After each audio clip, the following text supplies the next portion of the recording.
Ladies and gentlemen, good morning. Please take your seat. My name is Raphaël Goulet. I'm from the European Commission, the organizer of this Arctic Forum today. Before we start, I would like to make four little points. The first one is there have been some changes in the program, so if you want to check on the latest program, you can look at the QR code which is on your badge. For example, for the first session after the welcome, we will unfortunately miss the Swedish Minister of Foreign Affairs and the Finnish State Secretary, and there will be also other people who couldn't come. So thank you very much for all of you present now. If you need access to the Wi-Fi, you saw also on your badge, you can see Catwork Hotspot with capital K and capital H, and then the password is Arctic 2023. And the third point is that we will have interpretation from and into English and Greenlandic. And the last point is that the meeting today and tomorrow will be web streamed. So with this, I would like to ask our two distinguished speakers to open the forum, and I would call on stage Commissioner Sinkevičius. The floor is yours.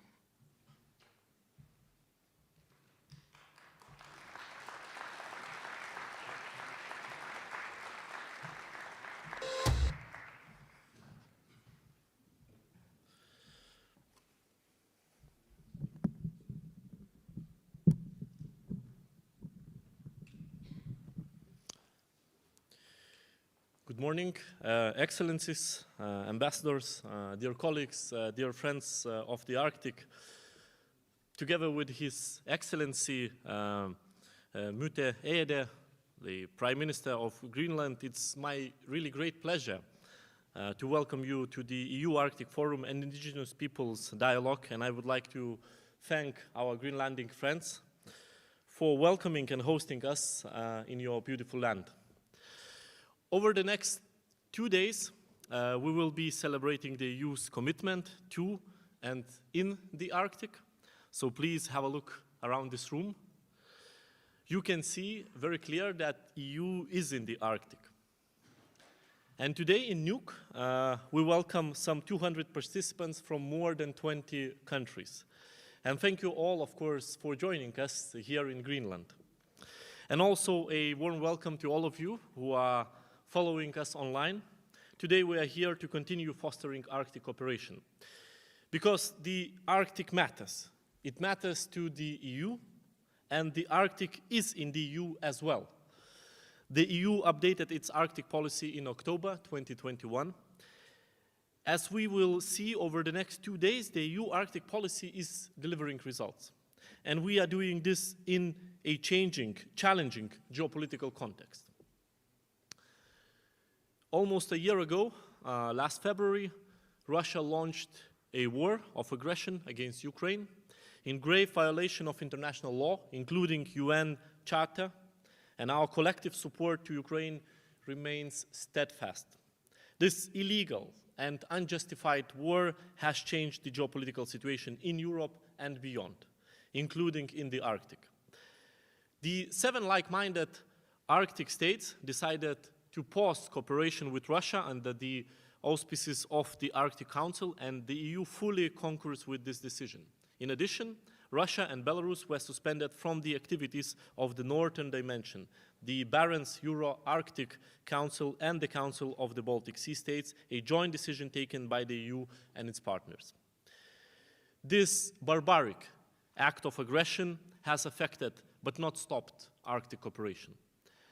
And it has not and will not stop the EU from implementing the goals that were set in 2021. And these goals remain as valid in 2023 today as they were in 2021. Perhaps if we were to update the EU Arctic policy today, a few things would be slightly different.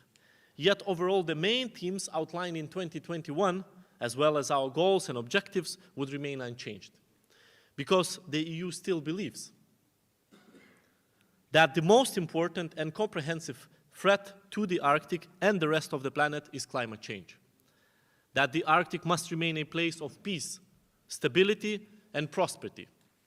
We believe that we must address the daunting, multifaceted ecological, social, political, and economic challenges that the Arctic and the people living in the Arctic face. That we must work relentlessly towards a more resilient Arctic, and that sustainable and inclusive development can take place in the Arctic.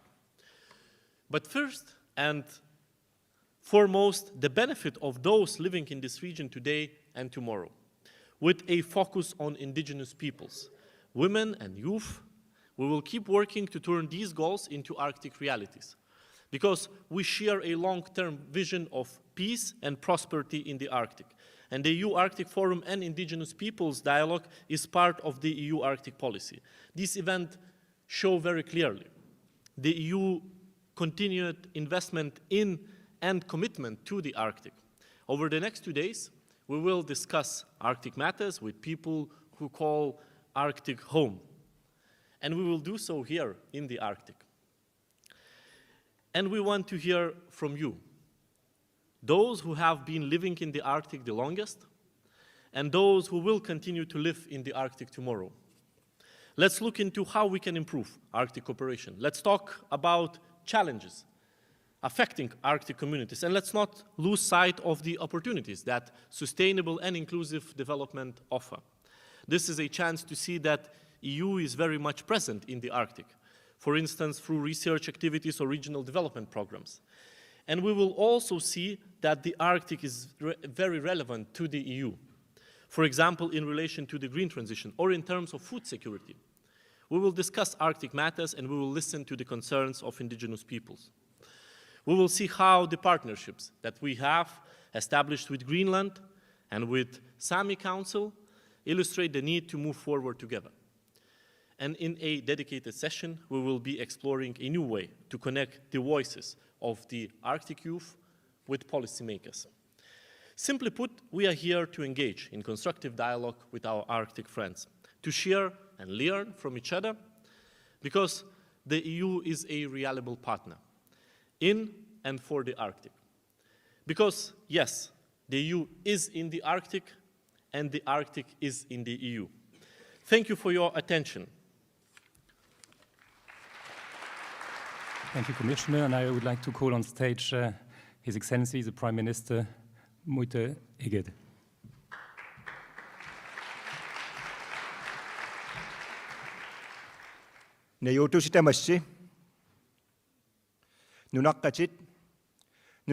Fellow Greenlanders and others from abroad, I welcome you from the bottom of my heart.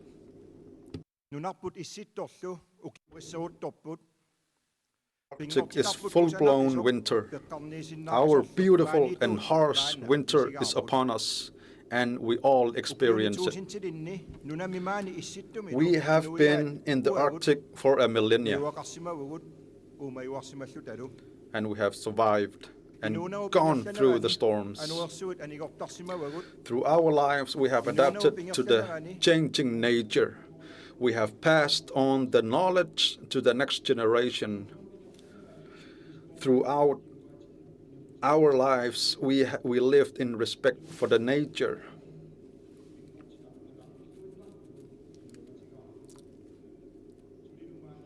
We are still here and shall remain here.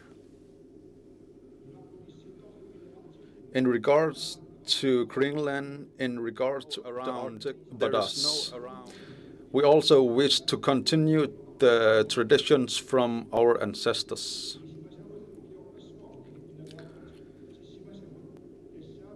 And those are the things that you cannot avoid in order to collaborate with us. And we have to include others to do so. We are advancing as a country in order to become a better society.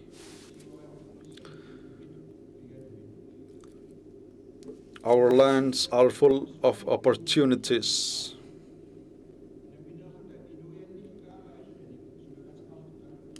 As we wish to cooperate with other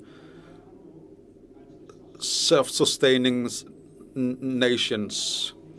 We wish to produce renewable and green energy to other nations by exploiting the never-ending water supply.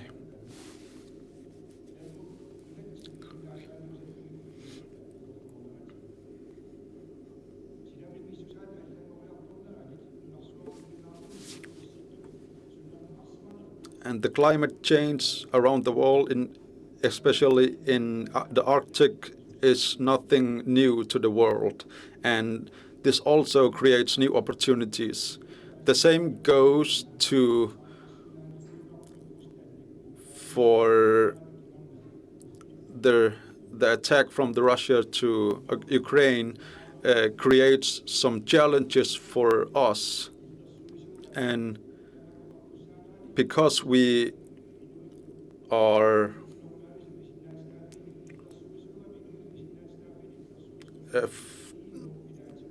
that want to have freedom, we wish to cooperate others that also wish that.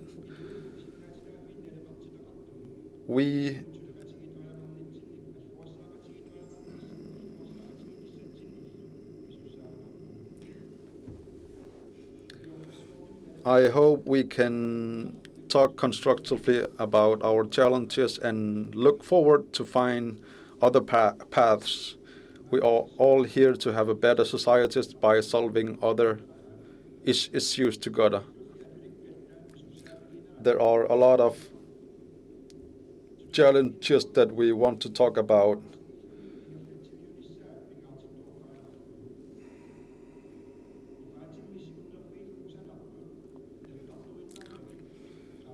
We want to find real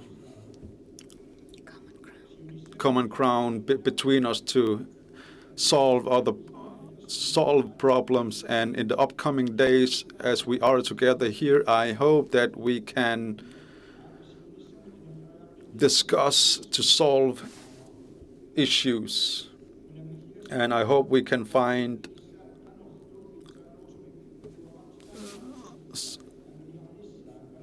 and we all wish to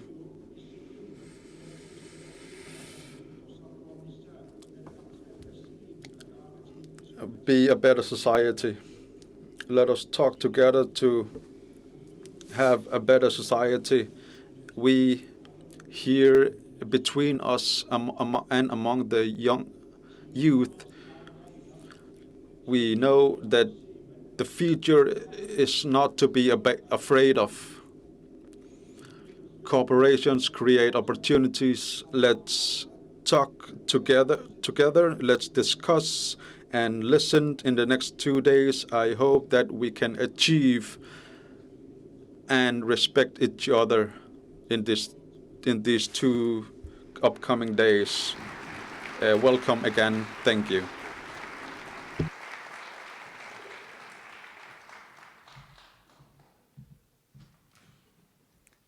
Many thanks to both of you to open our Arctic Forum, and now we can move to our first session focused on international cooperation. I would call on stage Charina Vicheva, the Director General for Maritime Affairs and Fisheries from the European Commission.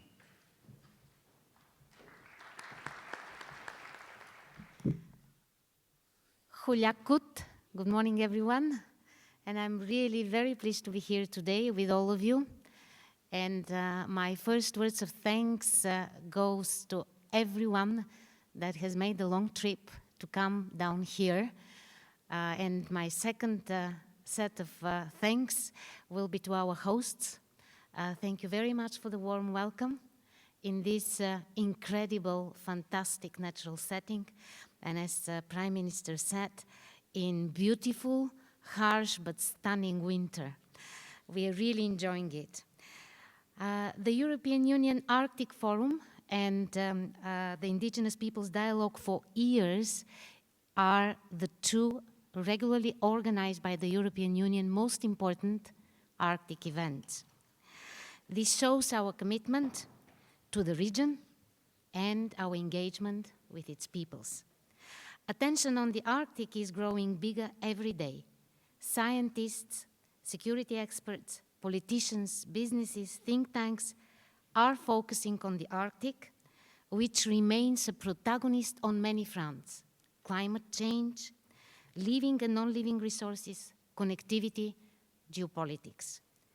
The various challenges and opportunities are so much interlinked that many of these are best tackled or can only be tackled through coordination and very close cooperation. And this cooperation should happen at all levels, with the governments of the states, of the Arctic states, with the regional authorities, but also very much with the local communities. The EU is committed to uphold a safe, stable, sustainable, and inclusive, prosperous Arctic, which remains an area of low tension, of peace, and very close, friendly cooperation.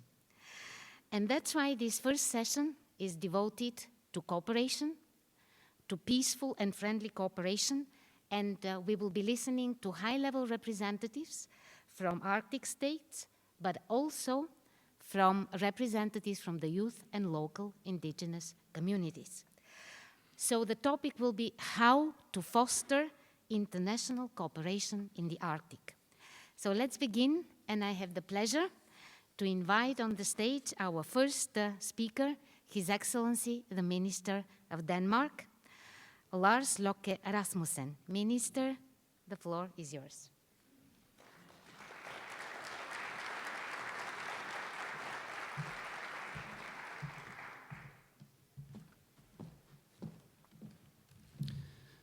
Good morning, Uhlakut, Your Excellencies, ladies and gentlemen. It is indeed an honor to speak here today, and I want to pay a warm thank you to Greenland and to the European Union for organizing this conference. I think it's a perfect occasion to bring the EU and the Arctic even closer together. I'm a Dane, but I'm also a European at heart.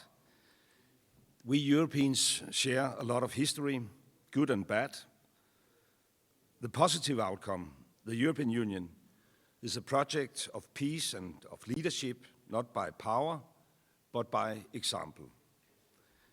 I believe in that project, and I believe that the EU is the best partner that we in the Arctic could have. The Arctic is a unique region with unique challenges and opportunities. Here in the Arctic, climate changes are very visible. Temperatures are rising 3 to 4 times the global average. Permafrost is melting, releasing carbon. Arctic wildfires are on the rise, releasing even more carbon. And this has global consequences. But for the people living in the Arctic, this is already a reality.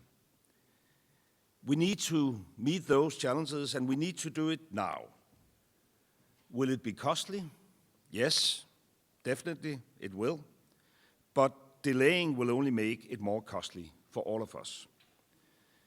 We also need to promote inclusive and sustainable economic development to the benefit of all those living in the Arctic. How to diversify the economies, how to develop sustainable green growth, how to attract the young that have left to pursue an education, how to ensure good health services in remote, sparsely populated areas. A lot of questions, and we need good answers to these questions. It is clear to me that international cooperation is necessary if we are to meet these challenges. Russia's invasion of Ukraine has made this difficult. It has made a strong impact also on Arctic cooperation, including in the Arctic Council. Because we can't have business as usual with Russia in the Arctic when they blatantly violate all principles of international cooperation in Ukraine. But nevertheless, we must continue to develop long-term visions for the Arctic as a whole. I see 3 specific areas in which we, the Arctic states and our partners, especially the European Union, need to act on together. First, we have to bolster our resilience. We cannot allow ourselves to be overly dependent on a few countries for products that are critical to our societies. Our dependency on Russian energy was one very clear example of that. Another one concerns the raw materials needed for both the green transition and the communication systems that we all rely on. At the same time, we must remain committed to an open world, and open trading systems with rules we all agree on and play by. That is actually what have created prosperity during the last decades, so that is important. And this requires investments, and that is my second point. We must all invest much more in the Arctic. This will benefit the European Union, the planet as a whole, and the inhabitants of the region. We must invest to support the green transition and boost our resilience. We must invest to address the impacts of climate change, to foster inclusive and sustainable economic development, and we must invest in the infrastructure in the Arctic, not just in roads and airports, that is important, but also in the health system and, not least, in education and research. In the Greenland ice core lies information on the climate change and its consequences. In Arctic Sweden, a recent find of rare earth metals offers part of the solution to our challenges. And you find similar deposits in Greenland, as you all know. These are just examples of why it is worth the efforts to invest in the Arctic. And thirdly, we must safeguard the Arctic Council as the primary forum for Arctic cooperation, also in the long term. It plays an important role, not least in improving living conditions for the peoples of the Arctic. By its very nature, the Arctic Council contributes to maintaining low tensions in the region. It is in the interest of no one if competing organizations are established, giving non-Arctic states a more prominent role in the Arctic. So in conclusion, let me repeat that I see no better partner for the Arctic than the European Union. I therefore welcome the decision to open an EU Commission office here in Nuuk. And if you ask me what the EU should do, my answer is even more of what the EU has been doing for years. Promote our joint interest and value through close cooperation with like-minded Arctic partners. Thank you for your attention.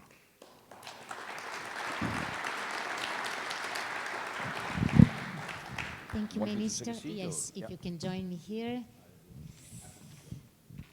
Thank you very much for the very clear messages that you've sent to all of us. You actually focus very much on sustainable investment and cooperation in sustainability. So my first question is, how would you see the most important areas? You've given a couple of examples, but if you want to prioritize and if you want to really pass very strong messages of where to invest, what will that be? Honestly speaking, I think it's difficult to prioritize because I think we need a holistic approach. Let me say, as someone who have been visiting Greenland for many years, that I am very optimistic. From one trip to the next one, you see changes in society. The new airports, for instance.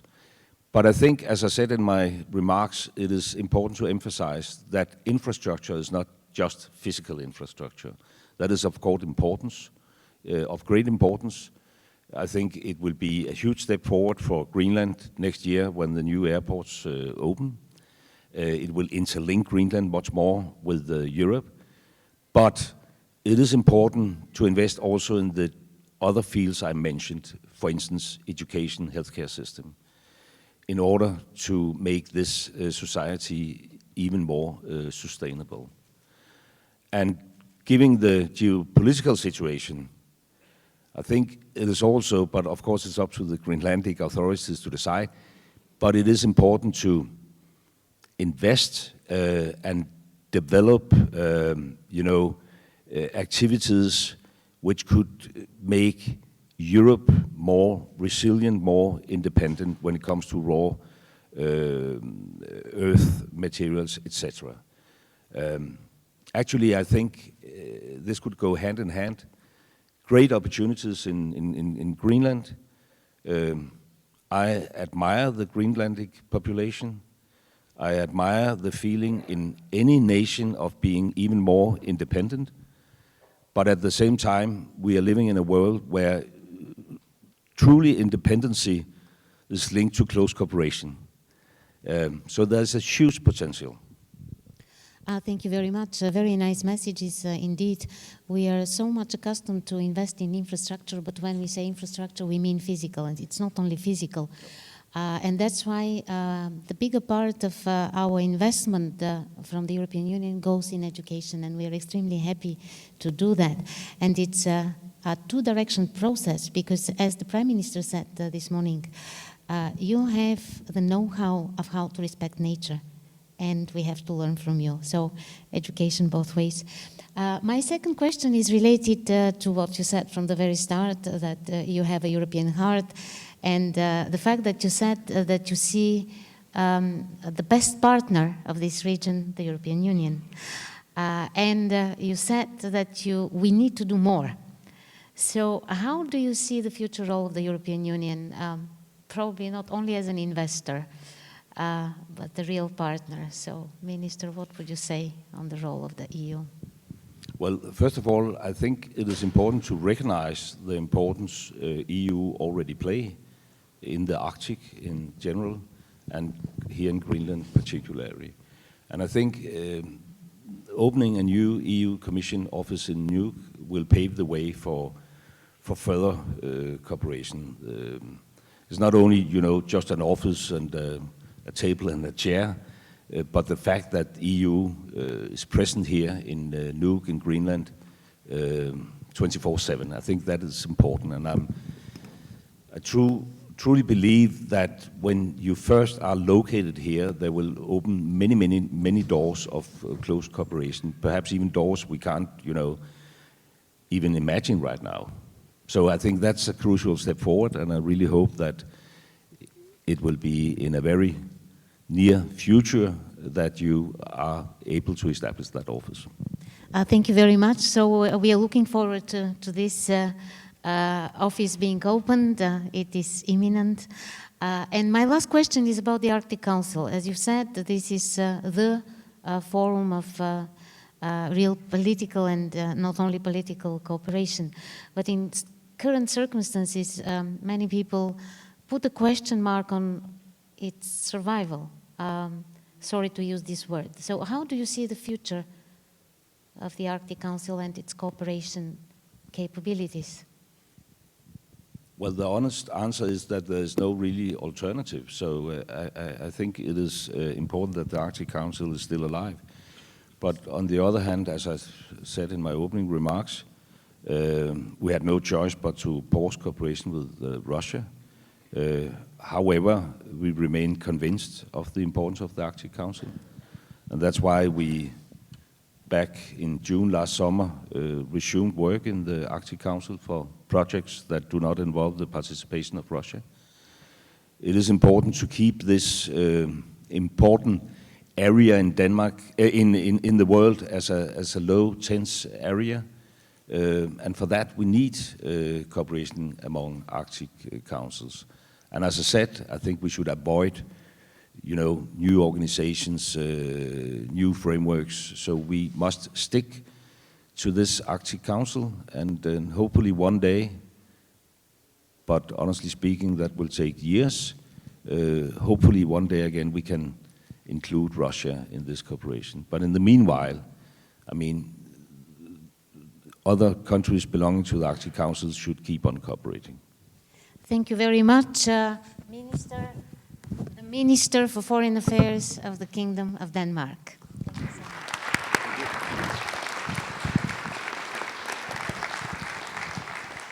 Now I would like to invite the Minister for Foreign Affairs, Industry and Trade, and Deputy Prime Minister of the Faroe Islands, His Excellency Høgni Hoydal. Thank you very much. Good morning, everyone. And dear friends and distinguished colleagues, let me start by expressing my gratitude to the European Union, Commissioner Sinkevicius, and to the Swedish presidency, and of course to my good friend Mute Bege Egede for creating this vision and determination in bringing all us people together here in an indeed necessary international forum. We are the turning point in global politics. Our geopolitical neighborhood in the Arctic and in the North Atlantic has for many years been characterized by peace and stability, but Russia's war in Ukraine has put the rules-based system of international politics under pressure.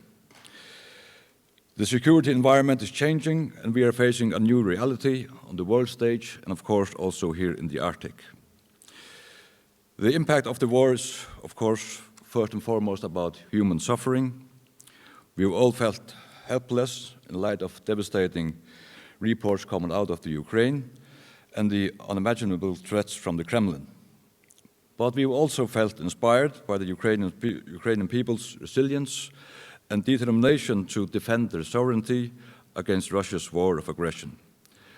We, for instance, in the Faroe Islands, we are at the moment housing around 100 refugees from Ukraine, and we aim to double that figure in this year.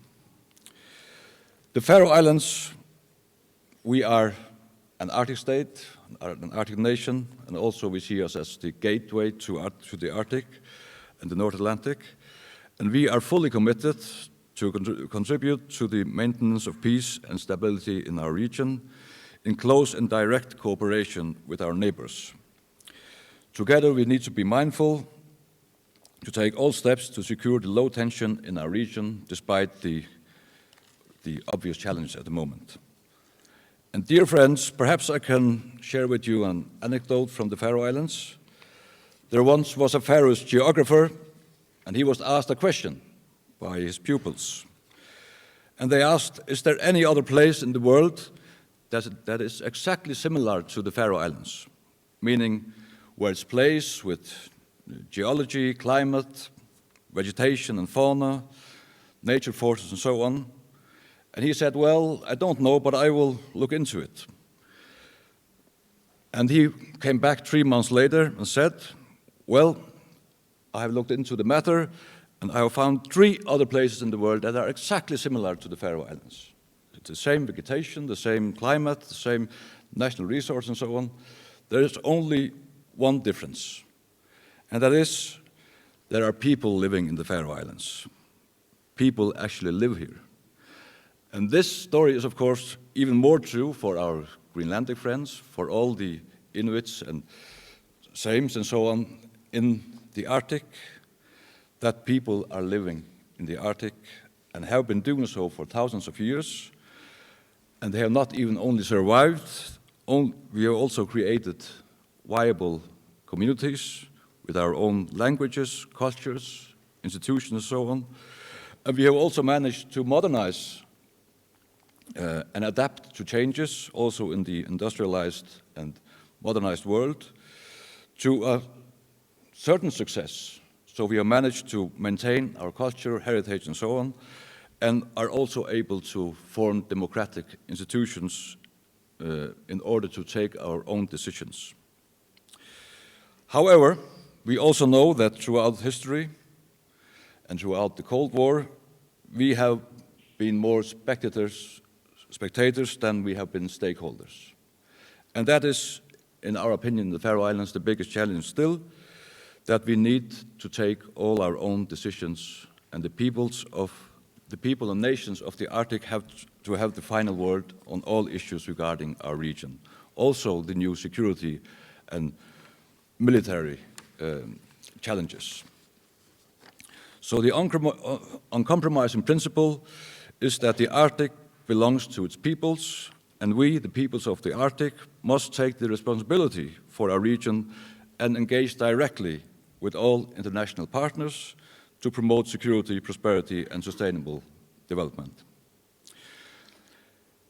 And we need to act by ourselves also. We need to act to ensure that the Arctic remains a peaceful region, act to secure economic stability, act to mitigate the effects of climate change, act to wisely manage our natural resources, and in essence to use as a guiding principle the ability that the untamed and often harsh Arctic natural surroundings have taught us to work together. We need to do so across nations and to translate these challenges into opportunities. And of course, to form partnerships. One of the Faroe Islands' most important international partners is the European Union. I'm therefore very pleased that the EU has increased its focus on the Arctic, because the EU has an important role to play in the Arctic and in all our northern neighborhood at large. The recently updated EU Arctic policy is ambitious, action-oriented, and highlights a range of central topics, including climate change, adaptation, and the livelihood of the people living in the region. We in the Faroe Islands are strongly committed to enhance our relations to the EU, and we have been working on a declaration of partnership between the Faroe Islands and the EU, which we hope to implement as soon as possible. We have, of course, in this partnership declaration focused on certain areas. We are at the moment cooperating on fisheries and trade and science, but we also need to focus on digitalization, tourism, aquaculture, creative industries, as well as research and innovation, and of course, culture and heritage.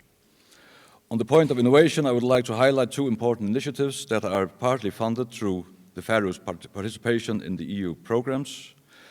The first one is the exciting progress being made in seaweed farming, which also is a climate vision, a potentially enormous source of healthy food, as well as proteins for pharmaceutical products.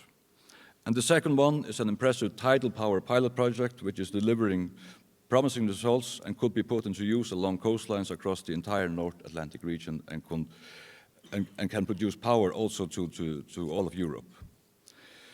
So, distinguished colleagues, the Faroe Islands have also launched a revised Arctic policy late last year, where we focused on certain areas: stability and security.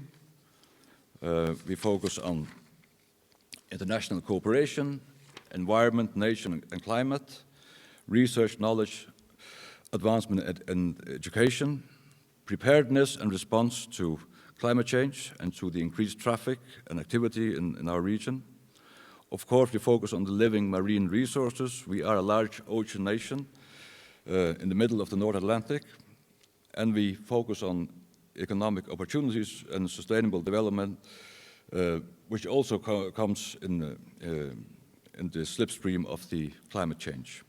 And of course, we will focus on culture and society, because the culture shapes both identity and social development in the Arctic. But first and foremost, we would like to emphasize that when we speak about sustainability, we always say that we focus on the ecological sustainability and the social and the economic, but we need to add as a core principle the democratic sustainability.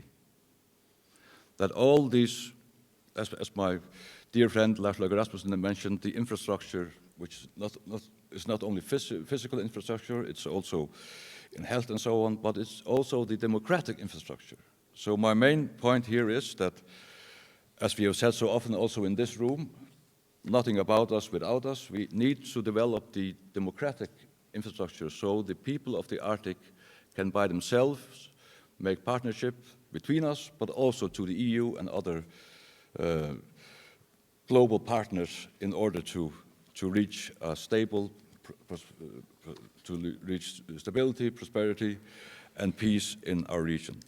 So thank you very much once again for this opportunity to be on this stage, and I look forward to be part of 2 productive days here with all of you. Thank you very much.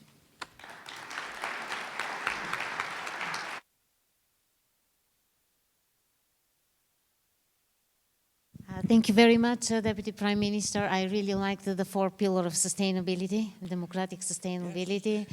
and also the principle, nothing about us without us, that we actually very much share.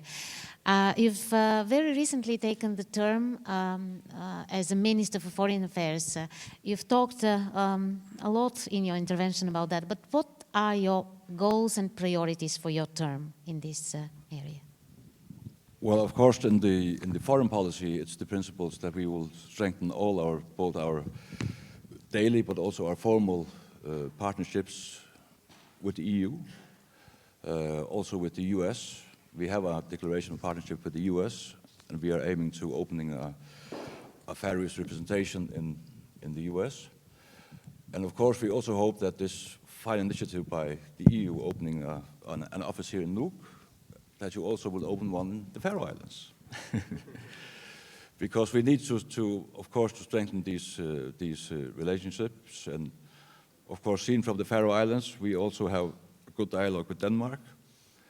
There are big decisions to be made, also on security issues and so on, and we hope that we can establish this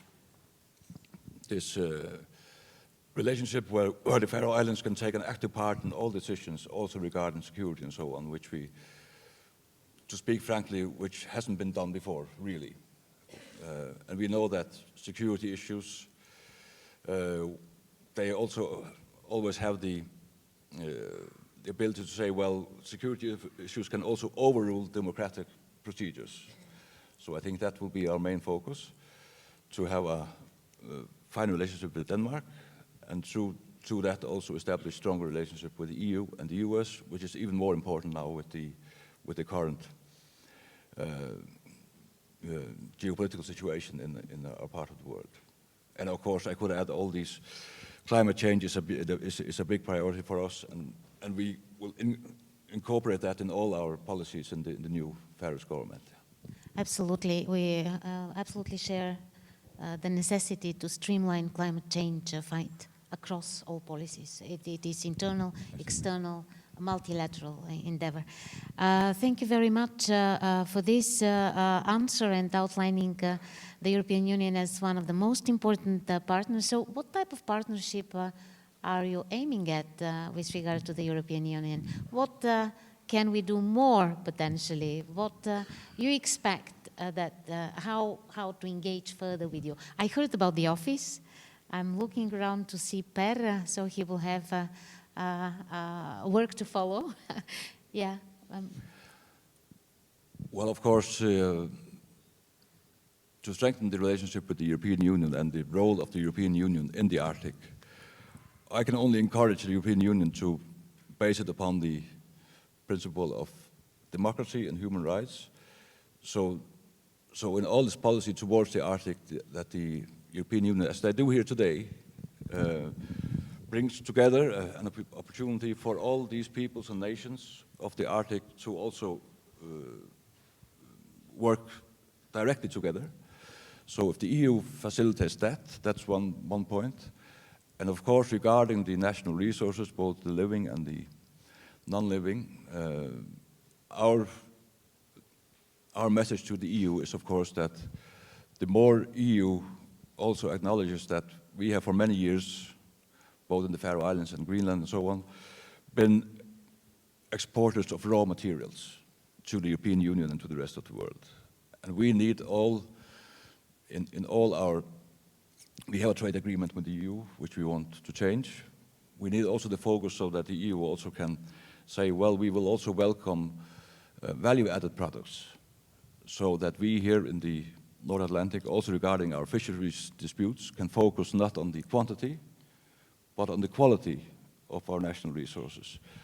So that's also a part of, which is my encouragement to EU to focus on that instead of the traditional trade agreements where we mainly have free access for raw materials, but not for value-added products. So that would also be a great help. And also, again, to engage, as they do here today, directly with all these people and nations in the Arctic and North Atlantic, and see them as equal partners. I think that will be the core of a policy from the EU that we would wish in the Faroe Islands. Yeah, thank you very much also for this answer. We are extremely eager to jump higher, actually, in terms of how we are going to organize our relationship. And that's why we invest a lot in research, because in order to add value, we need smart solutions, we need innovation. So it is extremely important that we are much present as EU in the Arctic in terms of offering more opportunities for research and development. And we are ready to discuss further in this respect. Horizon Europe is the biggest international program for research, and you are an important part of it. But if you would like to pass any further message on the role of the European Union in the Arctic in general, Prime Minister, Deputy Prime Minister, you can. Well, thank you. But you mentioned that the research and innovation is, of course, at the utmost importance. And we are part of that in the Faroe Islands of the Horizon 2020. We are not yet part of the, when it comes to education, the Erasmus Plus programs and the cultural heritage programs. But that will be my final focus. If the European Union sees the Arctic as this vast region with these many nations and peoples living here, cultural heritage and respect for the integrity of our cultures and so on, and to make development programs of that, and to make partnership agreements on that, I think that will be a huge step forward also to the relations between the EU and the Arctic, that the EU will focus on supporting that the cultural heritage and the language challenge that we have to modernize our language and so on also is a part of partnership programs. And then, of course, I would stress that we don't see ourselves as receivers of help from EU and so on. We also want to be an active partner, and I also hope that the European Union will stress that you have to take responsibility yourselves in all agreements, also regarding big politics, as well as soft politics. That would be my message. Thank you very much. Actually, the European Union is known for probably the best protagonist of democracy, the best protagonist of human rights, exactly, of equal and partnership relations. So I'm not surprised that you consider the European Union as one of the most important partners. Thank you very much. The Deputy Prime Minister of the Faroe Islands, His Excellency. Thank you.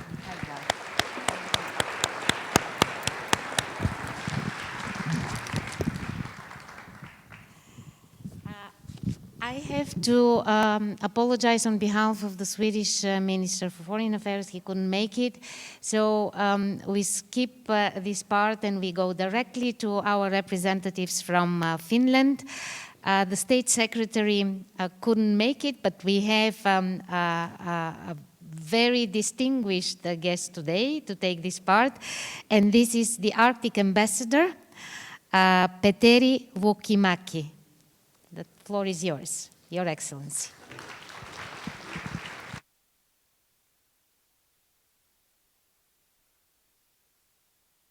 Thank you very much, Charlene.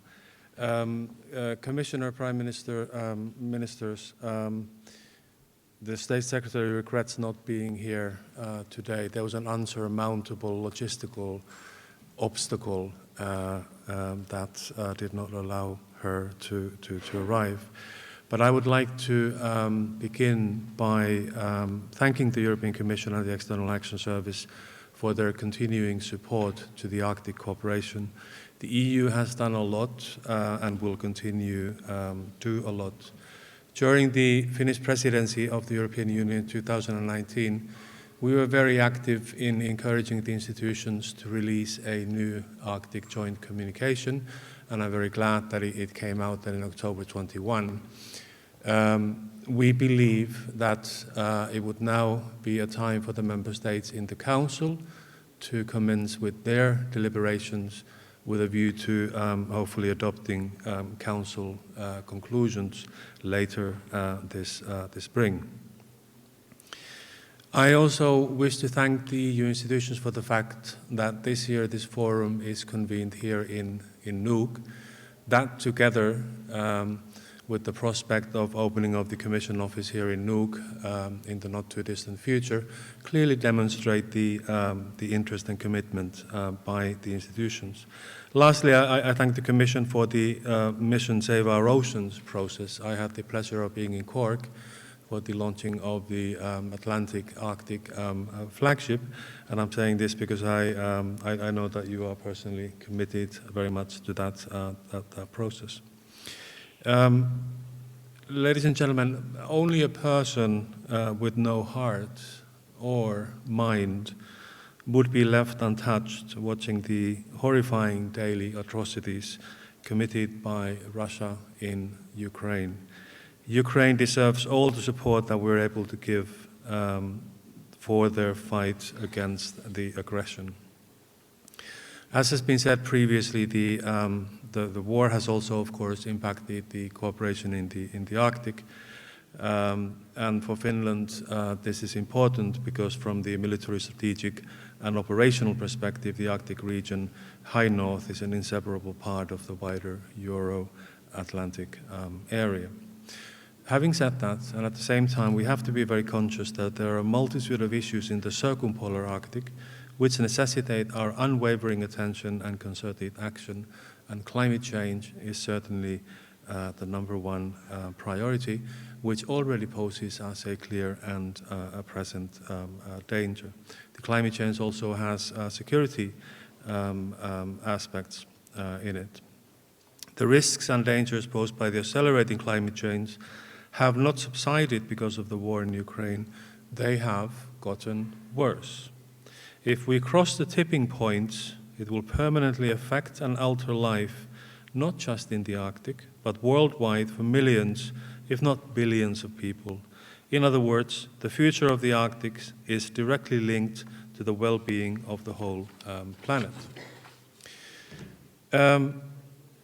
Madam Chair, let me just make the point that the Arctic cannot be perceived either as a region solely dedicated to military exercise or a new Klondike, a destination for a global race for its natural resources. The Arctic is a region which is inhabited by people who study, work, and dream and aspire of a better life for themselves and their children, like people everywhere. Therefore, the welfare of the people in the Arctic must remain in the focus, and the sustainable development of the whole region. All of this places a heavy burden on the indigenous peoples living in the circumpolar Arctic. And they should be able to preserve and develop the vitality of their cultures, languages, and traditions, and obtain the capabilities needed to adapt to the challenges created by the changes. And the communities and people in the Arctic are already feeling the effects of climate change. So let us hear what they have to say from their daily experiences. In conclusion, let me just note that for many of these objectives, we need to ensure that the existence and success of the Arctic Council, the preeminent forum for the Circumpolar Arctic Cooperation, are safeguarded. The Arctic Council plays a crucial role in providing substantive and scientific input to the various international climate change and environmental assessments. The Arctic Council is a key part of the Arctic governance. And one thing which makes the Arctic Council unique is the very strong position of the indigenous peoples, our esteemed permanent participants in the Arctic Council structures. The focus now will have to be in ensuring an orderly transfer of the chairmanship from the Russian Federation to Norway later this spring. If anyone or any country can make sure that the Arctic Council will prevail under these very difficult circumstances, Norway can. Doing so and accomplishing that would also be in the interest of the European Union and the EU's Arctic policy. Thank you.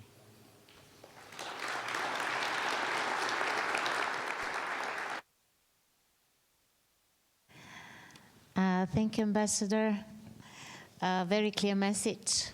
The Arctic is not Klondike. The Arctic is not military based. The Arctic is where people live. I know how big the importance for Finland is, the true engagement with the indigenous people, because they are there, they live there, they're actually the Arctic people. So I would like to ask you, how do you see this dialogue that is being taken between the European Union and the indigenous people? What is the role of the European Union in that? What is the role of the indigenous nations in this dialogue? How do you see that? Well, I think it's crucial. The Sami people are the only indigenous people in the whole of the European Union. That's a very important position. The Samis and their well-being was one of the key elements of the Finnish Arctic policy strategy released in 21. When the institutions were preparing the joint communication, I think Finland was very active in sort of advocating strong wording also to refer to the Sami people. The dialogue is of crucial importance, and the key word in that dialogue is listen, respect, and understand. And I think that will have a chance of going a long way. Yeah, thank you very much. And how do you see the EU's role in more general terms in the Arctic cooperation? We are trying to source wisdom. We've had our strategy reviewed in 2021, but it is an evolving process. So how do you see this role evolving?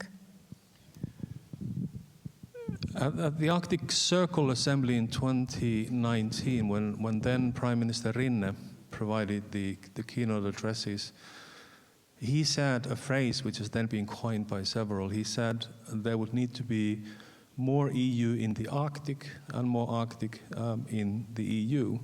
It goes both ways.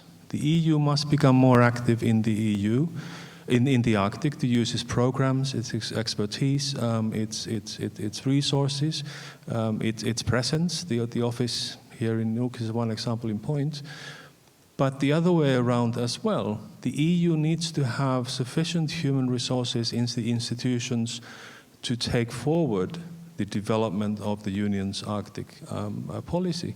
The Arctic simply needs to be a higher priority in the list of numerous EU priorities. I know there's a competition on priorities, but it's crucial importance for great many reasons. And I think the Honourable Minister from the Kingdom of Denmark put it well when he said that what should the EU do? And he replied, the EU should do more of what it has been doing. I think that's well said. I think, Ambassador, I will never forget the moment I started my job in the Commission as the director in DG Regio. My first meeting with Finland was, what about the Arctic policy? So that was the first question that I heard. And I really want to commend you as not only a genuine Arctic state, but also as a genuine proponent of this policy in the European Union.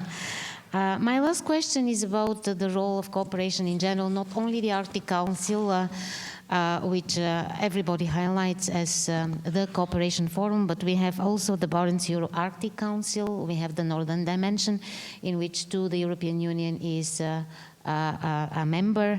In the Arctic Council we are a de facto observer. So how do you see the role of these institutions? Well, I mean, obviously the brutal war in Ukraine and Russia's aggression has already also impacted the Barents Euro-Arctic Council and the Northern Dimension. But I think on the Barents Euro-Arctic Council, which Finland happens to be chairing at the moment, they have been able to refocus their work in the Friends of the Presidency format, and a lot of useful work has been undertaken. And I understand that there was also a process to create a green transition strategy for the Barents region, which will be presented, I believe, next week. And also in the Barents context, there will be a summit of Barents Euro-Arctic indigenous Sami people in Brussels in cooperation with the European Parliament, I believe on the 22nd to 24th of March. On the Northern Dimension, the practical work of the Northern Dimension takes place in the partnerships, and these partnerships have also been able to operate in the Friends of the Presidency format. And I understand that the partners see continued importance and vitality of these partnerships, so they will continue. Thank you very much, Ambassador. The Arctic Ambassador of Finland, His Excellency Petteri Vuorimäki. You pronounce it well.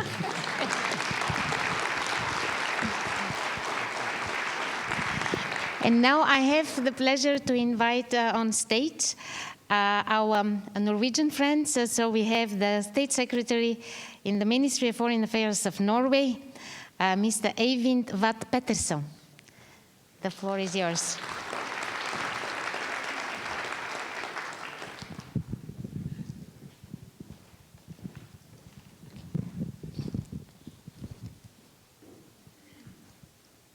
Thank you very much. I spent my childhood in Kirkenes. It's a small town of little more than 3,000 people at the very far northeastern corner of mainland Norway. Our house was, in fact, just a few kilometers away from the Norwegian-Russian border.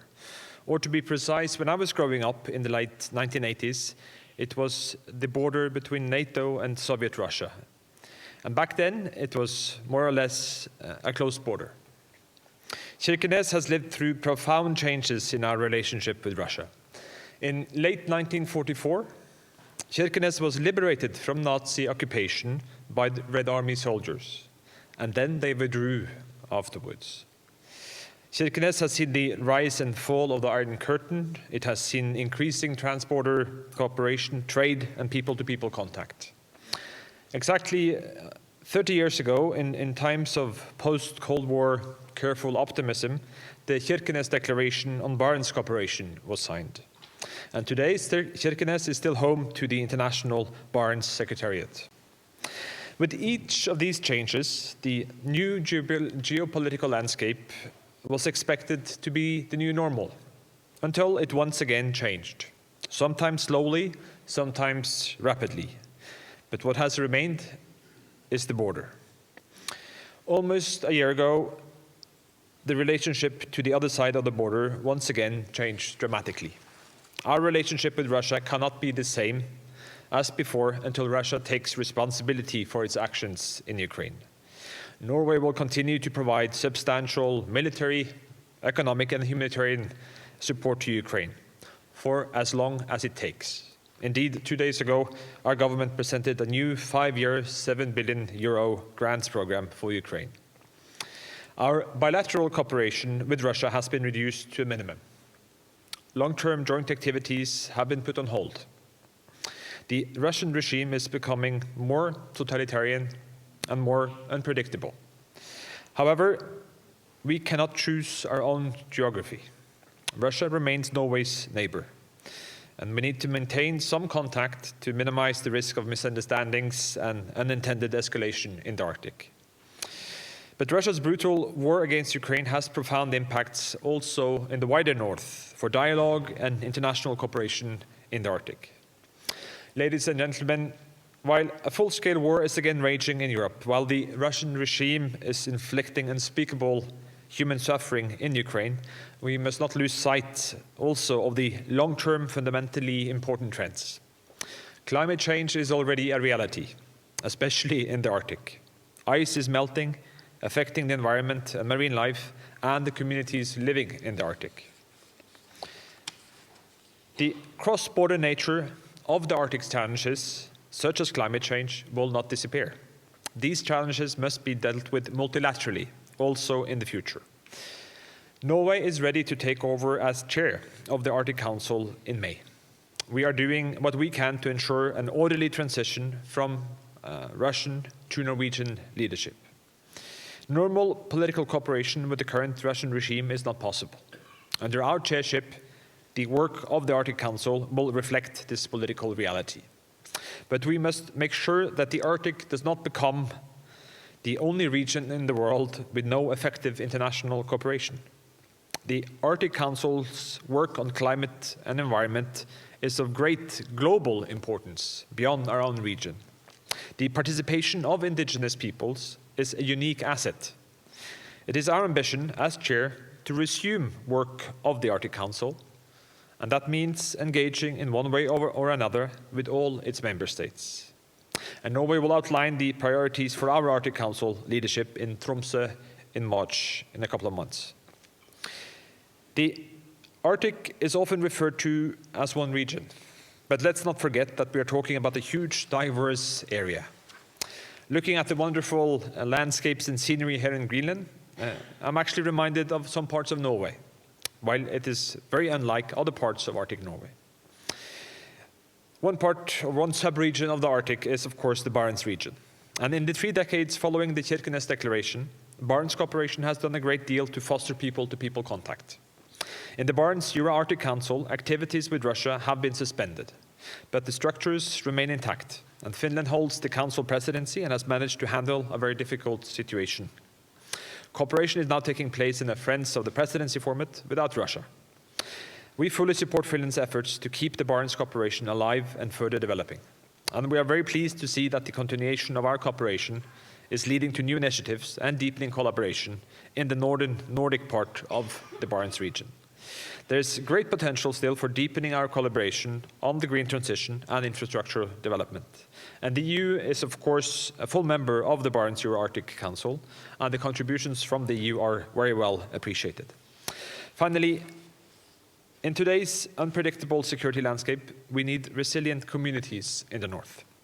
Ensuring that people can and want to live in the Arctic is more important than ever. And as I sometimes must remind colleagues from elsewhere, the Arctic is not a museum. It is a place where people live and thrive and have done so for millennia. In Norway, the Arctic is where indigenous and local cultures and modern society exist side by side. Sustainable economic development and job and education opportunities remain vital. The Arctic has a lot to offer in the green transition and in supplying much needed energy to Europe. And we need people who live and work in the north. That is also important for our security. These are challenging times.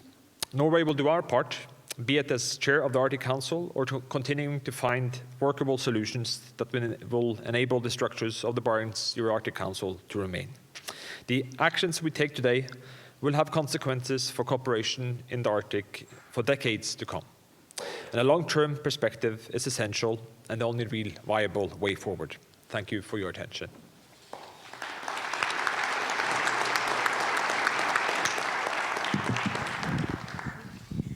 So thank you very much, Eivind. You enlarged the scope of our discussion today with more strengths of the cooperation in the Arctic. But my first question is a bit provocative. To put the setting, we are all looking forward to how Norway is going to handle the chairmanship transfer for the Arctic Council.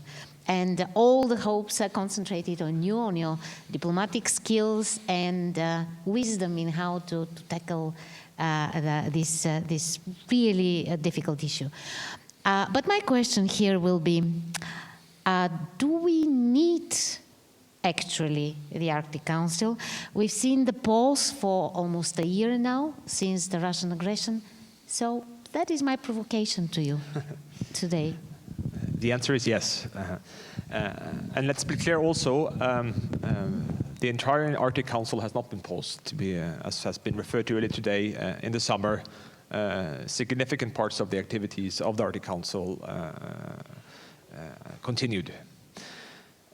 But the fundamental reason why we need the Arctic Council is essentially that it is the most important multilateral cooperation body in the Arctic.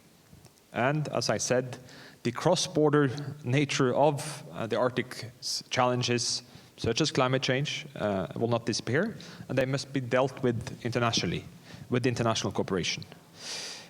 That is why we believe we need to preserve the structures that we have created together over the years.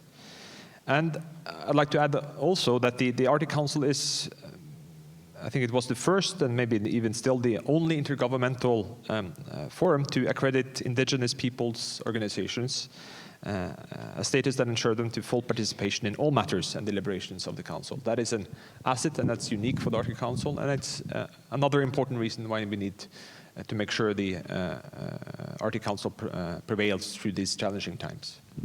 Absolutely, and this is one of the real advantages of this cooperation, that it allocates a lot to the dialogue with and cooperation between the indigenous populations. And here comes my second question. During your chairmanship of the Arctic Council, how do you intend to increase the role of this engagement, this soft infrastructure building, in a way? Well, I mean, we are very clear on that's our ambition and our goal, and we will work to strengthen further the way indigenous peoples can influence the work in the Council.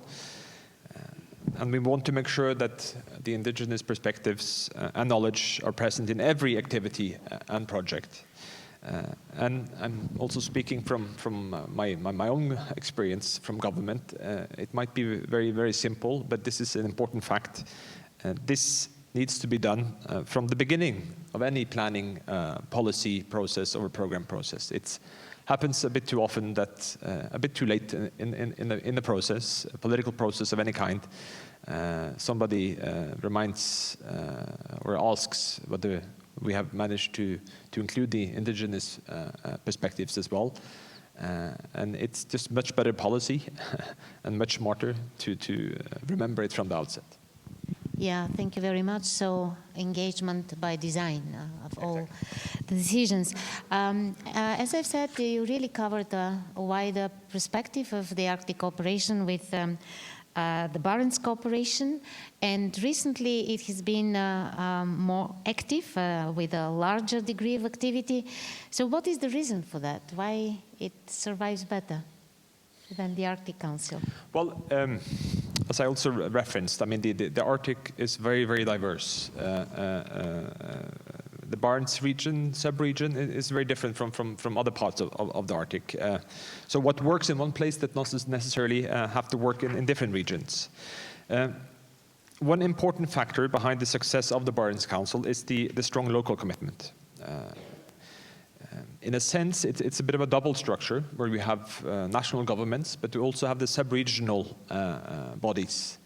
And I'll be honest with you, I mean, I worked in the Norwegian Foreign Ministry, and when this idea came up among the traditional diplomats, there was quite a bit of reluctance towards the idea of including these regional and local officials in a sphere that should be for diplomats and representatives of national governments only.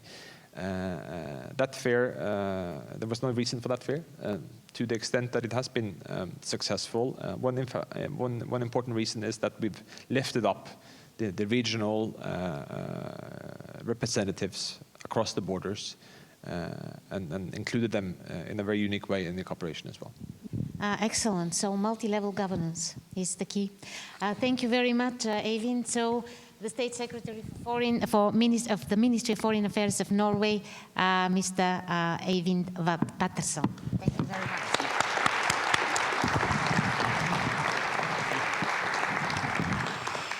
And now I have the great pleasure, we were talking all the time about the indigenous peoples, and I'm really happy and I'm privileged to invite to the stage the Sami Parliament President, Mrs. Silje Karine Mutka.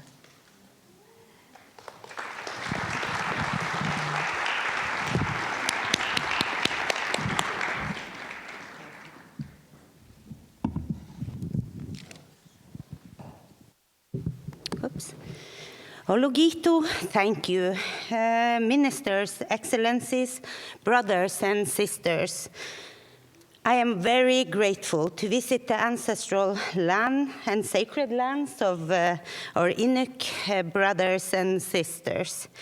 I want to cite a Sami poet, Nils Aslak Valkeapää.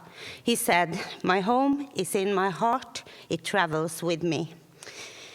Let me first tell you about our ancestral lands, Sapmi. which existed long before states were established and national borders were drawn between Norway, Sweden, Finland, and Russia. We have only very few communities where the Sami population is in majority. And I think we need that, to have that perspective. We need to strengthen communities so that we can be sure that our cultures, languages, and ways of life has a future. I do represent the Sami Parliament on the Norwegian side.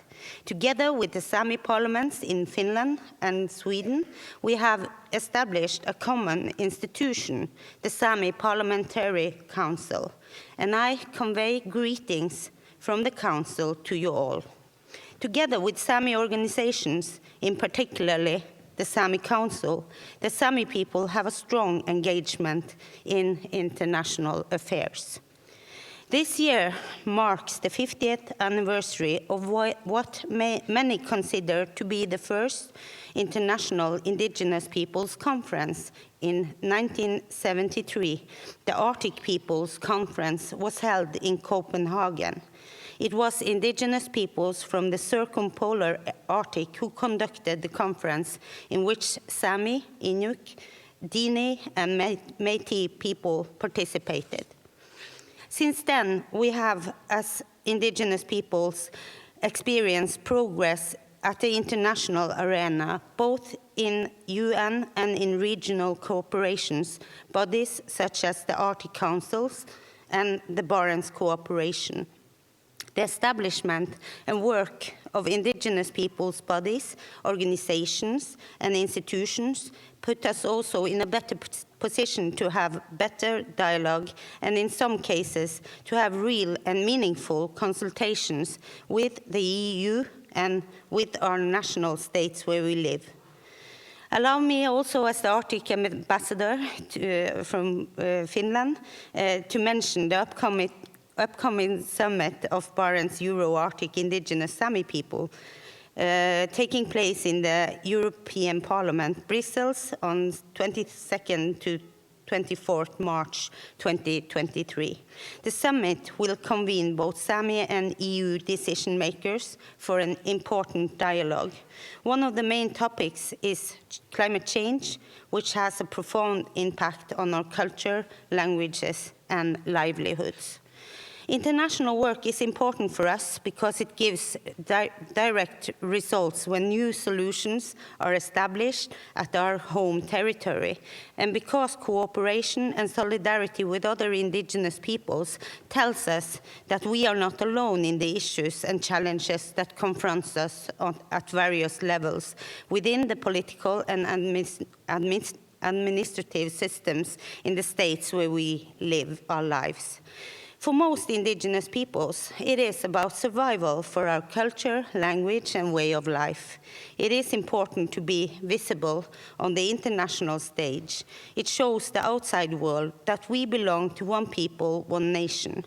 We have our community, our culture, common languages, and symbols. That is our identity.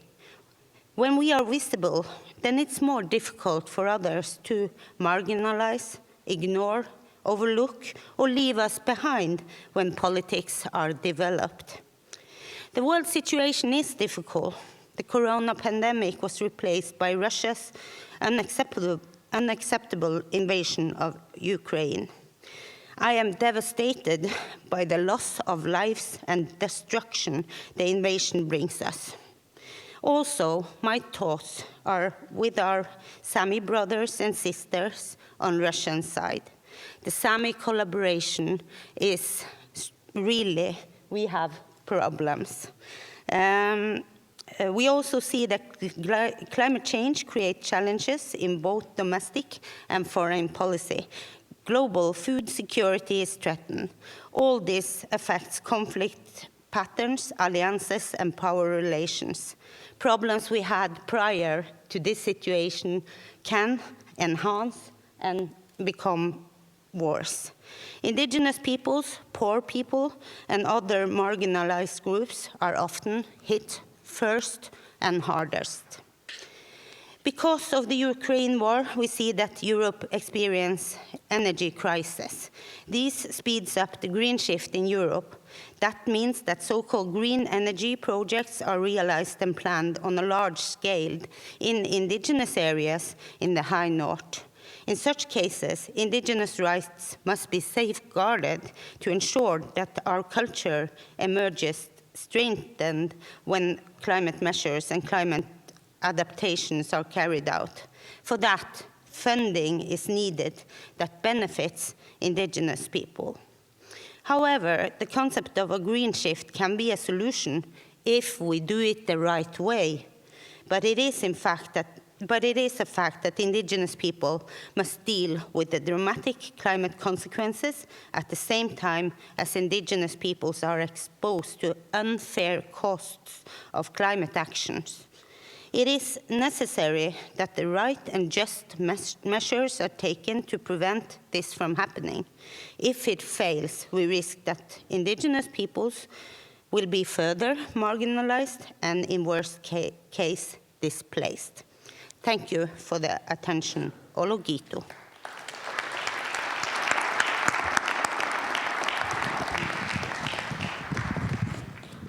Thank you very much, Silje. You've taken office as president of the Sami Parliament 2 years ago. No, actually, 2021, so 2 years ago. What have you achieved so far, and what are your goals and objectives for your term? As any political leader, it's hard to state what you have achieved. But what I have done is, of course, to go through the activities we have in order to make sure that I can carry out policies that we have promised our electors and the society.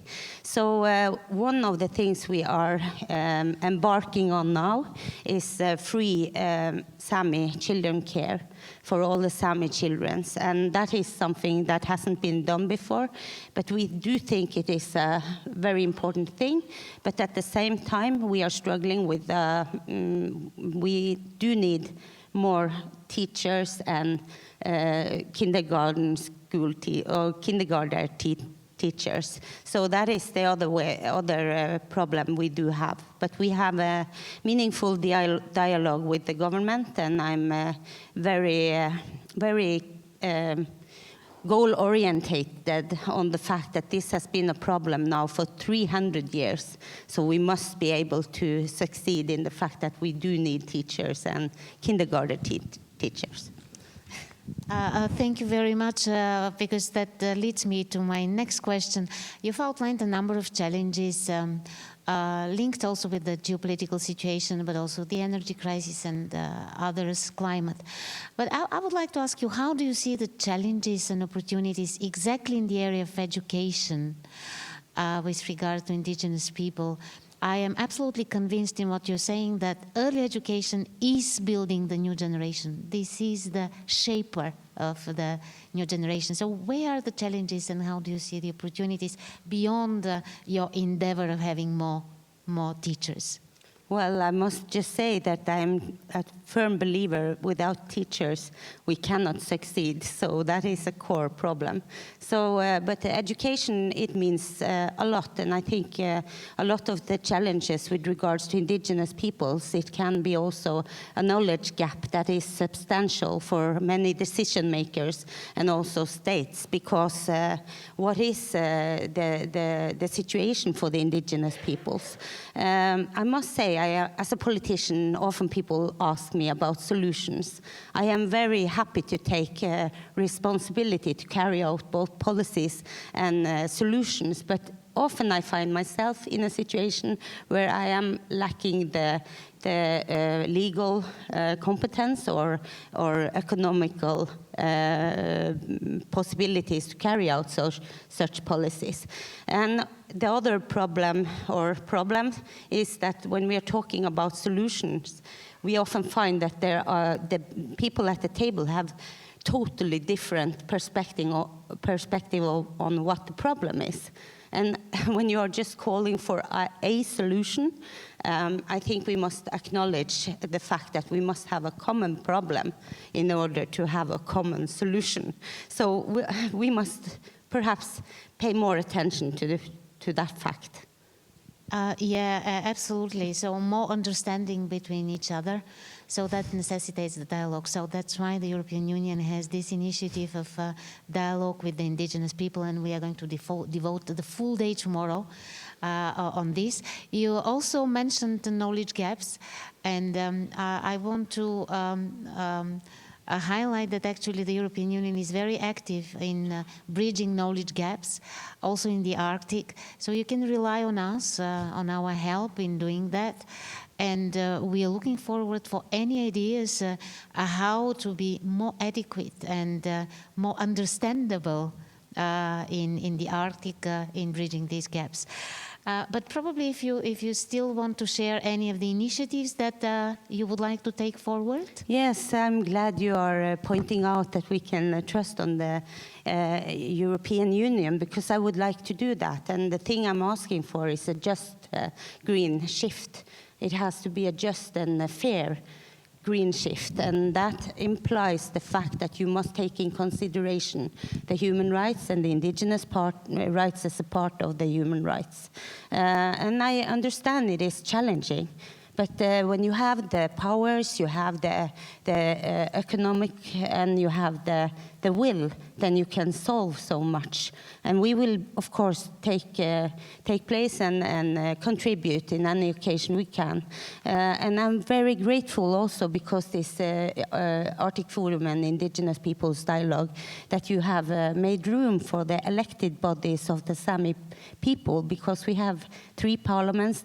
We do not have a parliament on Russian side, but we have 3 parliaments, Sami parliaments, and we are the elected body. We must renew our trust within the people every election, and many of you will know what that is all about. But anyway, that we have a voice in this dialogue, it is also very, very good, and I'm grateful for that. Thank you, Silje. You mentioned a fair transition, and I have to tell you that, and I'm happy that our commissioner here is also not only commissioner for fisheries and ocean, but also commissioner for environment. And actually, whenever we talk about green transition, it's also about just and fair transition, so accompanying the transition towards sustainable solutions. So you can rely on us for that as well. So thank you very much, ladies and gentlemen. Silje Karine Mutka, President of the Sami Parliament of Norway. Thank you very much for being with us. And looking forward to tomorrow. And now I would like to introduce our last speaker, but which is a representative of the future generation, the young voice of this panel, and this is Naya Teresia Hyok. So how do the young people think about cooperation in the Arctic?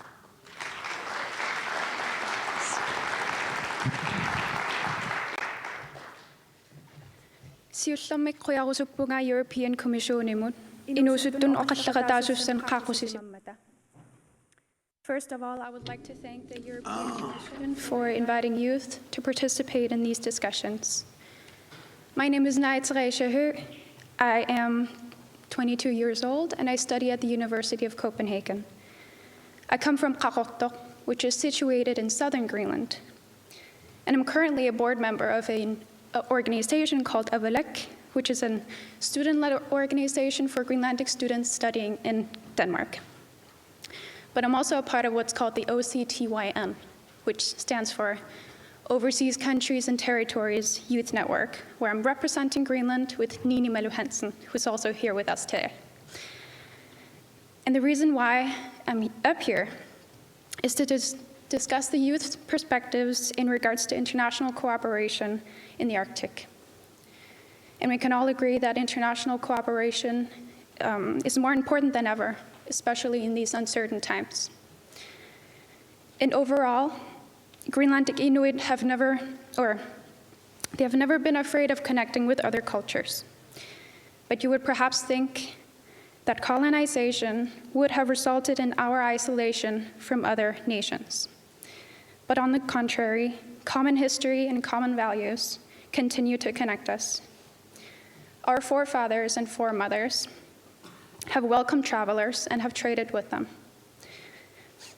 And I assume that my generation, which has had the possibility to connect with youth all over the world with the use of social media, internet, and with our partnerships, that we're not going to be stepping down as well. And just to mention a few of Greenlandic youth involved in international relation, I can mention Linda Lubert Christiansen, who attended the Indigenous Youth Leadership Workshop 2023, and she's also in this room with us today. Ilona Inge Louise Sørensen, who's an Arctic Angel for the youth-led organization Arctic Angel. Amalie Borg, representing Greenland in the Nordic Youth Council. And the reason why I'm pointing this out is to say that when opportunities arise, young Inuit will take them. And it doesn't stop there, because the youth want to be involved and we would like to be invited to the table. Because just like how our Greenlandic government says, of how Naalakkersuisut says, nothing about us without us, in regards to being included in discussions about the Arctic, the youth have the same motto. Nothing about us without us, in regards to discussions surrounding the youth. Because we believe that proactive involvement strengthens Indigenous values and culture. We believe that proactive involvement ensures that youth become contributing members of our community, who are able to create sustainable solutions fit for the youth.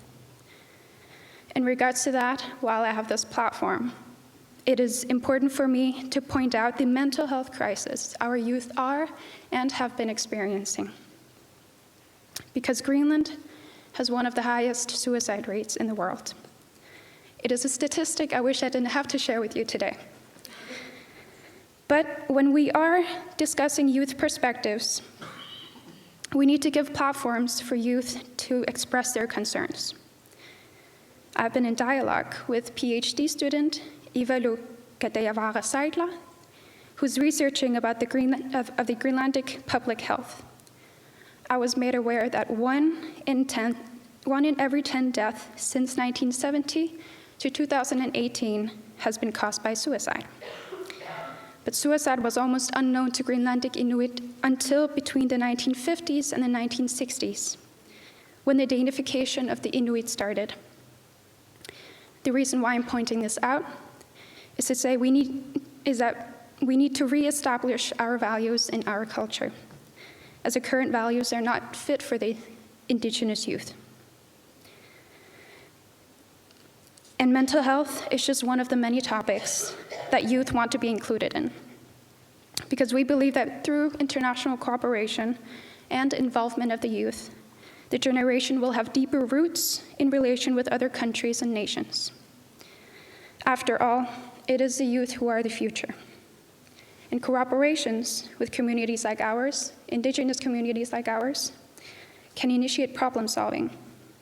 Because Indigenous groups share many of the same issues with other Indigenous groups because of our common background. And by sharing knowledge between Indigenous communities, youth will be given tools to create initiatives themselves. And once again, thank you for giving youth a platform. And remember, nothing about us without us. Qoyanak.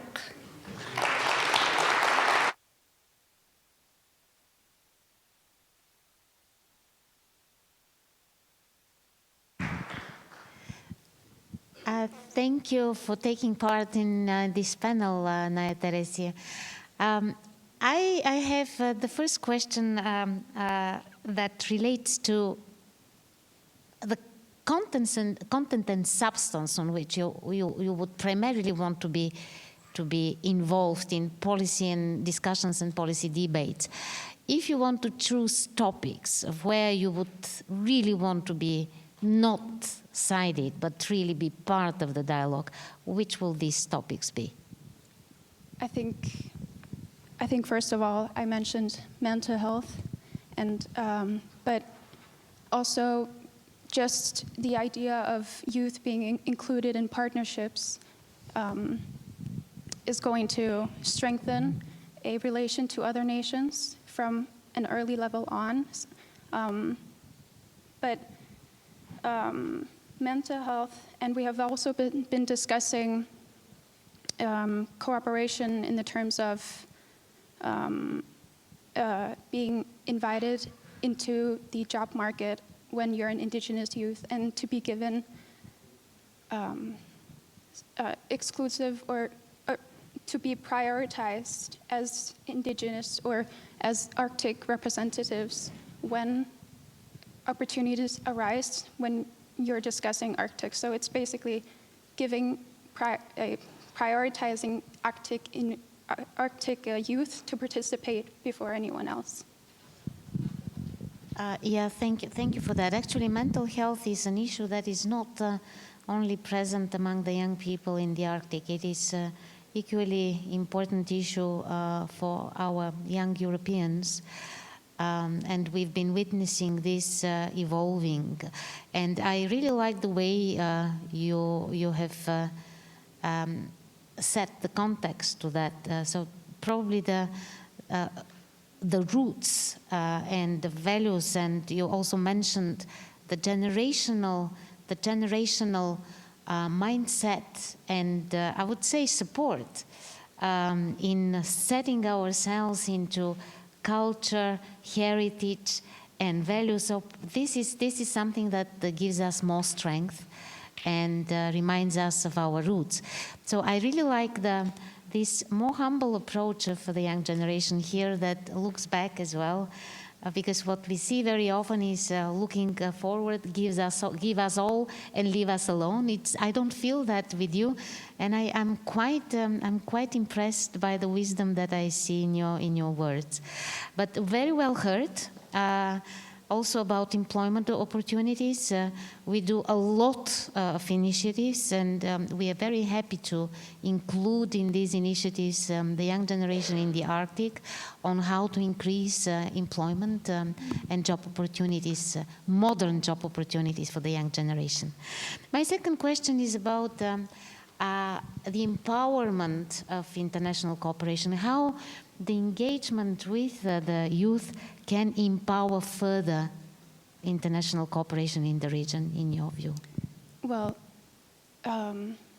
By already including youth from an early start, nations are going to have relations from each other early on. So it's going to be mutual for both states and for countries and territories that there's already an early involvement of youth. And already when we're involving youth, and it doesn't only have to be indigenous youth involved in indigenous groups, because as we see with OCTs, YN, the youth, even though that we are from the Arctic, we have been connected with people from the Caribbean, from French Polynesia, from all of these other countries. So it doesn't only need to be indigenous groups that are connecting with each other, because I have also seen a lot of similarities with other OCTs, even though that we're all not from the Arctic. Absolutely, and I take the opportunity to say that we launched recently a very nice project. It's a call for proposals, actually, for projects for establishing dialogue between the indigenous people and the European youth, indigenous youth and European youth. And it comes exactly to address what you're saying, to have much more dialogue across, not only within. So I think that the call ended already, but there will be projects coming, and I'm sure that there will be a lot helping in this enabling this dialogue.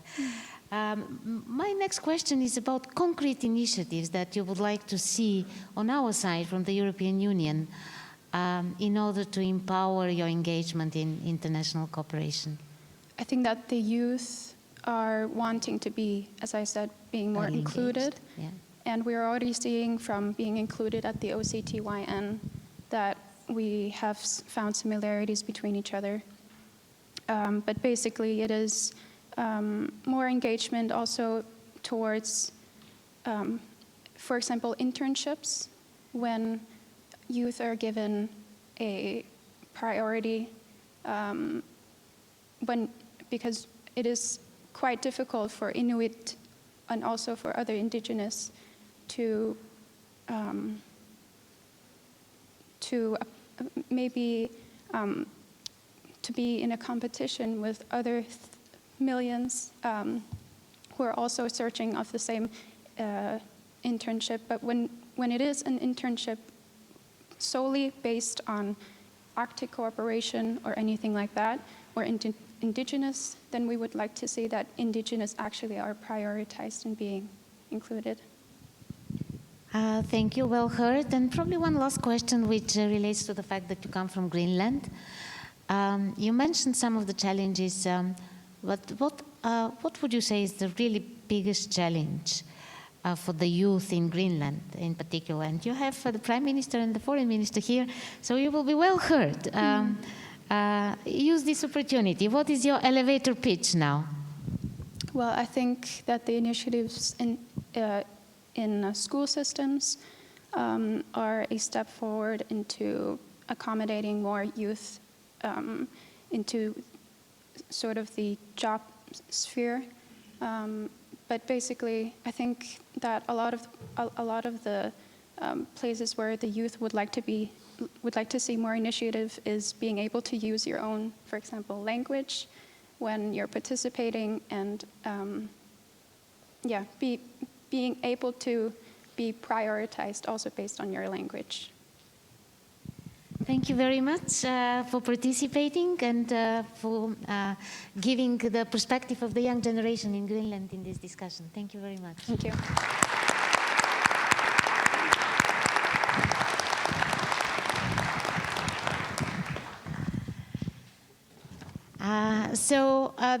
Dear friends, Excellencies, colleagues, we are coming to the end of this panel, and we have two closing statements. There was a lot of messaging, actually. We've heard so many messages from many corners of the diverse Arctic, but now we have the opportunity to listen to the Foreign Minister of Greenland, Her Excellency Vivian Motzfeldt, to address us and to probably wrap up on the discussion that we've had this morning.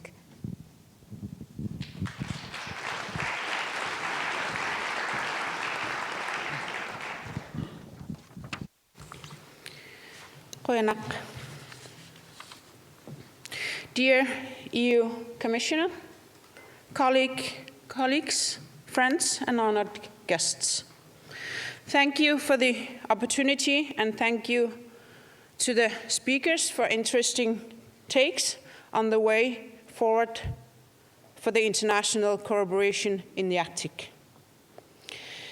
Before I get into the subject matter of the panel, I would like to take the opportunity here to first send our thoughts and well wishes to our fellow human beings in Turkey and Syria who have been hit by a major devastating earthquake, causing many human fatalities this week.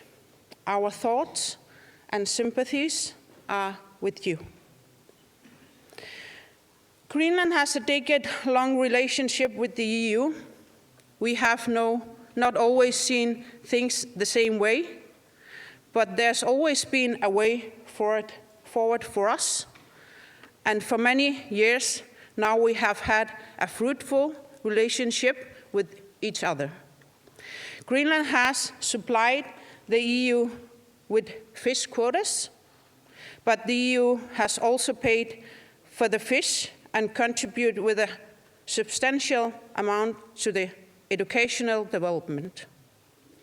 From 21 to 27, the EU will contribute with 225 million euro, approximately 1.7 billion Danish kroner, to education and green growth sectors in Greenland, inclusive science, biodiversity, and climate-related areas.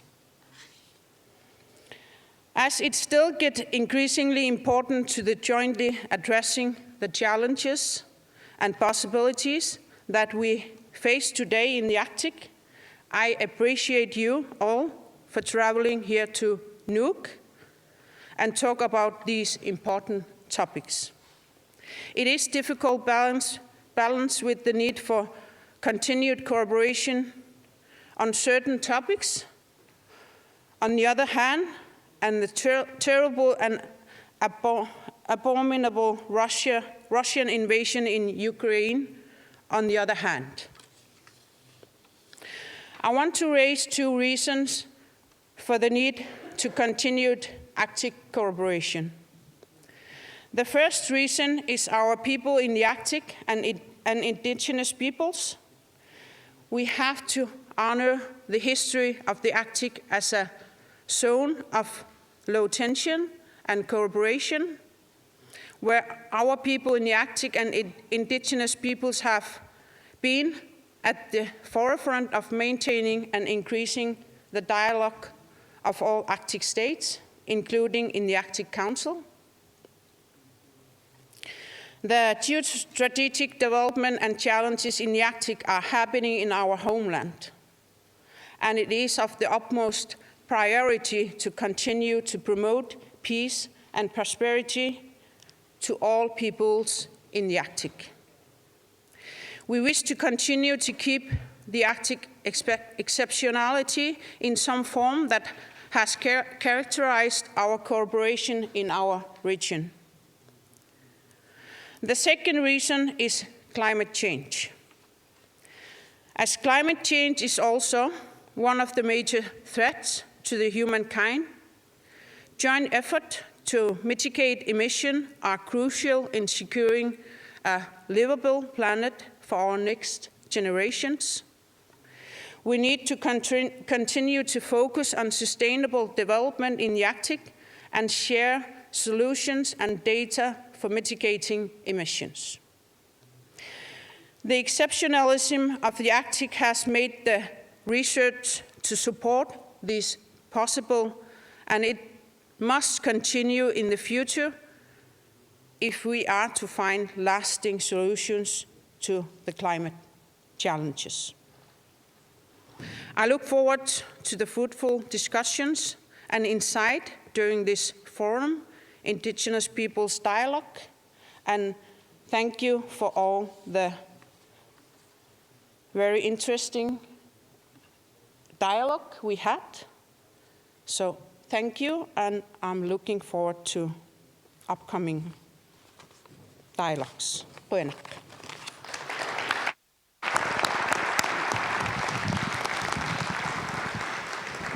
Thank you very much, Minister. And now I have the pleasure for the final statement of the European Commissioner for Environment, Fisheries and Oceans, Virginijus Sinkevičius. Commissioner, it's a difficult wrap-up of a very rich discussion, but we are really all ears to hear from you. Yes, thank you very much. To be honest, I think it was an excellent discussions and all speakers, and we were really privileged to hear and compare all the cornerstones of EU engagement in the Arctic and of the EU engagements with the Arctic stakeholders.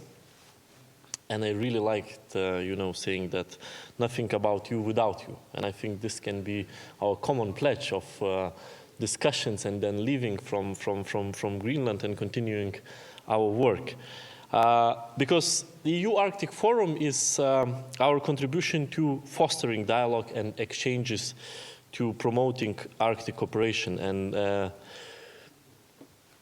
government officials this morning, youth, indigenous representatives talked about how relevant it is, Arctic cooperation, how much still can be done, actually. And despite numerous setbacks, why we must work to ensure that Arctic cooperation moves forward. And one very obvious reason, which I mentioned in my introductory speech, was that the biggest threat to Arctic remains climate change. And we have a very clear plan, the European Green Deal, but European Green Deal can only succeed if it's just to all, and that on that transition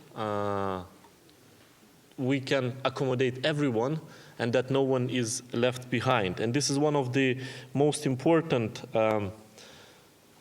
sort of preconditions for the Green Deal to succeed. All representatives, they also shared a very clear views, and I think we all agree on that sustainable development in the Arctic is key, inclusivity. This is what sustainable development means in this area. We have heard approaches on the role of the EU in the Arctic, the challenges that the Arctic faces, and how diversity of this region is an asset in overcoming them and in harnessing opportunities and then reducing inequalities. We have heard a very interesting talk today about the anxiety, about the climate anxiety, which is, again, statistically extremely scaring fact, not only here in the Arctic, but in Europe as well. And definitely we can do more about that. I think this was an extremely valuable opportunity to hear indigenous people, to hear youth perspective, listening to those who've been living in Arctic longest and those who will live here after tomorrow. We have heard EU and the Arctic, that they are together, that the EU is a necessary player in the Arctic, and that the Arctic is essential to the European Union. And we also heard that the EU walks the talk. We are delivering results under our Arctic policy, results that, of course, prioritize the central of those results of our Arctic policies, first of all, people living in the Arctic. The relevance of the Arctic is only going to grow in years. Today, we have had very sort of discussion about Arctic and EU, because it's EU Arctic Forum. I remember very well being more than a year ago back in Iceland, and discussion was very much about the whole Arctic, and it was very much different. The energy you could feel, that the importance of the Arctic is only to grow. So once again, thanks to our Greenlandic hosts for this excellent opportunity. Of course, it's a great opportunity to meet, to exchange. During those next 2 days, we will be celebrating EU's commitment in and towards the Arctic. During the next 2 days, we will discuss Arctic matters with people who call Arctic home, and we will do so here in the Arctic. So we are here to engage in constructive dialogues and to share and learn from each other. Again, I was fascinated by this morning discussion. Many thanks to all speakers for your excellent remarks. Thank you, Shalina, for moderating, for asking sometimes a very provocative questions to speakers, but that really, I think, made it even more interesting to listen. So I wish you all, of course, a productive exchanges today and tomorrow, and I'm very much looking forward meeting you in different formats. Once again, thank you very much.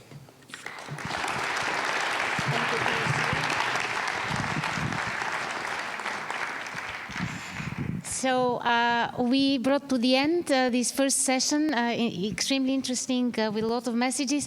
Join me for a big wave of applause to all our distinguished panelists.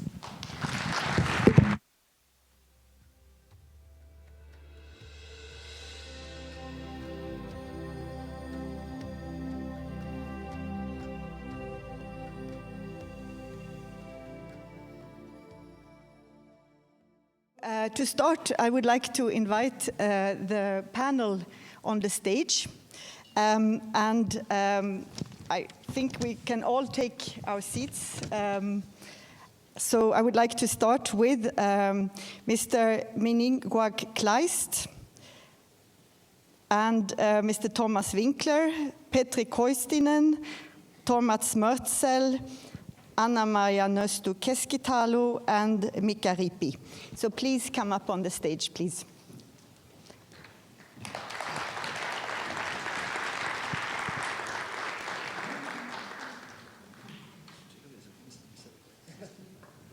So, as we have already heard this morning, the EU is a major actor in the Arctic, exercising varying degrees of influence in different Arctic regions. The Arctic also plays a major role in the EU, including in key areas such as energy or resources. The EU is in the Arctic through Denmark, Sweden, and Finland, and hundreds of thousands of people living in the Arctic are also EU citizens. The EU also exerts influence in the larger European Arctic through the European Economic Area, the EEA. And of course, the green and digital ambitions of the EU can have a tremendous positive impact in the Arctic. So the panel that we are to have now will examine the dynamic relation between the EU and the Arctic. As we want to say now, the Arcticness of the EU and the Europeanness of the Arctic.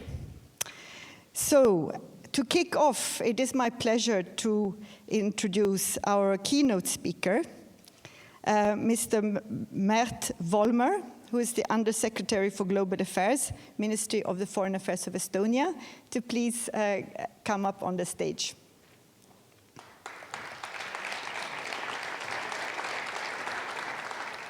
So just a quick word of introduction.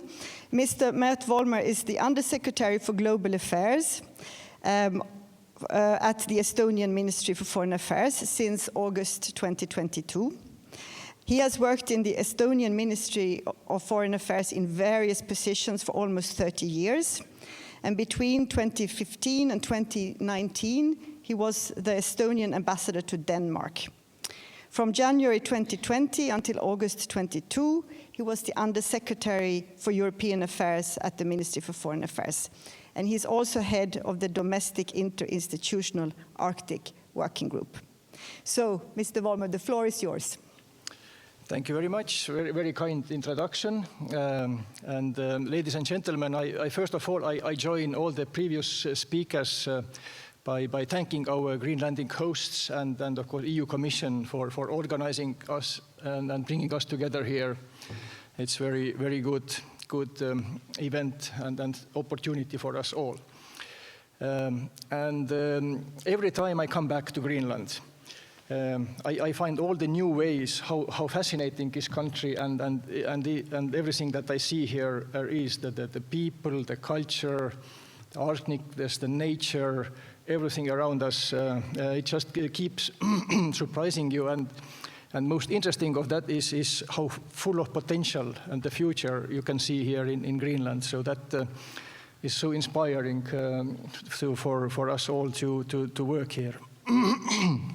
Of course, this time it's a bit different, and with sadness, I have to say the context has changed dramatically because supporting Ukraine's existential fight and struggle and then saving European security architecture, unfortunately, demands our full attention in Estonian Foreign Ministry, as I believe in many other ministries.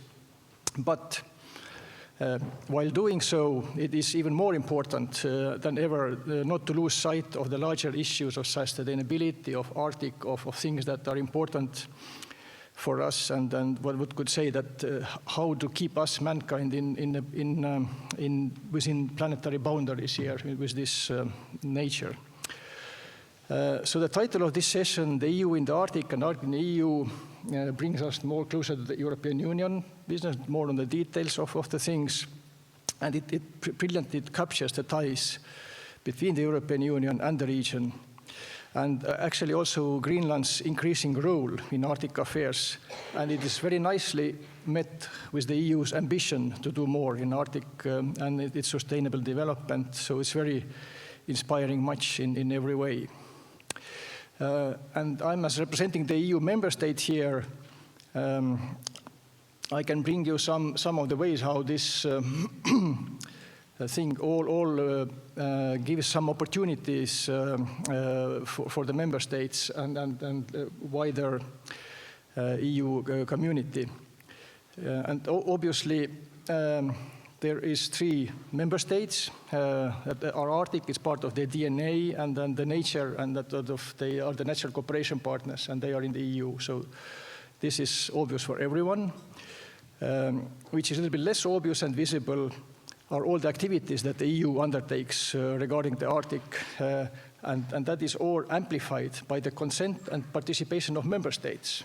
That's how the EU works. And what member states are doing also amplifies the EU policies and the integrity of what the EU is doing. And what is a little bit less obvious and less visible at first sight is how EU shapes the wider context surrounding the Arctic through its climate diplomacy, trade policies, development initiative, fisheries agreements, sanctions policy. So the huge thing around us is very much shaped by European Union. So ladies and gentlemen, Greenland has a lot to teach to us about sustainable development and living in harmony with nature. We heard that in the speeches of the first session. For sustaining mankind on our home planet, we do need this knowledge that people here have. And in Estonia, we do know that very well, and we have been working hard to fit into this picture. The way how we do it is through cooperation in different fields. It's mostly education, digitalization, business, green energy, and science. And Estonia, while we are not Arctic country, but very engaged neighbor to the Arctic community, we have developed a long polar traditions already for generations and years of experience. And the know-how and all the innovative solutions that enable us to contribute to Arctic sustainable development are there that we can bring to the table.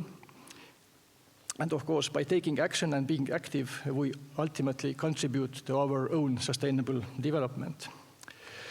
So a few words of maybe inspiration and background, and since we are looking into more detail, so what can be done and what could be done even more is maybe that the youth representative also mentioned that young people are more digital. They like the opportunities that the new technologies are bringing. So in the digitalization side, our Estonian companies have some success stories to demonstrate here in Greenland, and we're looking for new avenues to move on. One of our most wise companies called Cybernetica has been collaborating with the local authorities for years to develop the Greenlandic secure data exchange platform. So that the basic fundamental place where the data is exchanged. And this platform here is called Pitu. And Pitu is a small crucial device which actually is part of the dog sledge that connects the dogs and the sledge and gives opportunity to steer the dog sledge. So same way it sort of gives opportunity to steer the data between different data platforms and give possibility to use the data that is there in a safe and secure way. So it's a nice name to digital solution here. And other sample, if some of you have taken opportunity to ride in the new public transport, it's very good. Buses here, then you probably used the ticketing system, which is part of this global mobility technology provided by Estonian company Ridango. So, and they are also looking to expand from this mobile ticketing system into further opportunities. So small nations have to punch above their weight to prosper. It's a very competitive world out there, and one of the solutions to skip the usual steps and jump to the latest technology and strive to become a digital society. And what brings us to Greenland is that it's in very sparsely populated country with vast distances and things that are complicated in life. The solution seems to be in the technologies that enable the functioning of societies using remotely accessible public services. So one of the layers, the basic layer of digital society, and this is already there, is this data exchange platform P2. And actually, the next step is to build as many as possible public services onto this platform. Just imagination is the limit, what you can do there. So almost everything you can do from remote locations through these digital connections if you have internet and electricity. And that is already taken care of here, so that is not the problem that much anymore. And green transition, something that the EU is very strong, and that has been in discussion here. The EU stimulates the pace of change, not only in the member states, but globally. That's what the EU is good at. And Estonia is really quickly transforming itself into a renewable energy power. We have very big regional ambitions in offshore wind and in other areas. There's a quite vibrant clean tech sector, and we are surrounded by Nordic countries, Sweden, Denmark, Finland, and they have put the standard very high in all those technologies. So if you happen to be in this region, it sort of pulls you into it. And over a couple of years, we have managed even to introduce our solutions in the UN climate panels and the conferences. And maybe a few words also about on the science. Science needs huge resources, especially the polar regions. We all know that. And this is another field where the EU, in its sort of default model of functioning, pooling of expertise and pooling of resources, makes a world of difference. And Estonia is using this as much as we can, strongly engaged in the work of European Polar Board. Our scientists make use of the EU programs to launch international projects and work closely with the best in the world. And Greenland is, of course, the place where there is a huge interest to scientists of all stripes, including Estonian scientists. And Greenland is irreplaceable for our research to get the information, to see the interactions, to develop solutions to make our living environment more sustainable and better. And the best available knowledge is the foundation, and it can be found here, and it can be done with the help of European Union. So there's a clear outcome. So those fields that I covered here, education, digitalization, green energy, science, EU really has much to offer. The work is already ongoing. The member states are actually part of it. Estonia is definitely happily part of it. So, and I'm sure we are all ready to contribute and to continue and to contribute into EU-Greenlandic cooperation further. Thank you very much.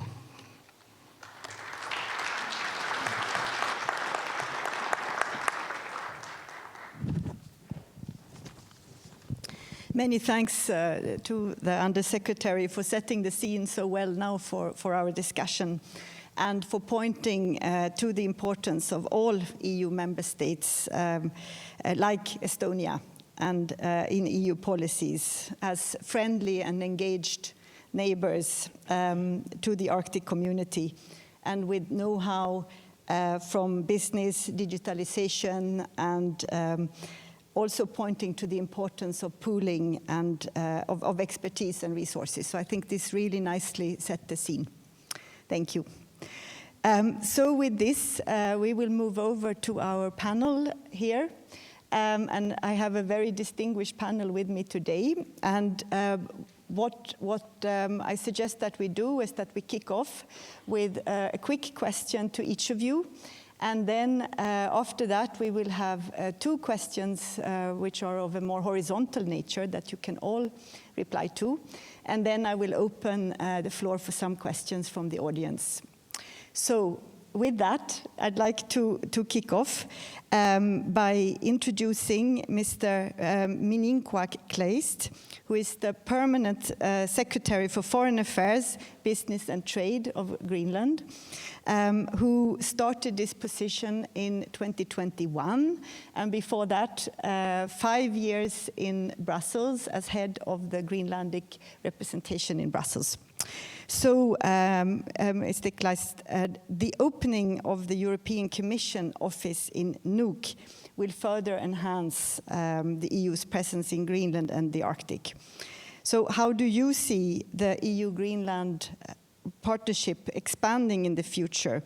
And how do you think that the opening of this office can also help to further raise the Arctic profile in Brussels?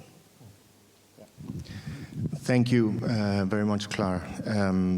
I think with the opening of the office, if we take one step back and look at some of the cooperation legislative groundwork that we have between the EU and Greenland, where there are a number of areas where we cooperate. For many years, it was mostly within education and fisheries, but a couple of years ago, it was decided that also a few other areas should be included under the headline Green Growth. And there we have science and biodiversity, renewable energy, climate, and what have you. So in that sense, some of the groundwork has been laid for a broader cooperation between Greenland and the EU. And with the opening of the EU office, one can expect that cooperation will become a little bit more intensified. We experienced that in the 90s when we opened an office in Brussels, and we experienced that when our friends from Iceland and the US opened here in Nuuk. And we expect that to happen when the EU opens an office here. Another element is that our consideration, or good thing or something we have to take into account is, in a fast-moving world where a lot of scenarios, geopolitical issues, and so forth are changing very quickly. The world looked different a year ago. It is good to have someone to talk with, and it's good to be able to know who to call, have messages with quickly, and I expect that part will intensify or become more clear. I think also with the opening of the office, once the colleagues from the EU come here, they will experience and detect more areas that could be interesting to cooperate on. Thank you very much for that, and interesting perspectives there. So our next speaker is the Arctic ambassador of Norway, of the Kingdom of Denmark, sorry. Sorry for that. I'll take that as well, don't worry. So Ambassador Thomas Winkler is the Arctic ambassador and senior Arctic official of the Kingdom of Denmark. And he is also the head of the Department of the Ministry of Foreign Affairs of Denmark, dealing with the Arctic foreign policy coordination with Greenland and the Faroese, the bilateral relations with US and Canada. And Ambassador Winkler has served as the ambassador of the kingdom to Russia and Canada, and has also served as the embassies in Kiev and Stockholm, and as the legal advisor of the ministry. So my question to you is, in view of the upcoming update of Denmark's Arctic policy, how can this opportunity be used to fortify the dynamic relations between the EU and the Arctic? Well, thank you, Clara. I must say the thing I'm looking most forward to in this panel is to discuss the term Europeanness of the Arctic. But we'll take that in the second round. On your first question, I mean, I have to be a bit formal in the beginning, because otherwise, I mean, Inuak will be displeased with me. The new Arctic strategy of the Kingdom of Denmark is awaiting the foreign and security policy strategy of Greenland. And this is not just my intervention. This has been agreed by the premiers of the three countries in June of last year. So I have to speak in more general terms. I cannot speak on what will be in a strategy that is not written.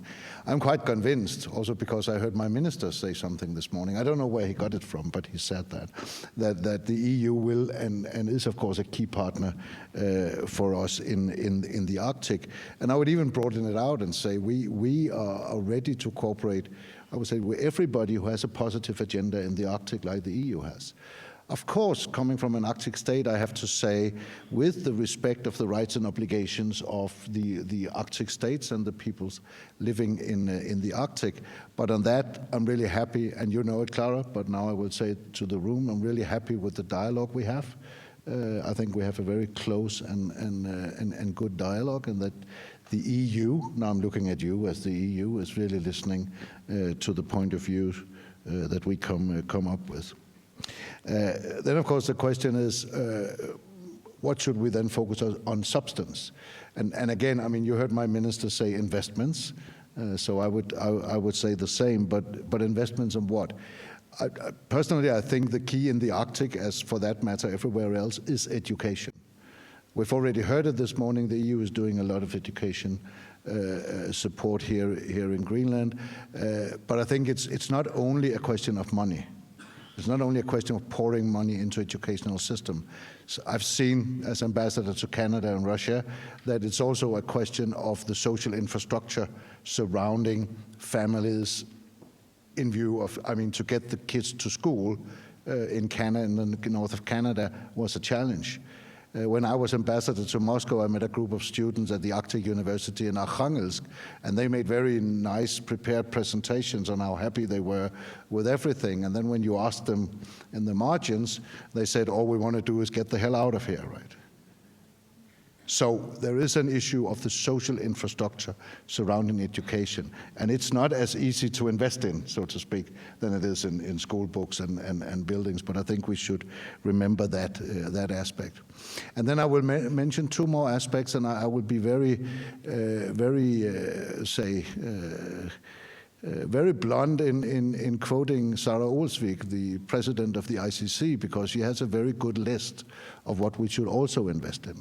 And we have heard about the health system, but I think it's very important that we also remember the mental health aspects in the Arctic. We saw it during the pandemic. There are challenges for the, let's call it the regular health system, but also for the mental health system, and we have to remember that. And then, of course, there is the sort of, we've heard it so many times already, there is infrastructure. Let's remember it all the time. And roads and airports and stuff are expensive. I think it's really key that we focus on communication infrastructure. If we get the necessary connections up all over the Arctic, this would lead the way for e-learning, for e-health, for so many other things. And I know a lot is going on. SAS has great projects here in Greenland on communication. But that, of course, leads us back to the politicians, because in order for this to happen, it has to be commercially viable. And that will require some bold, quick political decisions. And then we are off the desk of the civil servants and back to the politicians. Thank you. Thank you very much, Ambassador. And I think this leads well to the next speaker, Mr. Petri Kostinen, who is a policy coordinator at DG Regio in the European Commission. His main responsibilities are to manage the Northern Periphery and Arctic Interreg program and to oversee the implementation of the EU macro-regional strategy for the Baltic Sea region. So with this, Mr. Koistinen, how does the European Commission develop projects and programs to ensure that the European Union actively contributes to the development of the Arctic? And what is the impact of those programs in the European Arctic regions? And it would be great if you could also give some examples. Yes, Good morning, everybody, and great to be here. I realized that Nuuk is almost exactly the same latitude as my hometown, Kajaani in Finland. So, so outside, actually, what is it now outside reminds me of when we used to have the good old cold winters in Finland, and how the lights changes with the snow. But thanks for the question. This kind of questions I could probably spend 60 minutes instead of 2, so I try to be careful here. But let's start from the couple of main points. So talking about programs and projects. So we have the new Northern Periphery and Arctic Interact program. So it's a transnational program. It covers Greenland. It covers part of Norway, Sweden, Finland, and Norway. We have also Svalbard, Faroe Islands, part of Ireland. And basically, I would almost sort of reformulate the question, because it's not the main kind of term here is maybe partnership. It is not the EU, it's not the Commission who's designing the program. It is really all the stakeholders, national, regional and local level in these countries who actually design the program. So that's very much the kind of thing that it sounds very kind of bureaucratic, but what we call a shared management. So actually it is then, obviously, it's not the Commission who chooses the project, is all these countries, all these regions, in their meeting with what's called steering group, actually choosing the projects which will be funded. So that is kind of the main thing here. So the main thing, in a way, that I would say NBA, so Northern Periphery and Arctic, has been existing already more than 20 years. So the big thing here is really that already in this program, EU is in the Arctic and Arctic is in the EU. So the process, or the EU process, what we apply, whether it is the Arctic or whether it's in the Mediterranean or somewhere outseas territories of the member states like Guadeloupe, it is more or less the same. If you think about it, that if you're commissioning a painting, if you commission a painting here in Nuuk, in Greenland, it looks rather different than if you would ask somebody to paint a picture in Romania or, say, Portugal, Lisbon. The canvas is there, the paints are there, and the frame is there. The picture and the painting, but the picture and the painting will certainly look very different. So that's a bit of the progress in the process here. So luckily we have now the new Northern Periphery and Arctic for the next 7 years, running until 2027. And the good thing about this sort of EU presence here is, first of all, of course, the funding. So we are talking about something about, at the moment, like 67 million over the seven years. So 2/3 comes from the EU, but it also comes from the partners, from Norway, Iceland, or Greenland.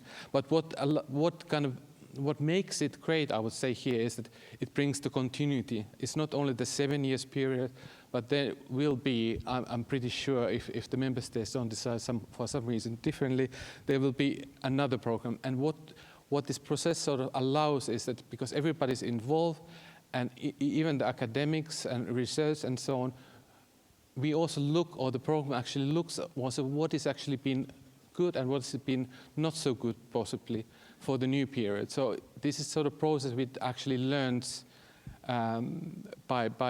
from itself, and basically we're hopefully getting a program which delivers better. And then finally, maybe I'm skipping some of my points, because I'm sure I'm doing much more than 2 minutes already. As I say, as a project level, it is really the program and the program partners who decide on the projects. And I'm just taking, because otherwise I'll take too much time on the results. I think one of the results, and is very well linked to the aspects we've been discussed this morning. It is that there are some solutions now also which are coming out from the projects which are addressing the issue of mental health in the Arctic. So there's a lot of kind of things you can do with digital. And so our main priorities are green and digital transition, which are EU priorities. So basically the framework we have brings the EU priorities in the Arctic, but what comes from the Arctic is actually the local communities being able to work together across these 300 million square meters which only have 7 million people, which would be not otherwise able to cooperate together. And then actually then brings in the know-how and the knowledge what is local. And I think what Arctic has to give then to EU, it is really like when it comes to green solutions, low carbon emissions, there's lots of knowledge in the north. So in that way also, I think Arctic and what we do through the programs and the projects will also then very much is a value added for the EU as well. And sorry, I already took too many minutes, but I could, as I said, I could talk about this for hours probably. Yeah, and I'm sure we are able to listen also for a very long time because it's a very, very interesting topic. So thank you for painting and brushing this quick picture. So moving over then to actually to more the region. So I'd like to introduce now our next speaker, who is Mr. Thomas Mörtsell, who represents Västerbotten, which is located in the north of Sweden. An Arctic region pioneer in the green transition. And Mr. Mörtsell has strong experience working regionally and locally as a former mayor of the municipality of Storuman for several years. As current president of the CPMR Baltic Sea Commission, which is a platform promoting regional cooperation in the Baltic Sea region and gathering 19 regional authorities, he also has experience in European cooperation. So, Mr. Mörtsell, the role of regions in implementing EU policies and, of course, the EU Arctic policy is essential. How does the Conference of Peripheral Maritime Regions of Europe, CPMR, and in specific the Baltic Sea Commission, contribute to a stronger involvement of regional stakeholders in the governance and implementation of the EU policies in the Arctic? It's quite a mouthful there, but please. Yeah, thank you, Clara, and dear colleagues. First of all, I would like to thank you for the invitation to participate in this event. As mentioned, I come from the region of Västerbotten in the northern parts of Sweden, a region with vast distances and harsh climate.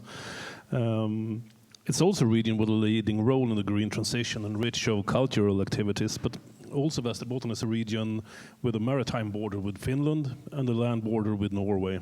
And our region, therefore, has a strong tradition of cooperation across borders and taking an active role in the European level.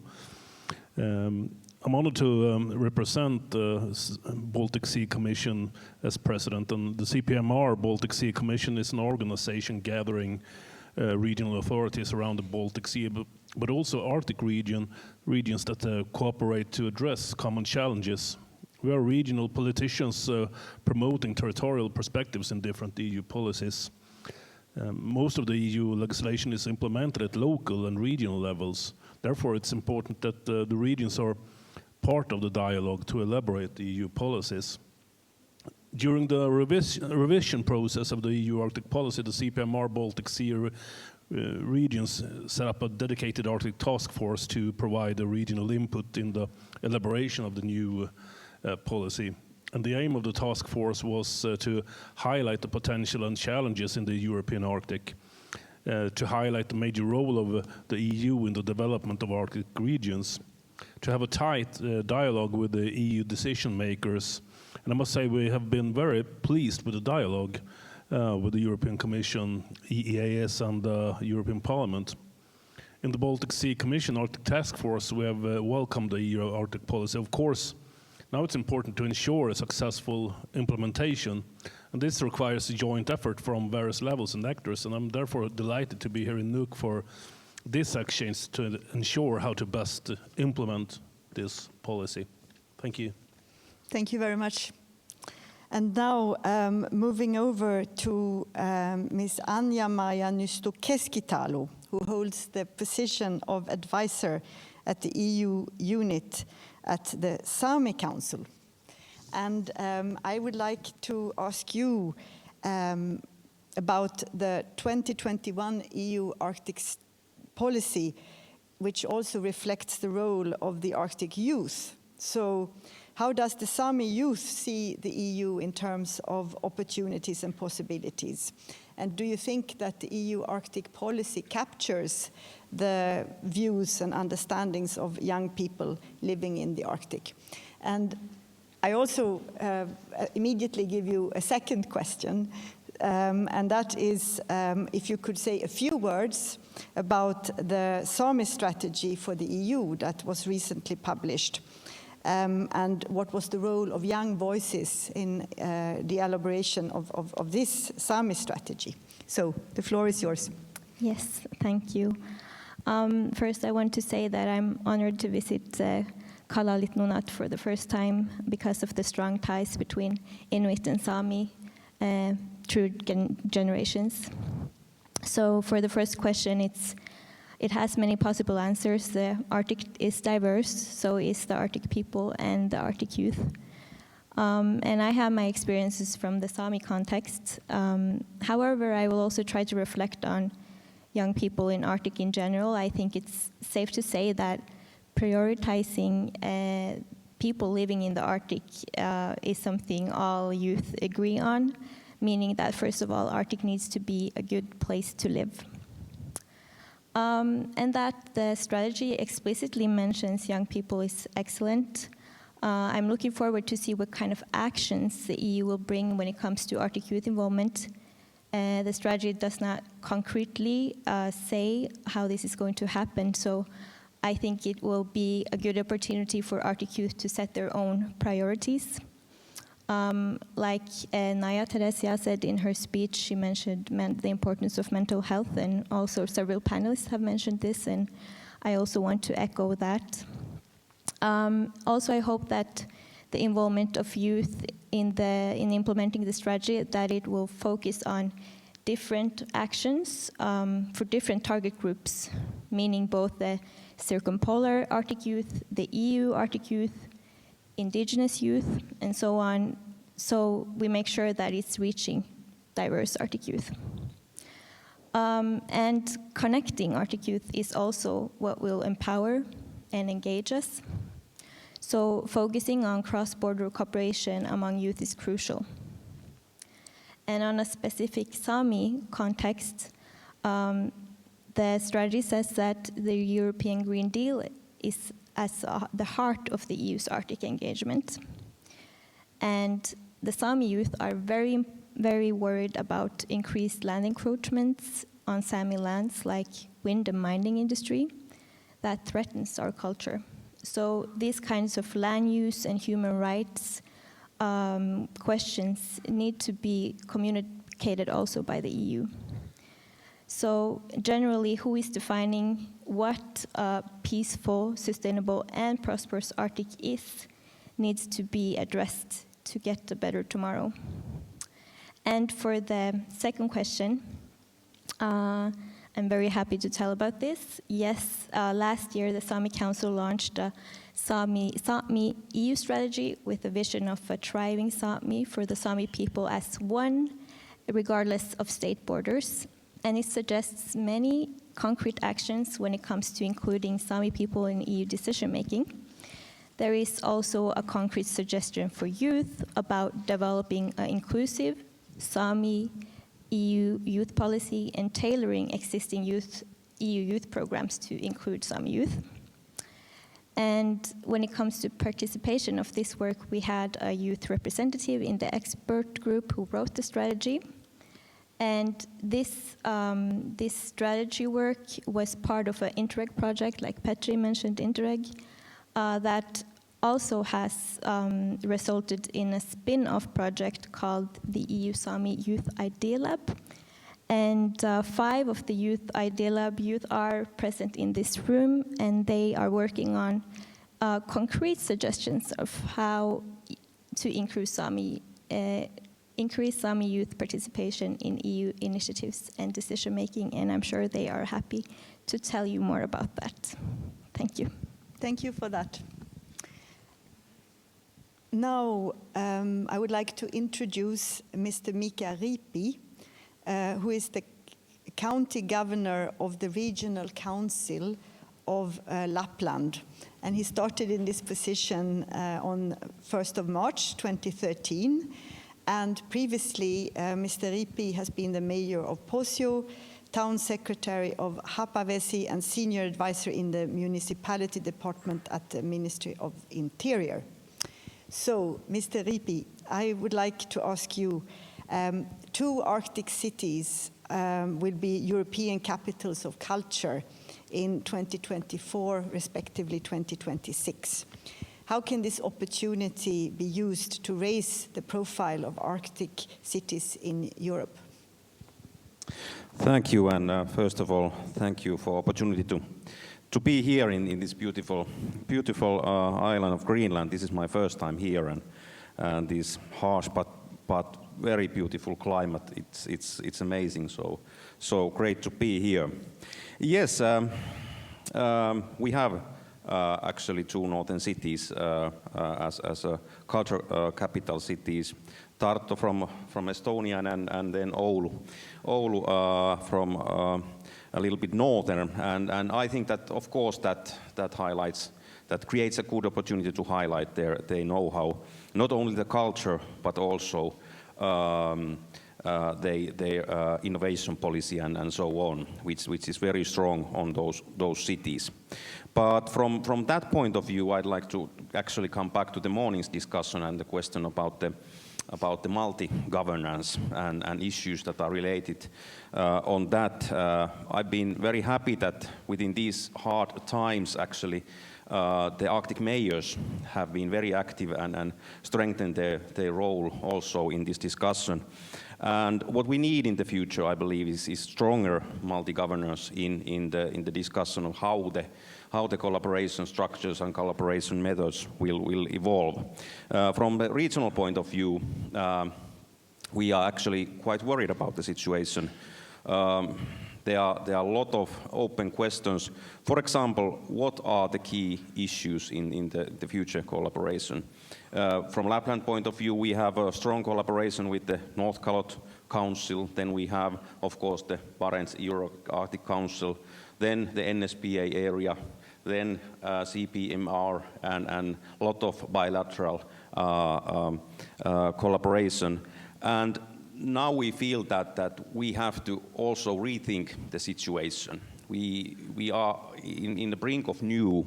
So talking about the EU and the collaboration in future, how the EU can be involved stronger in the Arctic, I believe that more strongly participating into these discussions in the spirit of multi-governance can be one of those answers in the future. Thank you very much. So now I will turn over and do one question and ask all our panelists for their views and their take on this. So although there is no direct link between the organizations that you are representing and the EU, we are aware that a lot of the proposals in the EU Arctic policy are actually being implemented through your organizations or affect those that you represent. So what would be your message in terms of delivering results under the EU Arctic policy? What message would you like to convey to the EU institutions? And let's start with you, Mr. Kleist. I think one of the messages that I think the EU has understood is that we have people living in the Arctic. And that is one main element that must not be forgotten and has to be reiterated every time we speak. We have people living in the Arctic where living conditions can be harsh and where opportunities scarce to some extent. But if you have the right partners, we can actually create situations where we both gain something from it and improve things. And the Arctic can do quite a bit and contribute quite a bit with the right partners in doing something towards climate change. Can do something on biodiversity, can do something on science, do something on resources. And that is important to keep in mind, that the Arctic is full of opportunities, but it's also a unique place that we have to, it was mentioned earlier, it's not a museum, but in some ways there are fragile elements. And you have to be aware of how you develop things or how you do not develop things. And here it is incredibly important that dialogues between the Arctic peoples and the EU are held, so that we're both aware of the directions and what is possible and what is not possible. We have histories of the people of the Arctic that we have to keep in mind, that can be sensitive, but also opportunities if you handle that in a good way. So I think that is an important thing to keep in mind. And then, of course, fundamentally what the EU has of priorities on green growth, I think is very interesting for us. And also the struggle for human rights and the situation in Europe right now, where we stand with the EU in the war that goes on in Europe. Thank you. Ambassador Winkler. I agree with Mininok. I mean, the inclusion of local community must be key. And what worries me is that we are always saying this, but we also have to actually do it. And I don't want to insult anybody in the room, but I think as states and organizations, we have perhaps a special responsibility to make that very clear to the scientific community. To launch research projects in the Arctic without true local engagement is a wrong way forward. I think we have a job as states to explain to our scientists, you have to actually do it. And now I don't know what your second question will be, but I have to say, as a state, I also had part of the responsibility of including this Arcticness in the EU. I mean, Matt, you said quite true that the EU is more than the Arctic member states or the northern member states. We need to have all EU member states on board, and a job as a state, and I know I share that with my Finnish and Swedish colleagues, is for us to explain to the other member states what the Arctic is about, and there's a role for us. And then I will save the Europeanness of the Arctic till later. Thank you.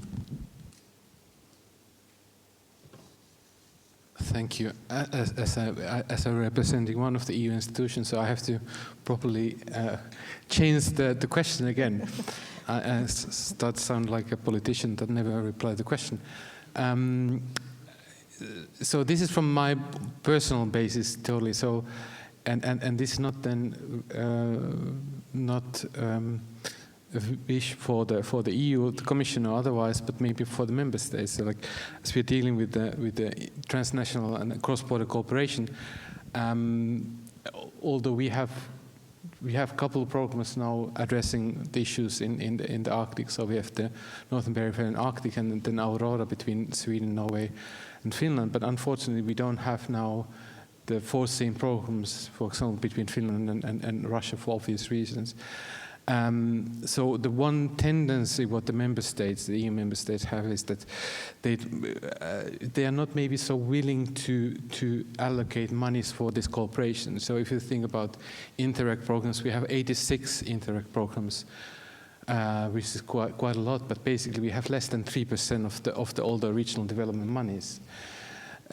So my wish would be maybe that, especially if you want to take Arcticness seriously when it comes to cooperation, as I said, it's 300 million square meters area, covering 7 million people. If you want, and it makes sense for these people on different areas of Arctic to work together, because they understand what are the challenges and what are the solutions. So it really makes sense for them to cooperate. But I would argue that, and would wish there was member states that also remember this in the future, that please do also allocate and keep in mind Arctic in your mind when negotiating about the next funding for the regional development program. So cooperation cross-border and cooperation transnationally in the Arctic is important and it needs funding. Thank you.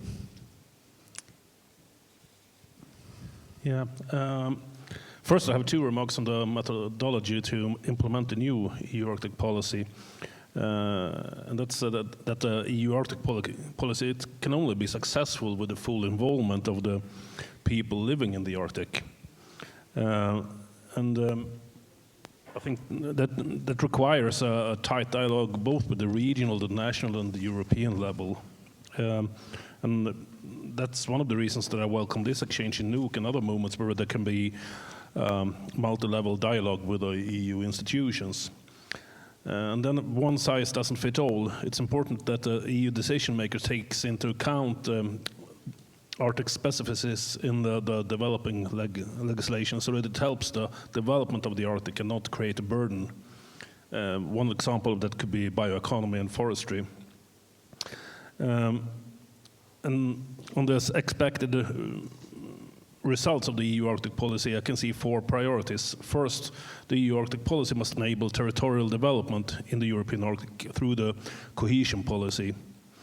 And the importance of the cohesion policy can't be underestimated.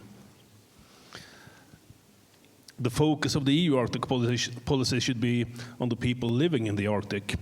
Social well-being, education and culture. The policy should help to invest in human capital and to create vivid communities. It's also important that we address the demographic challenges in the European Arctic. The EU Arctic should help to develop better connectivity, infrastructure and sustainable transport modes for people and goods in the Arctic. As you know, poor accessibility is a major problem for the European Arctic. The overall economic development depends very much on these issues, and we therefore follow closely the revision of the TNT regulation. And lastly, the EU Arctic policy must continue to invest and support key sectors of the European Arctic contributing to the green growth. An example of those are bioeconomy and forestry, renewable energies, sustainable resource extraction. The northernmost regions of Sweden are home to world-leading industries and research center for sustainable extraction. Over half of Europe's most critical mineral and metals are found in the Swedish bedrock, with most of the deposits in the north. And the tradition, the competence and the capability throughout the whole value chain makes North Sweden the most advanced and most valuable ecosystem for the development of sustainable mining in Europe. North Sweden wants to strengthen its position as a global frontrunner for sustainable development, a reliable and efficient supplier of raw materials, an innovative testbed and a high-tech knowledge hub, as well as a vital facilitator for the European green and digital economy. My main message to the EU institutions is to live up to your words.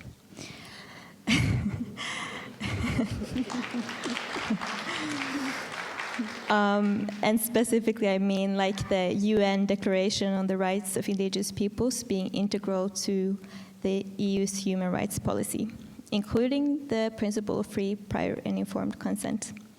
There is a need to strengthen the internal indigenous peoples policy and raising awareness of this horizontally in the EU, as many of the policy areas that affect us directly are managed by many different parts of the institutions. And especially in the implementation of the EU Green Deal, the external aspect of the EU indigenous peoples policy is much more integrated. For example, I mentioned earlier that the youth involvement in the EU Arctic strategy is not very concrete, but last year the EU adopted the Youth Action Plan in external action. And concrete actions like this, I would really like to see in an internal indigenous peoples context. Okay, two points from my perspective. I believe that Thomas took the first point quite well. So referring what was discussed in the morning, what we need is investments and investments and investments. many kind of investments, but not forget also the physical investments, meaning the roads, meaning the railroads, meaning ports and airports. They are vital for whole Europe. And it all links to this green transition. And if you think about the Nordic Arctic, our role in the future concerning the bio-based renewable products or renewable energy or future of a hydrogen industry or the critical minerals. Those issues are related to all Europe's future, how we can be more self-sufficient in the future. And therefore, what we need is much more stronger emphasis to straight funding instruments on, for example, green transition. And that means that opening up, for example, the CEF mechanism in the future so that it reacts for green transition needs could be a possibility. But then the second point, it's quite controversial situation when we look from the northern Finland's point of view, the current situation and what the European Union is doing. Same time that they are highlighting the green transition and the quickness of that, same time there are a lot of regulation that sort of goes in other way. And now I'm referring to current discussion about the biodiversity and forest policy that the European Union Commission has announced. And what we need is a more region perspective approach.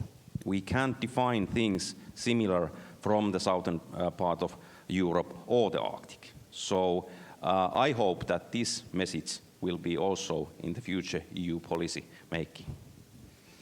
Thank you to all the panelists for these messages to the EU institutions. I'm mindful of the clock ticking, and I still would like to do one more quick horizontal round. So I ask you all to keep your answers to like a minute, and I'll start at the other end this time. So the question is that this whole panel was about the EU is in the Arctic and the Arctic is in the EU. But how can we develop further this statement, and how can we increase this level of Arcticness in the EU and Europeanness in the Arctic? I believe that main question how the EU can be more Arctic is to put on more resources on the Arctic issues. And see Arctic as a cross-cutting issue, not a sectoral issue. As we have discussed here much, there's questions that are related to indigenous people, there are questions that are related to climate change, questions that are related to green transition. So instead of putting it into under one DG, maybe forming some kind of a cross-cutting form of Arctic policy, also by resources. And, well, Northern Arctic Commissar.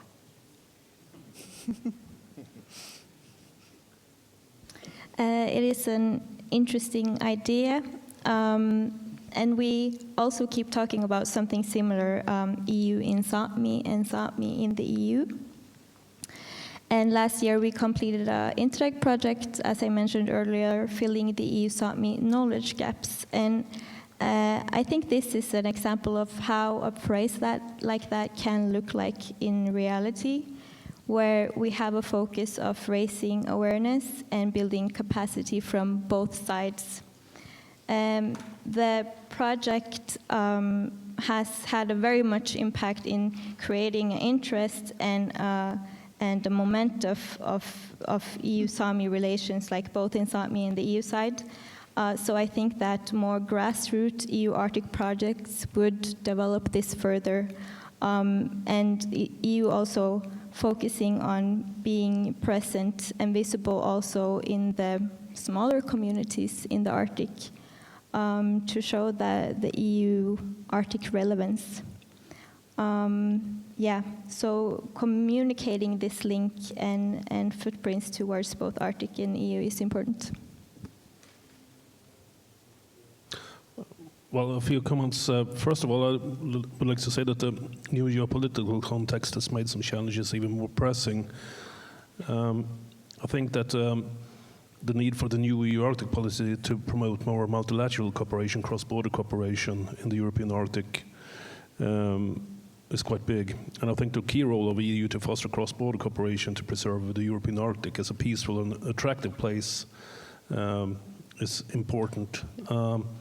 The key role of the EU to support the green industrial revolution that is being led by the north of Europe. I mean, the European Arctic has a lot of potential in terms of renewable energy, and Miko was mentioning that earlier. We really are at the front when it comes to the green transition. I think it's important that the EU should support this. And last, the security aspect is even more relevant now than before. The need to maintain a peaceful and low-tension area is growing more and more important. Of course, mainly because of the war, Russia's war on Ukraine. So, well, yeah, that's some of my comments so far. Maybe I could refer to my previous answer, so more funding, more investment. But maybe also something I would actually like to bring, how to say, more to the overall cohesion and regional development policy and instruments we have in the programs is actually the even more bottom-up approach, like local knowledge, local solution, all these kind of things.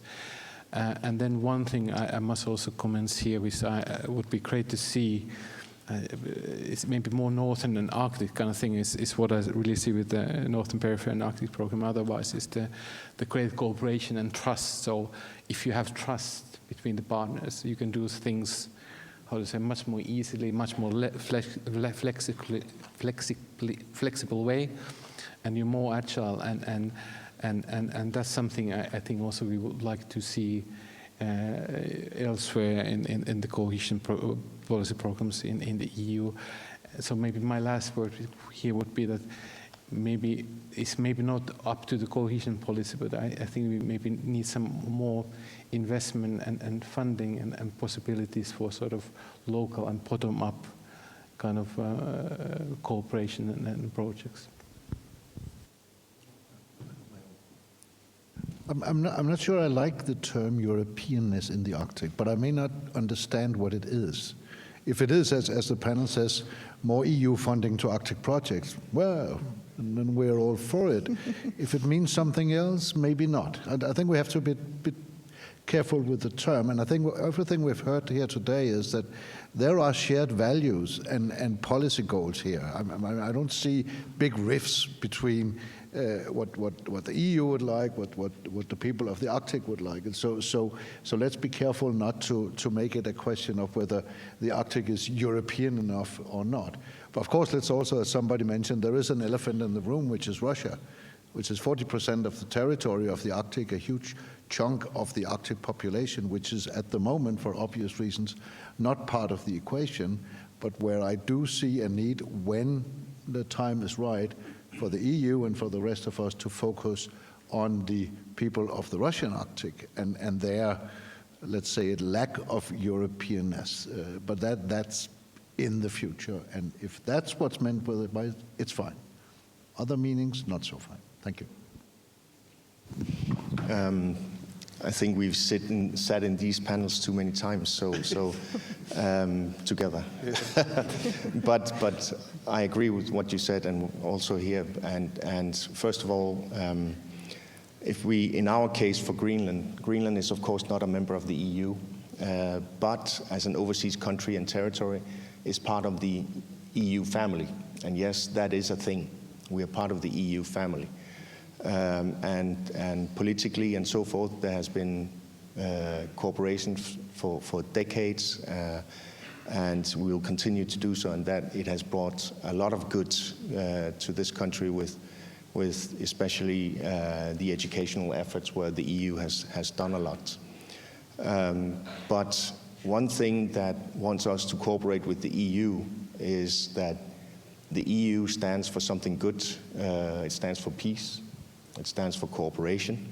It stands for higher standards on environment, human rights, and hopefully also indigenous people's rights, climate, and so forth.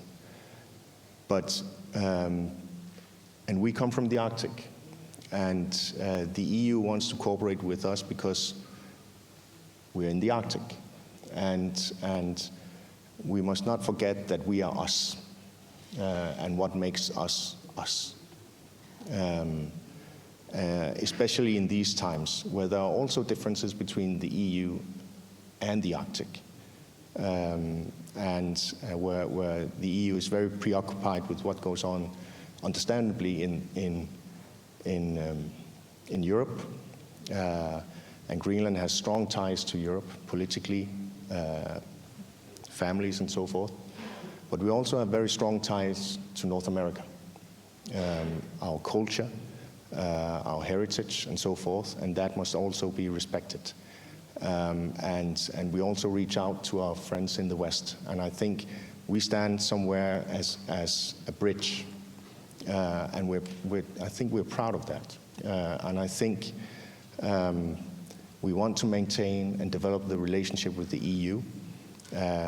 The EU is good, but it's also massive. It's very big for someone like us. Just looking at the legislation, EU legislation, 170,000 pages of EU legislation. That is not something, for example, we can implement here in Greenland. We would have to translate it if we were to go further into the EU. But we have a very good relationship with the EU, and we can develop that. And I think there are elements between Greenland and the European Arctic that are extremely valuable, and we have to keep developing it. And especially in these times. I had a few talks with our Minister Motzfeldt the other day and of what goes on in the world these days. And the frustration about everything is about war and weapons right now. And in these times, I think we have to remember who we are, get back to who we are also, what makes us the Arctic, and that's the exceptionality, and that is the cooperation, and that is the peace, and that is living with the nature. And I think in that sense, there's something we can inspire the EU, and the EU can inspire us on many high standards within democracy, human rights, and on all these areas, I think we can cooperate. Thank you for that. So, we have a few minutes, so I'd like to open up for some questions from the audience. So if anybody would like to ask a question, please identify yourself and to whom you would like to ask the question.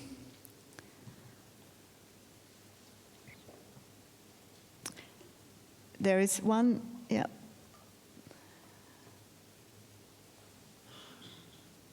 Right here in the middle, yeah.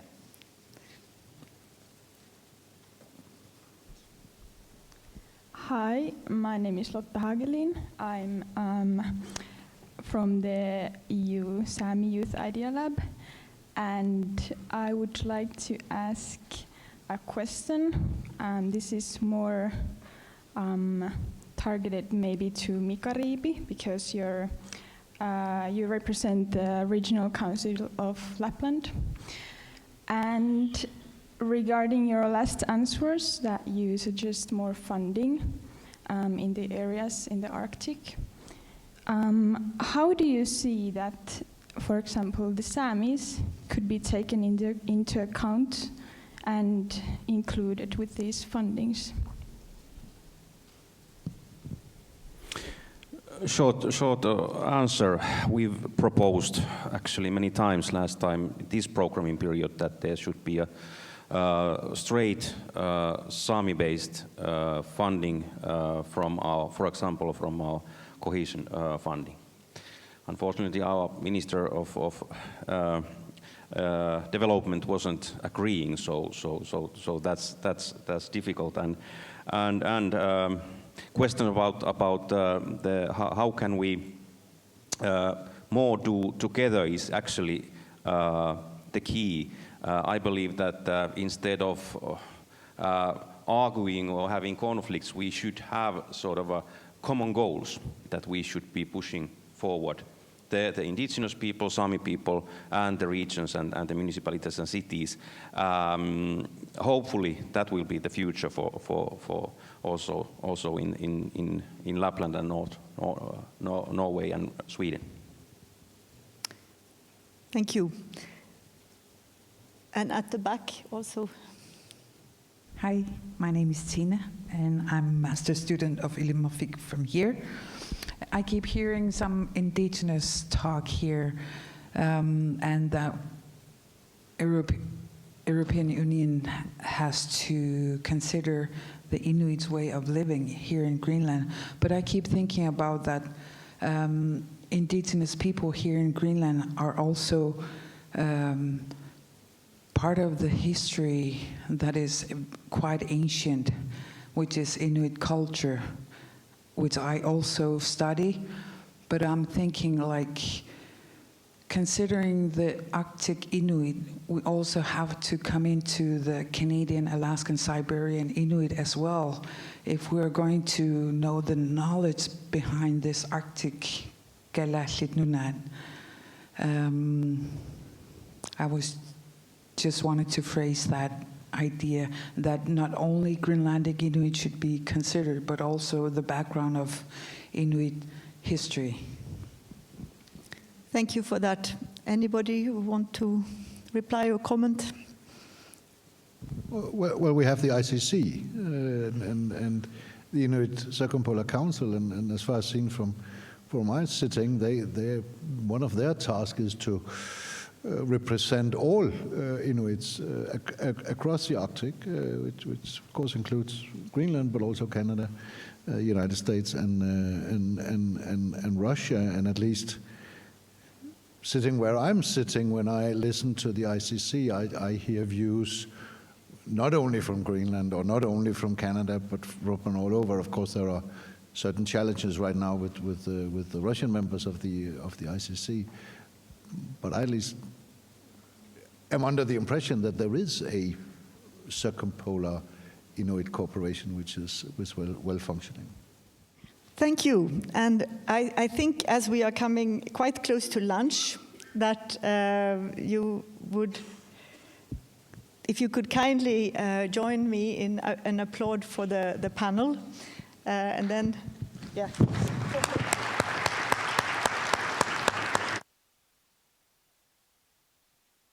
Thank you.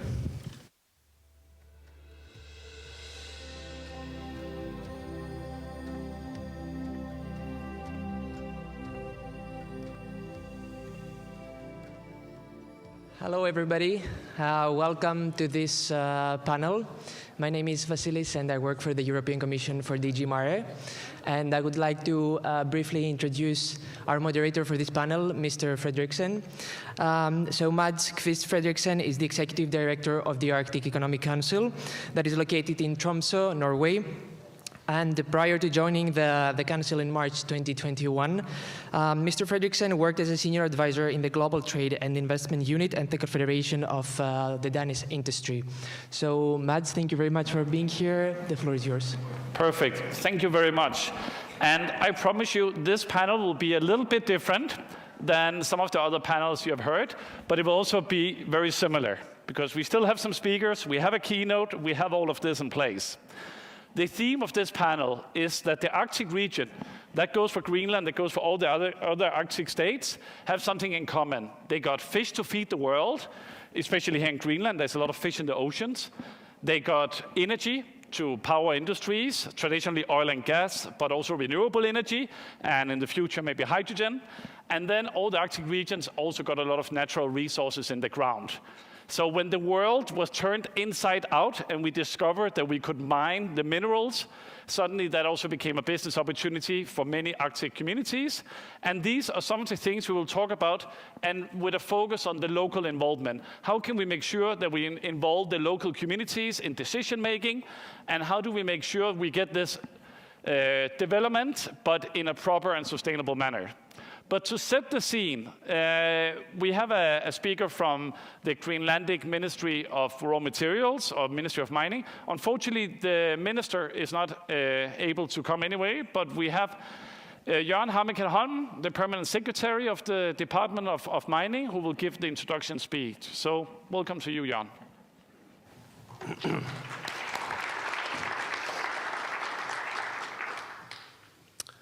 I'm substituting my minister, Akalok B. Ede. He's not able to be here today, and I will make his speech available for you. Thank you for this opportunity to speak on a subject of high priority to the government of Greenland. In Greenland, we actively seek to develop the mining resources sector in close interaction with the Greenlandic society for maximizing the mutual benefit. We work on several levels, both nationally and locally. It is a key priority for the government that local stakeholders are involved in order to ensure transparency and local contributions and benefits. This approach is used against large-scale mining projects and down to local small-scale mining operations.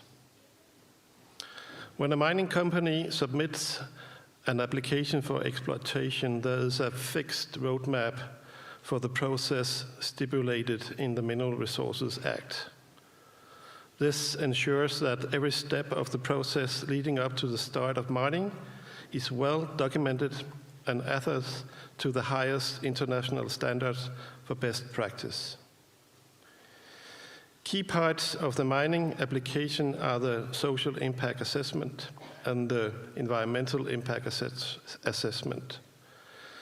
These are drafted by the applying company in a process involving several reviews by the authorities before they are presented to the public at a pre-hearing and a subsequent hearing process.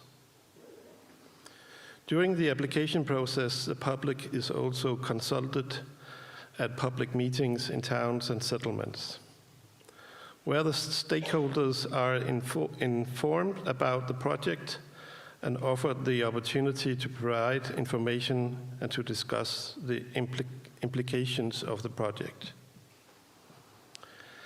The applying mining company is also required to enter into a so-called impact benefit agreement with the local municipality and the government of Greenland.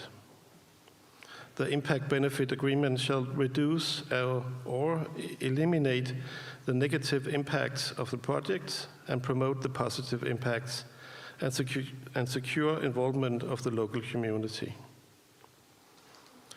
The Mineral Resources Act set terms for the use of Greenlandic labor and subcontractors. The Act has the specific aim of securing the involvement of Greenlandic citizens and business in mining projects in Greenland. This will also favor the mining industry in the longer run, and it will be able to use local subcontractors and recruit from a qualified local workforce with know-how about not just mining, but mining under Arctic conditions in Greenland.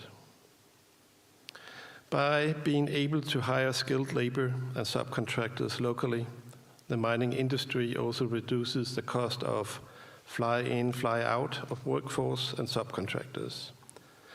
And with local involvement, a mining company can obtain a higher degree of so-called social license to operate, and its employees may become ambassadors of the mine in the local community. To ensure further local involvement, Greenland also offers mining of minerals on a small-scale level.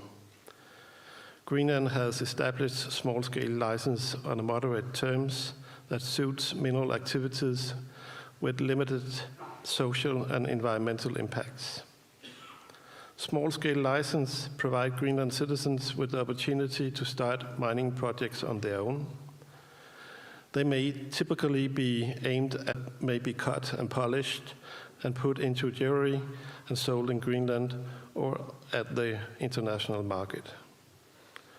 Locals may also use small-scale license for geotourism for geology enthusiasts from abroad. The local involvement ensures that a larger part of the economy revenue from the mining operation stays in Greenland and are reinvested into the local and national economy. The build-up of skills and qualifications are also seen as lasting gains that will remain in the society where it may benefit other industries. Greenland wants to contribute with its mineral wealth to the global clean energy transition in a sustainable way. Greenland therefore welcomes the cooperation with the EU in the field of mineral exploration. Thank you.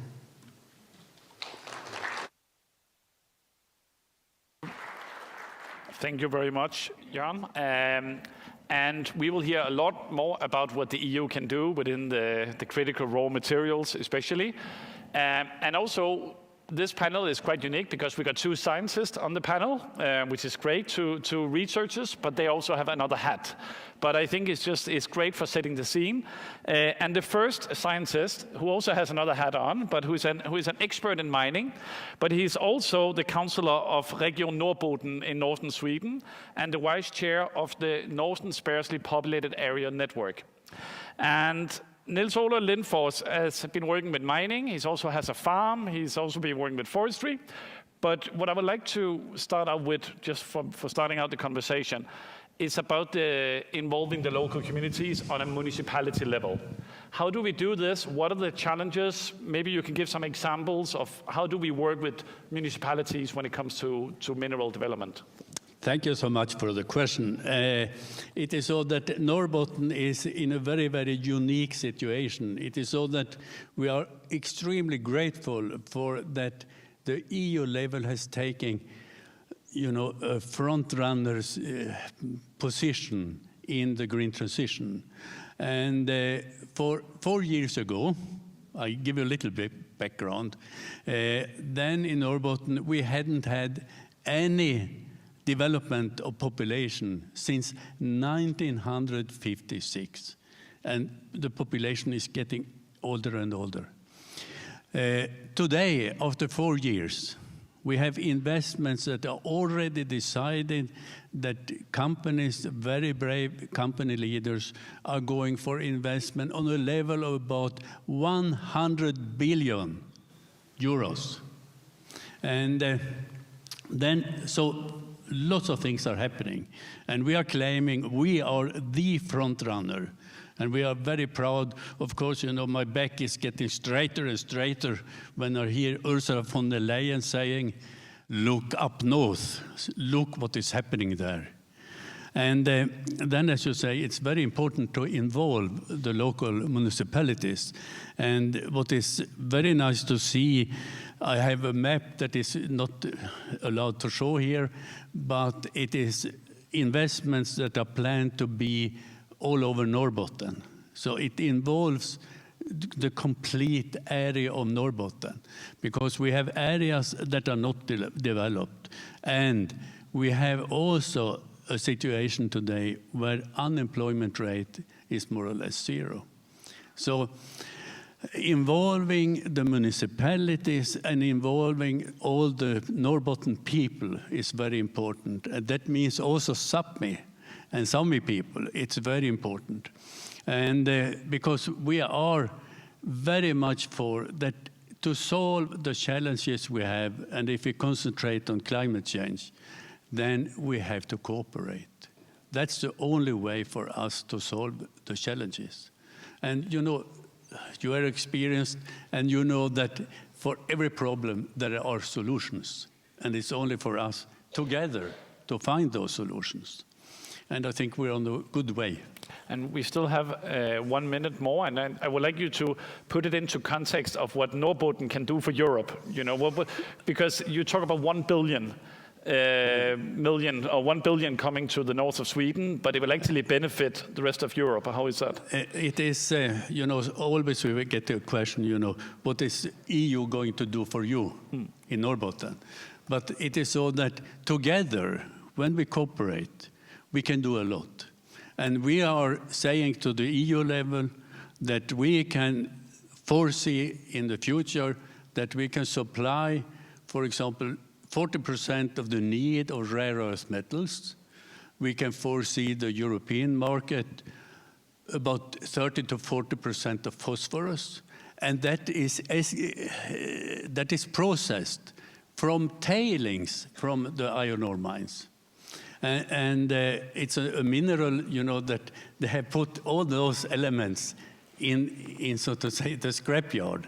But now the scrapyard is a new mine, and that is excellent. So we can contribute really a lot. And what is then, it was said also from Mika Rippi, I heard, that it is very much an important thing that we have a good dialogue from the northern regions, from the EU Arctic regions, that EU have to a little bit change rules and regulations to fit for this. Because, for example, infrastructure. I remember, Mika, you mentioned infrastructure as one point. And infrastructure, it is so that small countries like Finland and Sweden, to be able to, for those minerals or those metals to reach the market, we need infrastructure. And to do that, that is not possible to finance it for the local communities. It's not possible to do for the nations. It must be also supported from the EU level, because everyone is benefiting of that. It is not only locally, nationally, it's only the EU level. And you heard previously also that it's very important that we get more self-sufficient and not so much relying on China, for example, on these rare earths. And I think that's a good transition to the next speaker, because getting self-sufficient, focusing on rare earth elements, for those of you that don't know, is most likely will be a part of the critical raw materials list that will come out again from the European Union. So the next speaker is Maria Nyberg, who is a policy officer at DG GROW in the European Commission. And in a few weeks' time, maybe a month's time, the Commission will come up with their Raw Materials Acts, the Critical Raw Materials Acts. And this is a critical act for not only for Europe, it would also be a critical act for Greenland, I would say, and it would come out with where we are going when it comes to mining. But I will let Maria Nyberg put a little bit more words on it. You know, how do you see the initiative of this Critical Raw Materials Act? What will it do for the Arctic? Maybe you could elaborate a bit on that. The floor is yours. Thank you very much, Matt, and very happy to be here. Yes, so the Critical Raw Materials Act. So some of the speakers earlier today have related to that. The world that we see today is a world where there is a global race going on for to get the materials that we need to go green and to go clean. And we have a plan to address this, and we need to move fast. So in the State of the Union speech that our president made in September, she came forward with that we will propose a Critical Raw Materials Act. And this is also something that was mentioned in the Green Deal industrial plan that was presented last week as a response a little bit to the to how to look to the green tech industry in Europe as compared to proposals that have come from other parts of the world. So what's going to be in the proposal? we see four main things. So firstly, it's about defining which critical raw materials that are strategic. And what does strategic mean? It means which are the ones that we really need for the green and digital transition and that are needed for security and defense purposes. And this is it's forward-looking into the developments to expect. And these strategic raw materials, we think, will then guide business decisions and EU priorities. So that's the first thing. A second thing is about that we think that we need to improve the EU monitoring capacity, and this we think will improve the resilience of the supply chains of our industries. So what does this mean? It means, for example, to carry out stress tests on strategic supply chains, looking into how we can coordinate strategic stockpiles, how we make sure that downstream users really take into account the diversification as concerns their supply. A third thing then is that we will define strategic projects that go all through the value chain, from extraction, processing, refining to recycling. And these strategic projects will benefit from more streamlined permitting and better access to financing. And the fourth part is about that we want to grow the single market for secondary raw materials, and we will come forward to strengthen the waste and circularity regulatory framework to promote material efficient recycling of raw materials. So that is the main bit. Is that me? 1 minute left. Yeah? Then it's also about innovation and research to find, for example, substitution. It is also about strengthening skills. And regarding the connection to the Arctic, so the EU has set out that we will strengthen the cooperation with the Arctic for its renewable energy potential. And we know that, we have said it, I have said it, critical raw materials and base metals are needed to turn towards renewable energy. And the Arctic states are potentially very significant suppliers of these critical and base metals. And we already today see extraction taking place here. And in the European Arctic, that was earlier referred to, it's a leading mining region in the EU. And we see very high standards for mining, which often takes place in protected nature zones. There is a coexistence. And a move forward, for example, in reducing the CO2 footprint. And at the same time underlining the importance of protecting the specificities of the Arctic environment and relations with local communities. So to conclude, from EU side, we will increase our efforts to promote sustainable and responsible solutions in the European Arctic for extracting critical materials and base metal needed for the green transition. This is part of the Arctic Strategy of 2021, and we will seek strategic partnerships with resource-rich third countries, and that is perhaps something that I could relate to a little bit later on. Perfect. And there's definitely a lot of resource-rich countries in the Arctic region. We will now go, because we heard about involvement from municipalities. We also previously heard from the next speaker that we have to do it the right way. Whatever we do, economic development, we have to do it the right way. And the right way is obviously to involve the local people, and that also involves the indigenous people of the north, of the Arctic region. Silje Grene Mutukka, the president of the Sami Council in Norway. Parliament, sorry, you even corrected me for lunch, and now I did it again. Apologies. The Sami Parliament, the president of the Sami Parliament, we always knows we can always improve, and everyone can always improve. And there's a lot of learnings from previous industrial development projects in the Arctic region.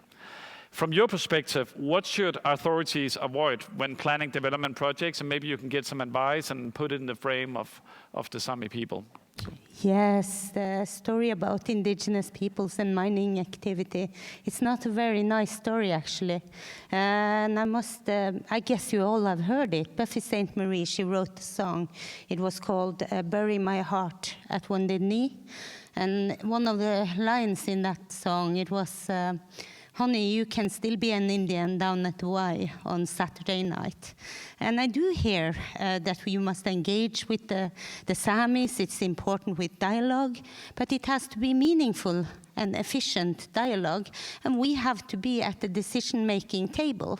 Often when I'm confronted with the question on whether we do not recognize that there is a climate crisis and we are most affected. So it seems like everybody's expecting us to sacrifice our ways of life so that we can save the global crisis.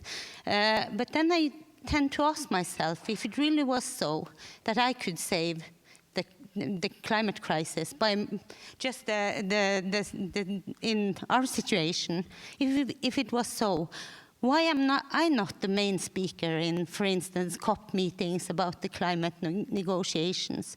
I think this is proportions of the way you portray the problem that is not very, very realistic. So I must say also the historic backdrop for Samis is quite different than, for instance, for Inuit.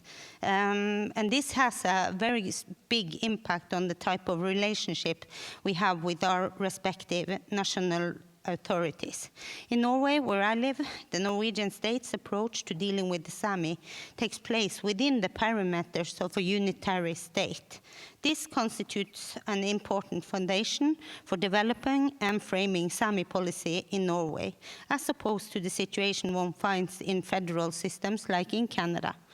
Or here, where the government of Greenland rightfully and gradually has taken more and more economic and administrative responsibilities from the state of Denmark. This means that the Sami people, we do not enjoy the same level of self-determination as the Inuits in Greenland when it comes to, for example, management of natural resources. So when you're at the table, but you are not an actor that can play a meaningful role in decision-making, this is very, very a bad situation. And any dialogue you are invited to are on the premises of others. And they can choose to hear you, or they can choose not to hear you. So I am not very satisfied with the word dialogue in itself. And even though we hear some beautiful things about the situation in Nordland, I suspect it cannot be a story with all benefits. There must be another version of this story, and I know that the situation in Gallok is not a good one, and it's in Norrbotten. I see that in Kiruna, where they moved the entire city, it is affecting the herders heavily in the area. How much are they heard? Are they respected?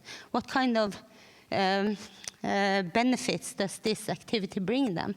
And that is something that is seriously hampering our situation. So I cannot accept a story that isn't quite, it doesn't show the whole of the situation.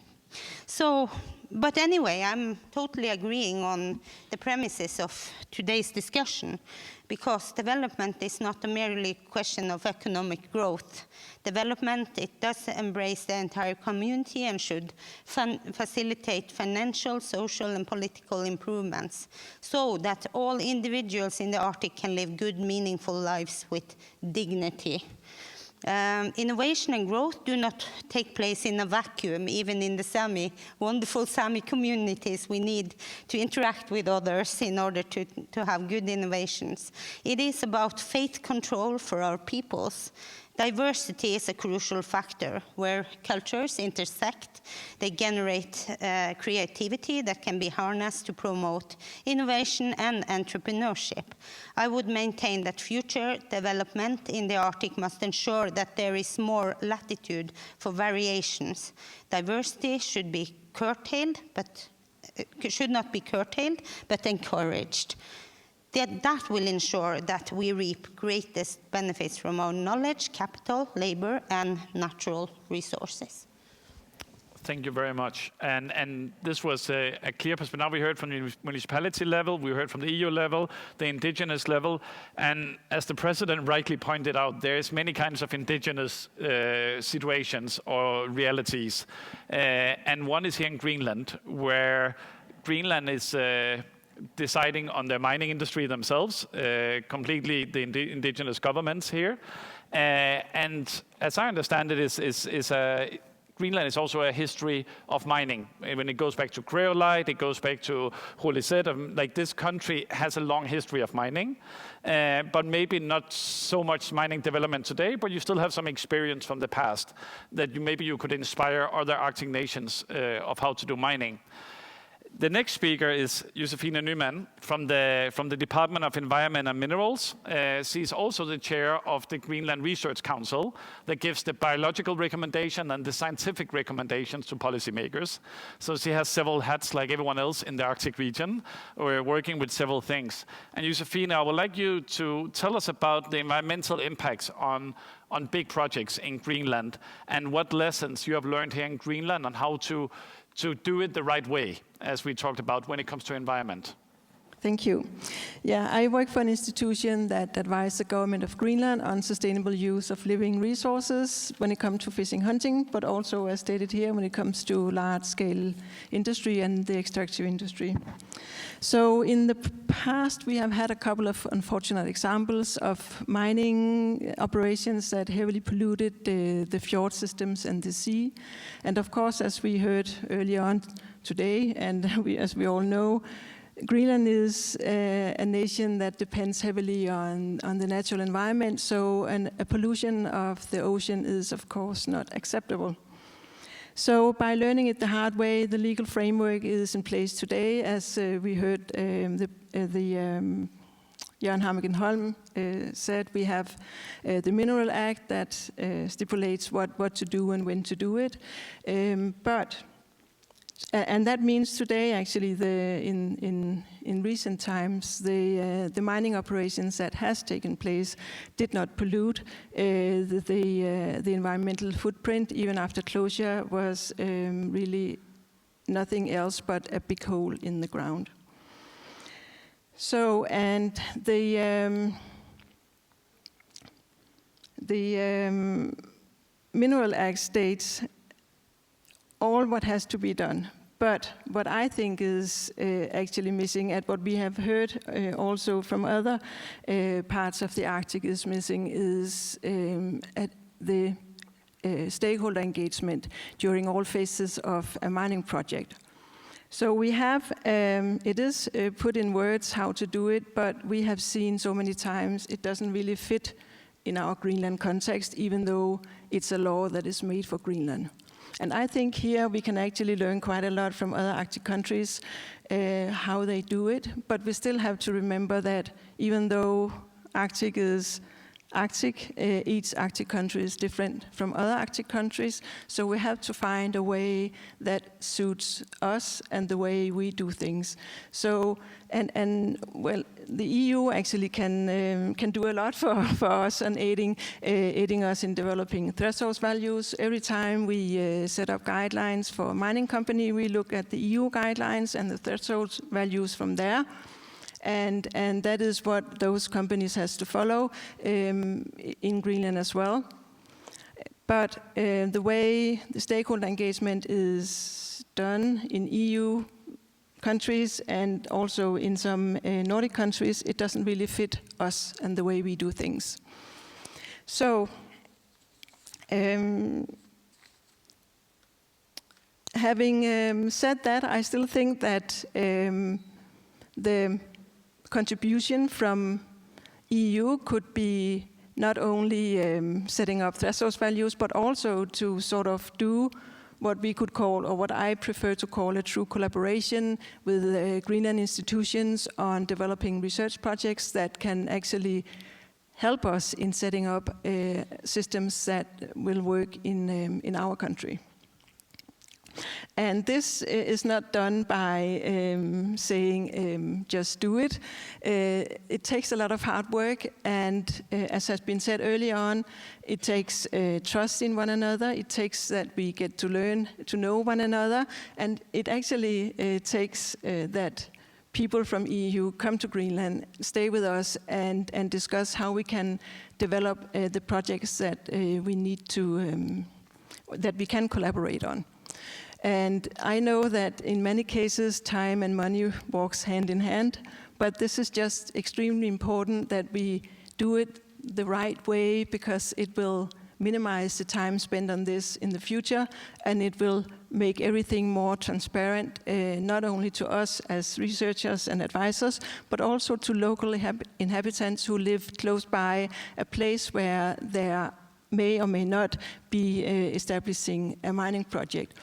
And the transparency is extremely important, because even though I know by myself the work I do that the mines that are operating or has been operating recently, there have not been any exceeding limits of threshold values. This is not public known, and for some reason it hasn't been addressed in a right way, and this also has to do with what we could call a true stakeholder engagement. So I think I will stop here. Thank you. Thank you very much. And I think the important part you mentioned here, and that goes from across all the speakers, is this thing about trust and genuine trust. We often say in the Arctic Economic Council that business in the Arctic happens at the speed of trust, which is one of the fastest speeds you can work with. And talking about the speed of trust and the effects of framework conditions, now we have been speaking a lot about involvement, framework conditions. I want to move to the private sector, because it does says economic development up here, and it's hard to do economic development without the private sector. And with a 1 minute notice, we have Christian Kelsen, the director of Greenland Business Association, on the panel. And Christian, so the Greenlandic economy today, around more than 90%, 95% of the export is from the fishery. But mining might be the next big thing. It might be the extra leg other than the fisheries, together with tourism. And maybe you could elaborate a little bit about how it is, like Greenland themselves has been setting the rules for mining since 2009. What has been the effect on the mining industry here in the private sector? It's a very broad question, but give a broad introduction to mining in Greenland, basically, for the private sector perspective. Thank you, Mads, and thanks for the invitation, I was going to say, and that wasn't the question we agreed upon, but okay, let's go. Question being, Greenland took over the administration of the mineral sector in 2009, that's correct, and that means that we've actually taken on responsibility. It's a financial responsibility as well, in terms of how we offset any income against the block grant going forward. So it's a very important step towards more autonomy and a future independence for Greenland. The way it's administered was put very well by Jørgen Hammerken Holm a few minutes ago. We do enter into negotiations with the companies setting up business in Greenland.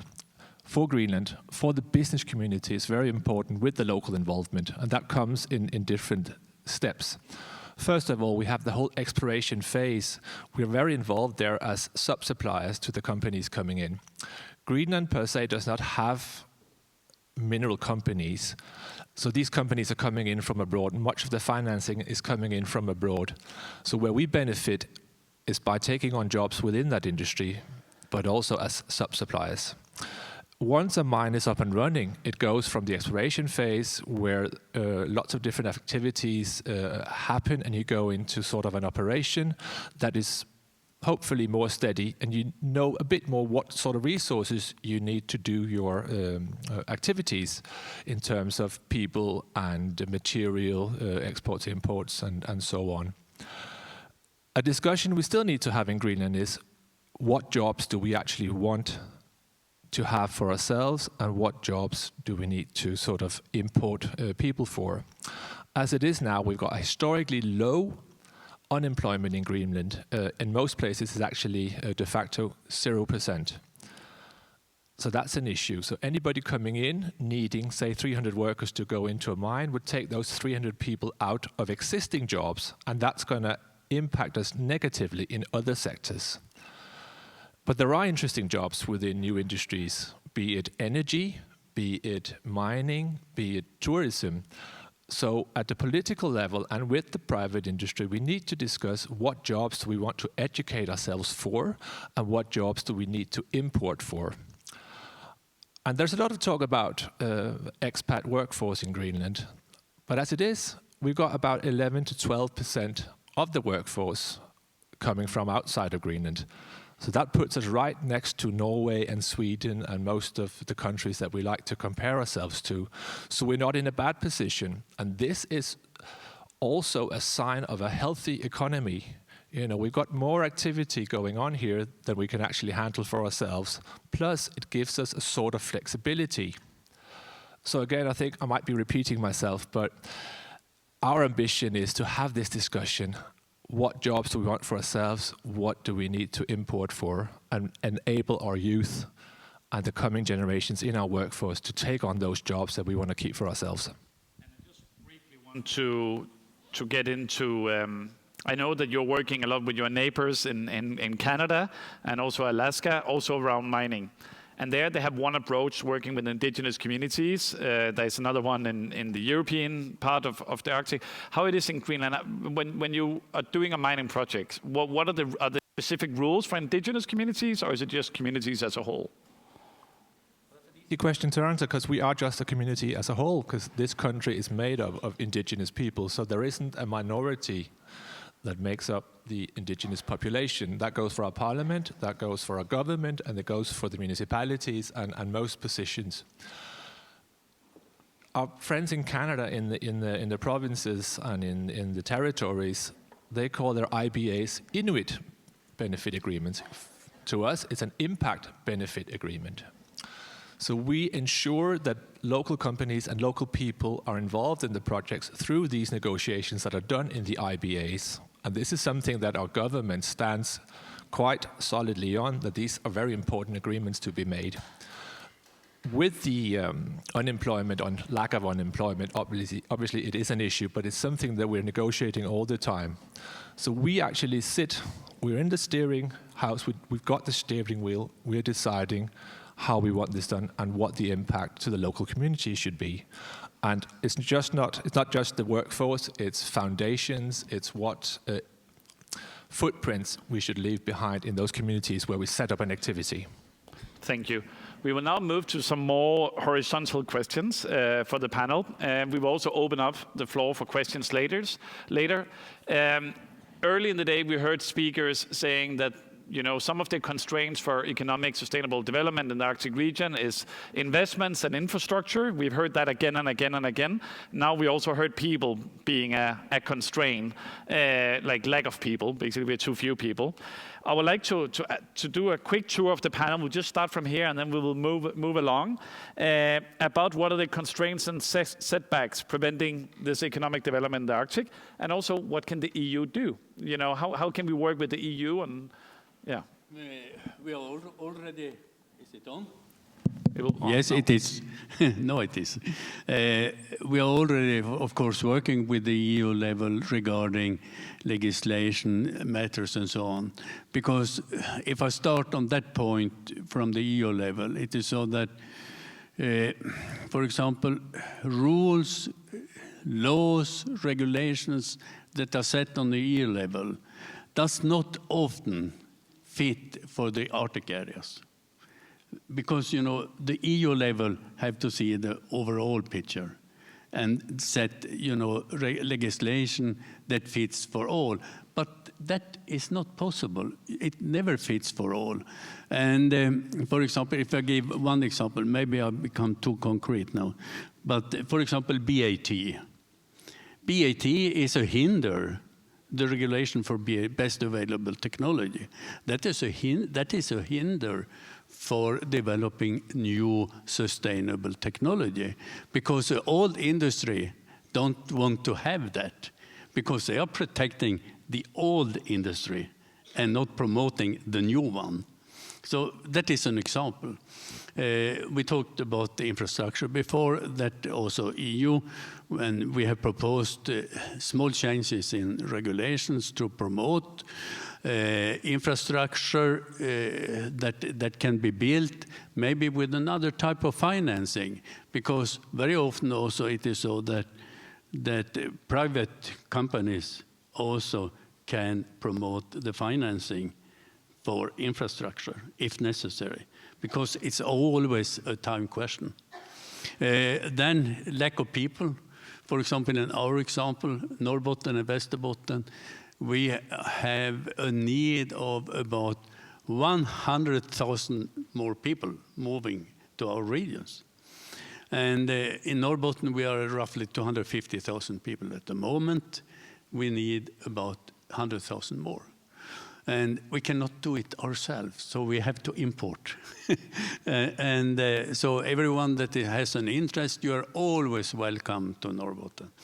And then also another challenge that we have, that is, but that is not really in conflict with anything on the EU level, and that is electrical power. Today we have cheap electrical power. We have enough electrical power for the business today. But we need, according to my calculations, up to the year 2045, 2050, we need another 21 gigawatt. 21 gigawatt. So that means we have to solve that. And we have to solve that is in conflict also, because it will always have an impact in the local area where you are building that, of course. So that must be, that we have also, as political people, we have to spread knowledge about the overall situation, because climate, we have to cooperate on all levels to fight the climate change. And that is extremely important that we can describe, because normally it is so when we are talking about climate change, it is very often that it is neglected. It is, no, it doesn't happen here. It happens somewhere else. But it happens all over, and we have to cooperate. And for example, the critical minerals that we are talking about, they are difficult to move without an impact on nature. It's impossible. So shall we process it or shall we not? And that is important that we find rules and also to find systems, how we can, so to say, get people attracted by this. And for example, now when we in the region, we are working, to establish new activities in the region. But then there are authorities that are looking into the permit situation. And what we can see today is that people are much happier in Norrbotten at the moment, because they see that something is happening. It is a positive attitude by people, but we have to see to that it fits, so to say, all people in the region. But many people will be, of course, affected by it. Yeah. Also on a negative point. And I think that's a good cue. You mentioned energy, and I'm sure other people on the panel have opinions about green energy and the development of green energy. Silje Grine, maybe you could speak a little bit about the constraints and the challenges, and maybe also what the EU could do when it comes to all of this. Yes, I would like to do that, but Yes. I have to state first and foremost, there is important principles to follow, that it is a part of the rights that we should oblige to, and it's the principle on free, prior, and informed consent. And consent is something that you have to address. It has to be real. And I have heard all the things that are stated here so many times.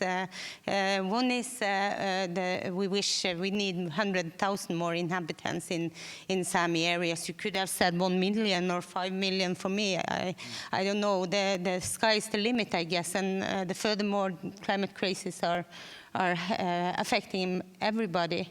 I guess this is nothing to do with the question on who is welcome or not. It will be politics that we have never seen before if we are not able to do the right things. And we often go back to the question again, what are we going to do in the situation we are with climate crisis? And what I advocate is that we have to take some steps in another direction.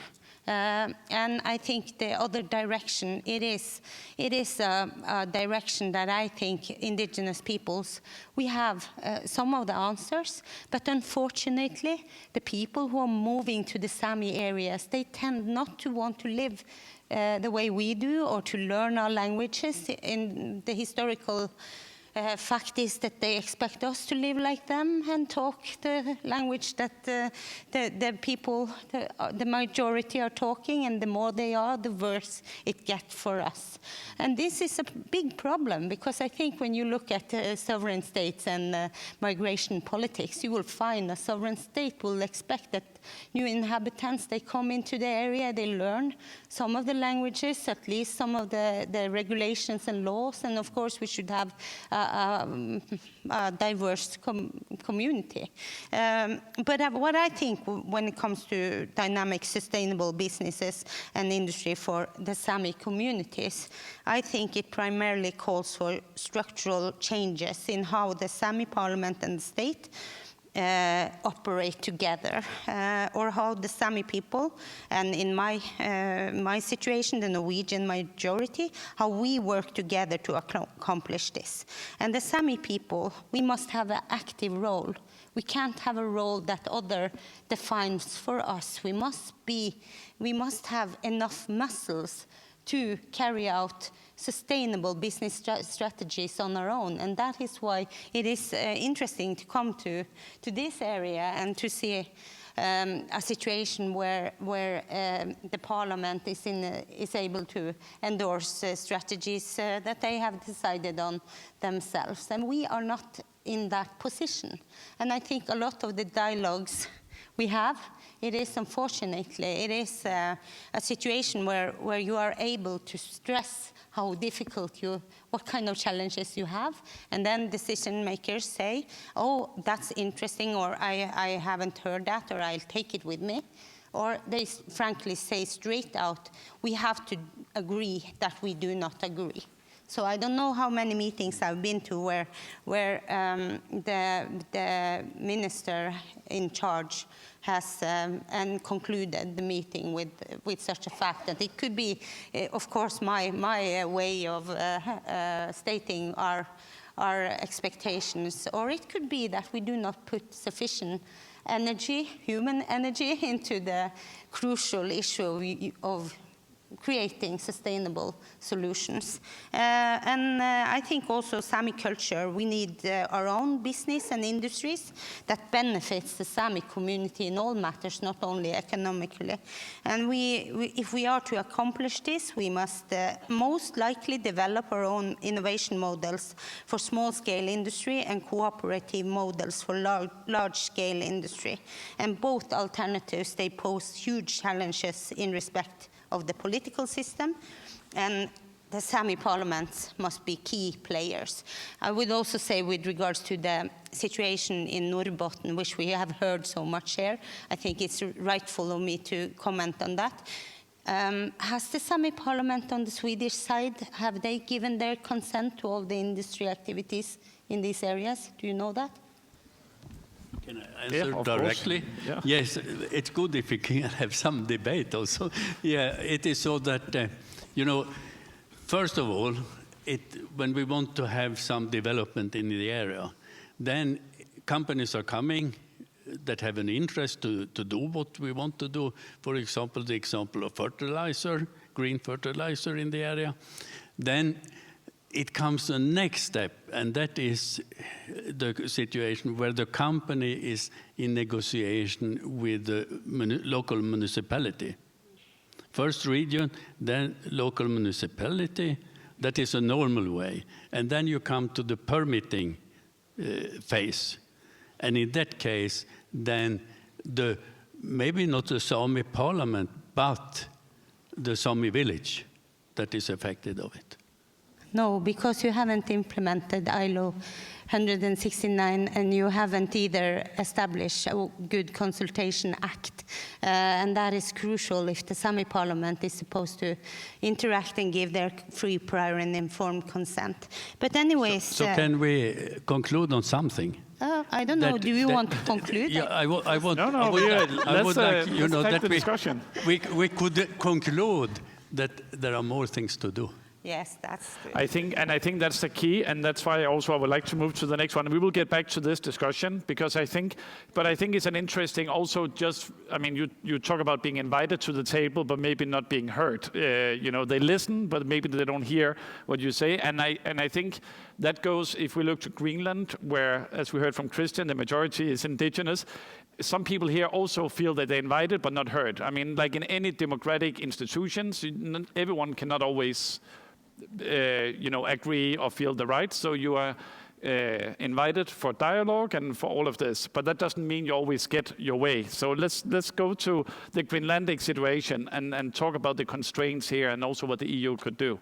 So thank you, but I just have a clarifying question first to you. I need to understand you right. Did you say that the best available technology was a barrier or for investment? Or did I totally misunderstand you? I think there were many barriers for investments, but BAT and BP, if you could best environmental briefly. practice and best available technology, some of the things that is always stated that companies, they have to comply with. They have to look into the market and see what would be the best technical solution for this. That constraint that I talked about, BAT, that is all that, you know, when you come with a new technology, I can give an example. Very short one. The iron ore company, LKAB, they are producing pellets as an agglomerate to blast furnaces for making iron, hot metal. And they are doing that pelletizing close to the mine. But then they come into another act due to that it's not situated, it's not located at the steel plant. And therefore, they have an extra charge due to that it's located on the, and that means that since that's a tax sort of constraint, as I understand it. Yeah, okay, thank you. And now I totally forgot what you asked about. About the constraints for this economic development. Like, not everything is easy, as we obviously heard here. You know, there's no quick fixes. No quick fixes, that's true. When it comes to green transition, for example, which is also something that has been mentioned quite frequently today and also previously, we have had this discussion in different places that should Greenland be the first mover in Power-to-X in the Arctic regions, for example? Do we have the capacity and the knowledge to do that, or should we invite companies to invest on their terms in Greenland? As it is today, no, that's not how it should work, because we have our legal framework to make sure that the footprint of whatever project doesn't last forever. But I think having these high guidelines, as we do have in Greenland when it comes to this, it's quite expensive to have those guidelines set. It costs a lot of money because people we all want something, we all want our salary, and we are not paid the lowest in the world. So it does cost a lot of money for companies to comply with the guidelines in Greenland. And we have heard different places that this is actually one of the constraints. It's difficult to attract investment to Greenland, but being advisor for the government, I would never advise them not to follow what regulations is in place today, of course, because the consequences could be really difficult to deal with in a later point in time. We'll just take two more here, and then I will open the floor if anyone have any questions. So be ready for it. There is one from Sarah, I know. So let's go to the EU. We heard about some of the constraints, some of the limits for economic development. What can the EU do for me? Yes, so once again, I turn back to the raw materials sector, which is the files that I am working on in the European Commission. So just first to point out that the Critical Raw Materials Act that I referred to earlier on, and the way in which the EU is really drawing attention to how important it is to have a secure supply of critical raw materials. It doesn't mean that we are going to do raw materials grabbing in all across the EU with, to equip ourselves with the tools to do that. That's not going to happen, because the mining codes, that is a competence of the member states, okay? But what can the EU do? So I want to bring forward that we have currently a robust legislative framework in place to ensure that mining, extraction and processing that takes place in the EU abides by environmentally and socially sound conditions. So, and this is based upon the following. So we have heard about you referred to the best available technologies, and that is to be seen in the context of the Industrial Emissions Directive. Now, this directive applies to processing industries today, but we have recently gone through this legislation from EU side, and it has been proposed to the co-legislators that also extraction of industrial minerals and metals should be included in the scope of this legislation. That is to be expected in the 18 to 24 months to follow. That is one piece of the legislative part on which I base my statement. Another very important part is the Environmental Impact Assessment Directive, which states that any industrial and extractive project that may have an impact on environment needs to undergo a proper scrutiny and needs to acquire consent of the competent authority. And in this process, we have rules in place to support public participation in the EIA process.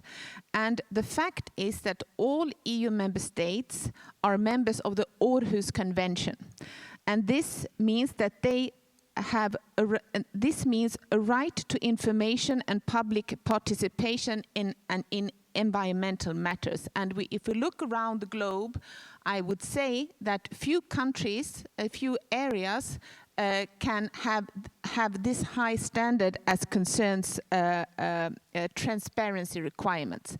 We also have a legislation in place for the waste that comes out of extraction, the Extractive Waste Directive. So here we are looking at mitigating the impact that it may have on pollution to air and soil and structural stability.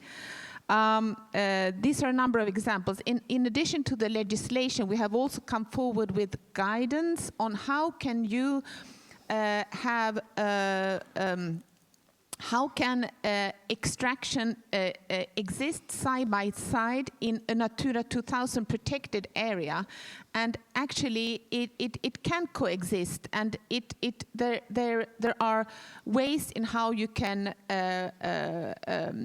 address this in this guidance.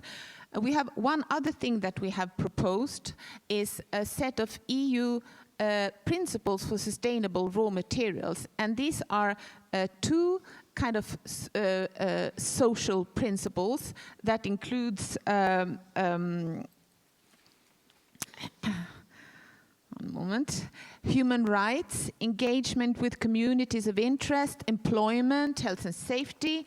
We have 3 economic and governance principles that include transparency, wider economic contribution, business integrity, and 2 environmental principles that address environmental management and impact mitigation. And these are a voluntary set of principles, but they build on the existing EU legislative framework in place. So in a sense, you can say that it is a joint alignment based on the legislation to fulfill the sustainable development goals, and that is where we are all heading. Sorry. Thank you. And just before I hand it over to the last 2, and then we'll take the questions from the ICC, constraints and so on. We heard a brilliant speech this morning from Naya Teresa Høegh, the young OCT representative. And I think she really hit the nail when she talked about, we need to look at the human aspects of the people living here. We need to look at the competence of education. We need to look at the youth and so on. I know the Greenland Business Association have worked a lot on the demographic challenge.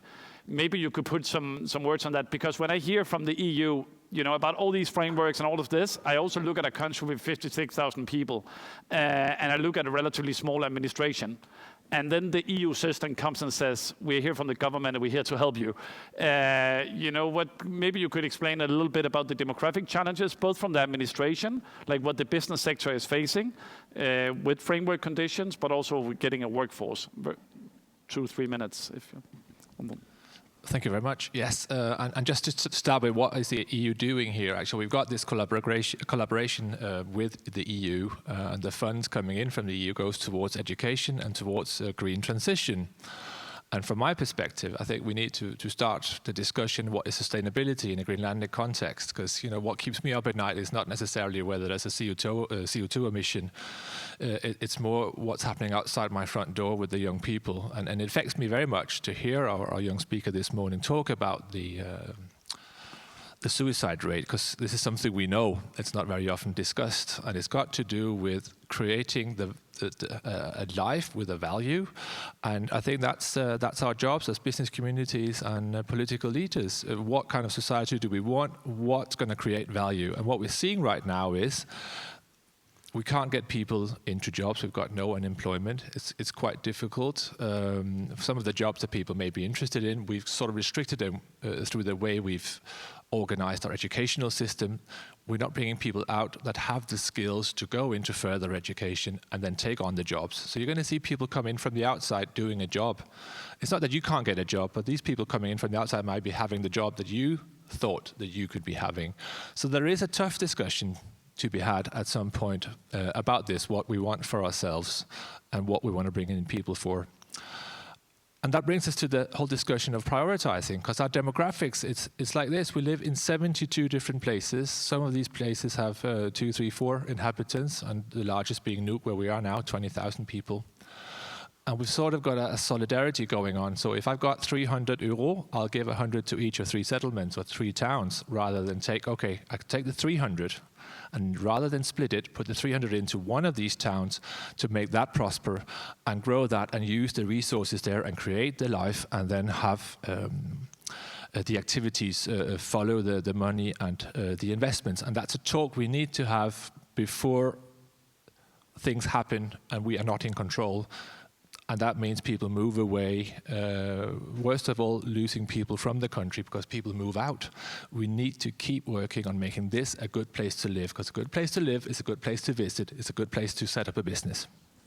And then I know Silkene has a short comment before we hear from another indigenous group from the ICC. So yes, I need to address an example, because it's true what's said here. You need trust in order to have a meaningful interaction. And we have the situation on the High Court ruling on the Fosen case. The Fosen case is one of the largest wind industrial facilities in northern part of Europe. The wind power plants are established in the recognized Sami reindeer grazing area without the free, prior and informed consent from the affected Sami reindeer herders, right holders, and without consent of the Sami Parliament of Norway. The case was brought up to the courts in Norway by the affected Sami reindeer herders. In October 2021, the Norwegian Supreme Court came in with their anonymous judgment last year. The conclusion in the judgment is that the license issued by the government of Norway is invalid and violates the Sami reindeer herders' rights to enjoy their own culture according to the International Covenant on Civil and Political Rights, Article 27. Nonetheless, 1 year and 4 months later, the wind power project is still operating at full speed without a valid license. And the point is, development of new industries in the Arctic must respect the rights of indigenous peoples, like they are stated in the UN Declaration of the Rights of Indigenous Peoples. Any other approach will be a violation of human rights, which would be a major risk for states and investors. And just a very quick follow-up for that, just to be clear for the people that don't understand this project in detail, because it's a very big issue in Norway, obviously. It's 170 wind turbines helping with the green transition. It's a project worth, I think, 7 billion Norwegian kroner. What your ambitions or what you have been wanting to do now after the ruling from the Supreme Court is for the 170 wind turbines to be taken down. That's correct, right? Well, it's an ongoing violation of human rights. Yeah. It's invalid permit. Yeah, so you want them to be moved again. That's correct. You have to act according to the situation, and the situation there is no valid permit that is in place. And the other thing is that there is state and governmental owners on the wind industry facility. So it's the government that gives the invalid permit, and the state-owned and municipality-owned industry that is breaching human rights.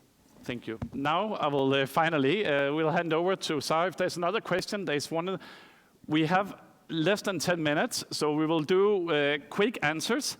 But Sara Olsvig from the ICC, please. Yes, my name is Sara Olsvig. I'm the International Chair of the Inuit Circumpolar Council. Thank you so much for a very, very insightful debate and a panel with a very wide, diverse representation of perspectives on what we are talking about. And my original question was something related to something said in the beginning of the panel, but a lot of things were said afterwards. So I have just 2 comments that I cannot keep inside of myself at this point. First of all, and I think it's an issue that will become increasingly relevant for us to dare to talk about, is something that we've also been reminded at meetings this week with the UN Special Rapporteur on the Rights of Indigenous Peoples, who is here, is that not every Greenlander is Inuk. Sometimes it is relevant to talk about, sometimes it's not. But it is a fact. The other thing is that Greenland has also chosen not to go ahead with several projects. And if we look at just the last 10, 15 years, there's been a lot of large-scale projects on the table that have been decided not to be initiated. And that, I think, is a part of the history of Greenland's experiences with mineral resource development and industrial development.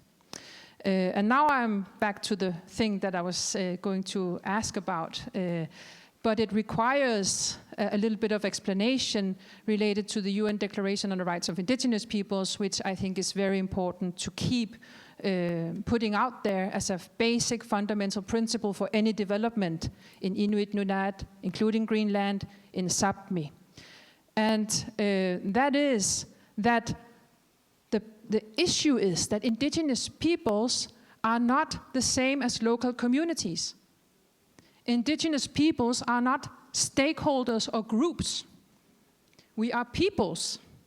And that is the fundamental issue with the UN Declaration that we have to keep reminding ourselves in building those decision-making processes, the structures, the democratic structure that somebody was also talking about. We have not, as they say in Danish, cracked the nut in Greenland. We haven't found the really good decision-making processes that truly integrate free, prior, informed consent, that truly integrate processes that are open and transparent so that people feel the trust in the decisions. But taking it into a more wide perspective, I think our challenge, and that's the question, is how do we truly in our policy making start to differentiate between the peoples and the local communities? Because if we recognize, which we should, indigenous peoples as equal to all other peoples, as it is stated in the UN Declaration, well, then there's also something we need to work on the decision-making processes. And again, it's not necessarily very relevant in Greenland, because we are in majority. But if we imagine the future, if it's a situation where we will need large numbers of workers from outside, it will be relevant. So we need to build that fundamental democratic structure on the basis of the rights that we so hard fought for in the UN, and that our states who are present here today have recognized. And I think, thank you, Sarah, and I think before, it's always a challenge because Sarah always asks very good questions, also with 3 minutes left, and asking an existential question, I think is also it's a conversation for the coffee break that will be on after this. So for people to have this conversation after the coffee break. But yeah, she's a very experienced politician, Sarah. Always coming with a comment and then a question in the end. But anyone who wants to talk about this balance, about communities, people. I would love to do that, because we are in a constant dialogue about this, and it is true that there is something that hasn't been decided or hasn't been discussed really in Greenland. And I have never said this publicly. This is the first time I'm saying this. I'm indigenous to Greenland. I have never said it publicly before, but it is what it is. But I'm a Danish-speaking Greenlander. So, and there's this distinguish as well. And we have the polarization from north to south and from towns to settlements and so on and so forth. So Greenland is just a big, big country with a lot of polarization.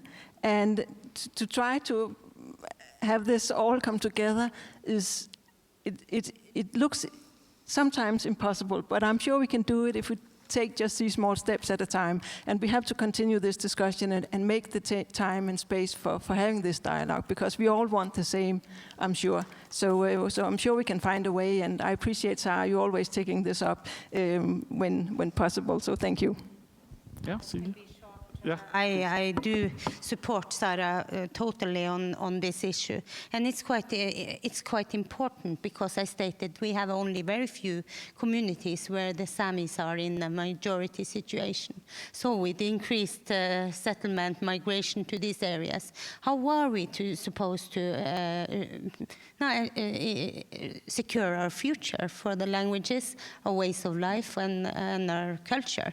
I see no other solution than to respect the UN Declaration on Indigenous Rights, and also to take in accountability that we are indigenous peoples, and there is a difference between local communities and indigenous peoples. Thank you. Thank you. And we won't have time. I know there were 2 more questions, but unfortunately we ran out of time, and I'm sorry. I would like just at the end to do like a quick firing tour around with like one recommendation and one key takeaway. We'll start here. One key recommendation and one key takeaway for anyone who wants to do an industrial project in your part of the Arctic, no matter where it is. And just, it could be a policy, or it could be an example of a case, but please just 1 minute to each one about a recommendation for anyone who wants to do an industrial project. In our region, I think the best way to go ahead, that is to start with the contact with the region.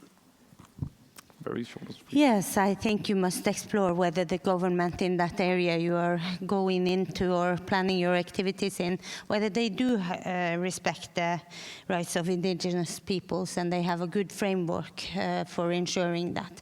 So that is something I truly recommend.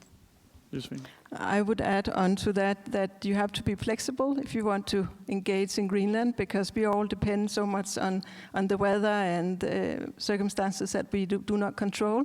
And we are used to that. We adjust all the time, but being from the EU or from somewhere else, you expect everything to be right on time, and that is never going to happen here. So you have to prepare for that. Read the Raw Materials Act will be a recommendation? Or? Absolutely. If you have any problems going to sleep. No, but you should know that from EU side, we will increase our efforts for promoting sustainable and responsible solutions in the European Arctic for extracting critical raw materials and base metals needed not least for the electrification of our societies. And our solutions are policy, investment, and research and innovation, access to finance. And we are also seeking to build partnerships with resource-rich countries around the world. And all of this is based on the core pillar of the highest environmental, social, and governance standards that we stand firmly upon. Perfect. And we know Greenland is open for business, but not for sale. What's your recommendation? Well, arrive on the local airline, bring money, and don't be fooled by the fact that we actually share a language with other Scandinavian countries. Even though we have the language in common, our psychology and our culture is truly quite unique. Take your time to get to learn that. Thank you very much. Thank you. A round of applause to the panel.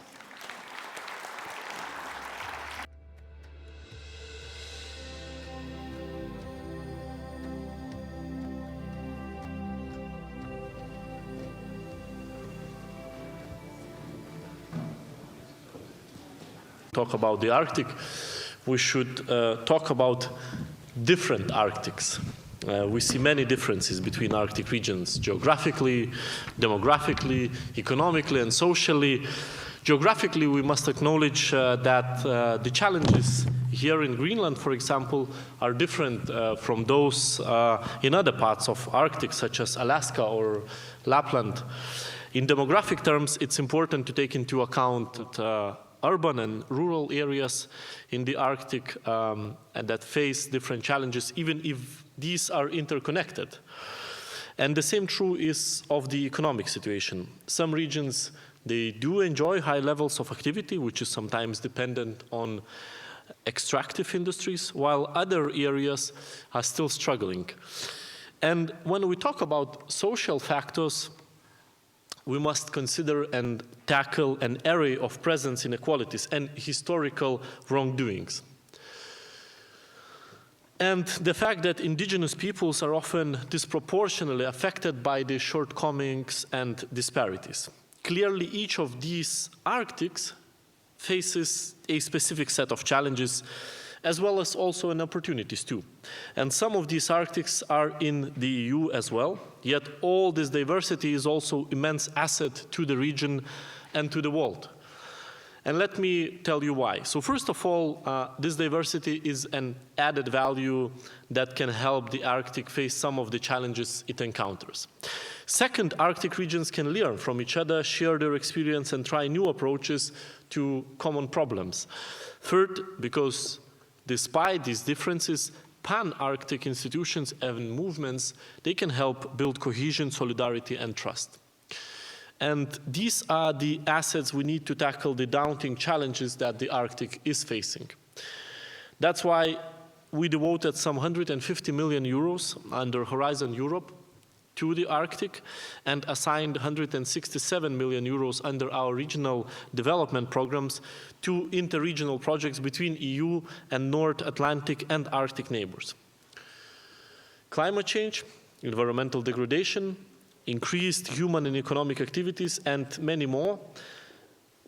I will turn to our main topic soon, but first I would like to address another worrisome development that has had also tremendous impact on the world, including the Arctic. Over the past year, we have witnessed dramatic geopolitical developments with Russia's invasion, unjust, illegal against Ukraine. And this war was also an additional signal to us about the need to speed up our green transition. And if some doubted our dependencies and wanted to prolong the time of fossil fuels in our energy mix, I think that was a very clear eye-opening to everyone, that if maybe we had some cheap contracts years ago, today we're paying the biggest possible geopolitical price, and Ukrainians' people's sacrifice will never be possible match with our efforts of help. So of course we need to speed up our green transition in order to stop being dependent on energy supplies from Russia. And the same comes to our overall supply chains. I think if you know, we will always look at the logistics part, now we will also have to look at the values, so that the supply chains are actually based and supported by the countries with the same values. So the repercussions, they can be felt everywhere, including in the Arctic, but the growing militarization in the region, it's not new. I remember very well a few years ago, 3 years ago in Munich Security Conference, have a discussion on constant provocations from Russia against the Arctic countries. And in recent years, Russia very clearly has reinforced its military presence across its Arctic territory, and Russian military exercises are now much more frequent than they were 2 decades ago. And furthermore, in the aftermath of Russia's invasion of Ukraine, Finland and Sweden, the 2 Arctic states, have asked to join NATO. So the EU is working with like-minded Arctic states to keep tensions in the region low, and we keep monitoring the situation. We do not want to see increased militarization of the Arctic. So turning back to our focus today, it is now as important as ever that we continue working on our goals and that we keep addressing the challenges the Arctic is facing. Because these challenges, they are deeply interlinked, constantly feeding into each other. And one of those challenges, of course, is climate change. And that's the most pressing issue and comprehensive threat to the region, and it's frightening. And unfortunately has a bearing on all other challenges, like a negative feedback loop.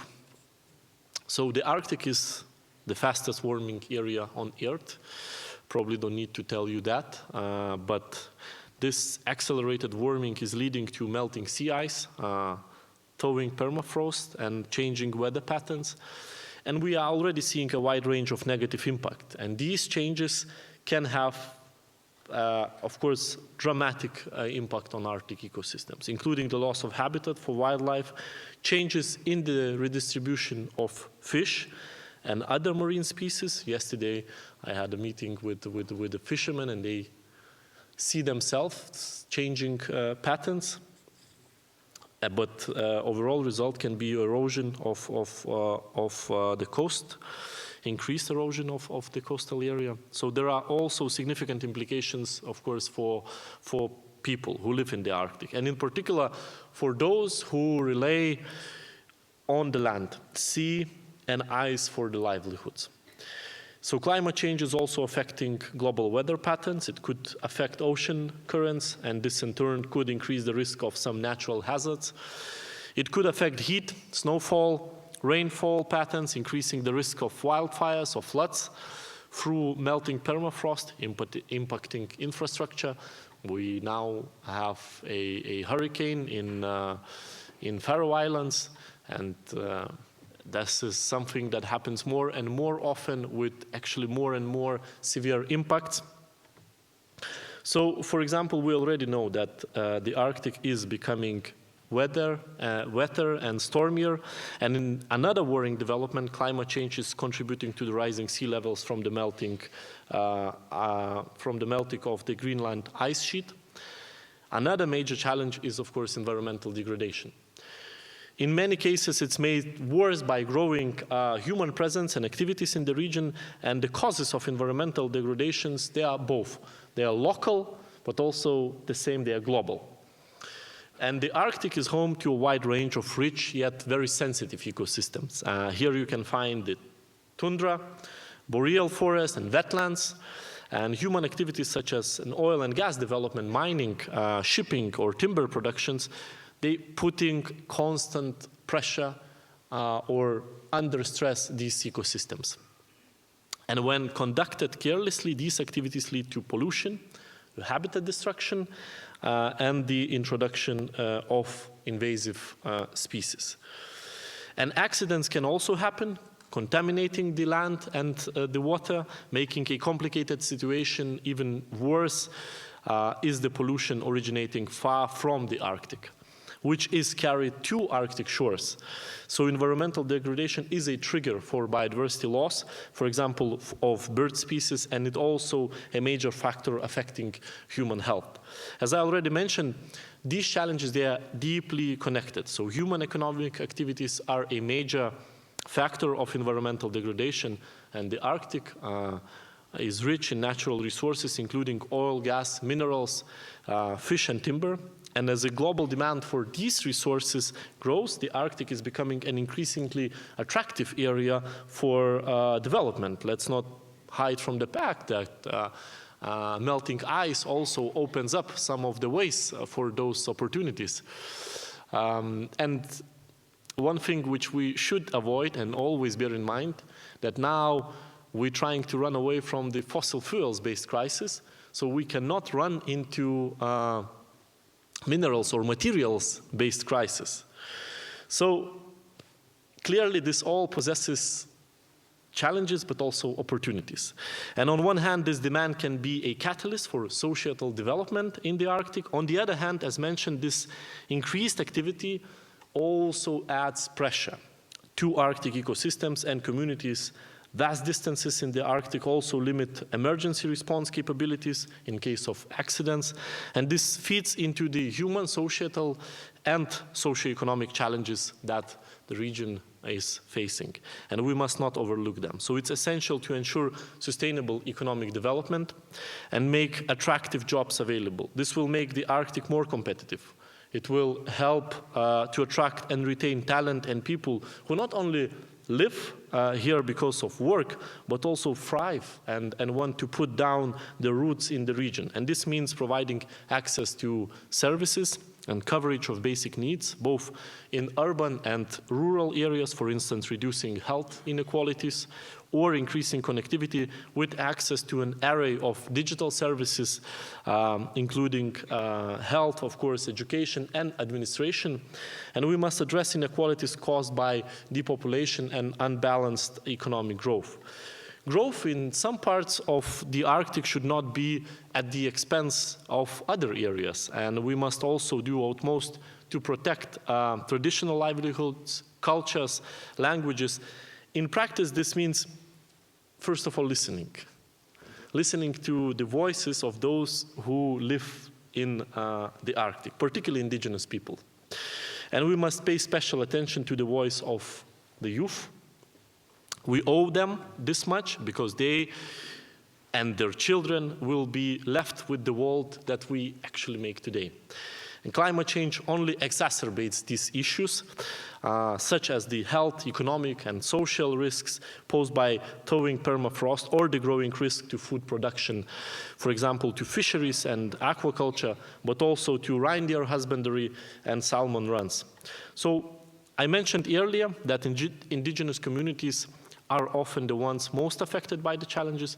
Listening to indigenous representatives is crucial, so I would like to mention two factors. First, indigenous peoples are an intrinsic part of the Arctic, but the impacts of climate change are putting indigenous communities in danger as they face the loss of traditional hunting and fishing grounds, and the erosion of traditional knowledge and culture, and increased economic and, of course, then political pressure. And second, some indigenous communities, they live in a more isolated location where access to services such as education, health, or administration is limited, and we need to do more to ensure access to these services. So, ladies and gentlemen, indeed, the Arctic faces many complex challenges. Most of the challenges I listed are common to many areas, but the way they manifest themselves and impact municipalities and communities is different, because there are many Arctics.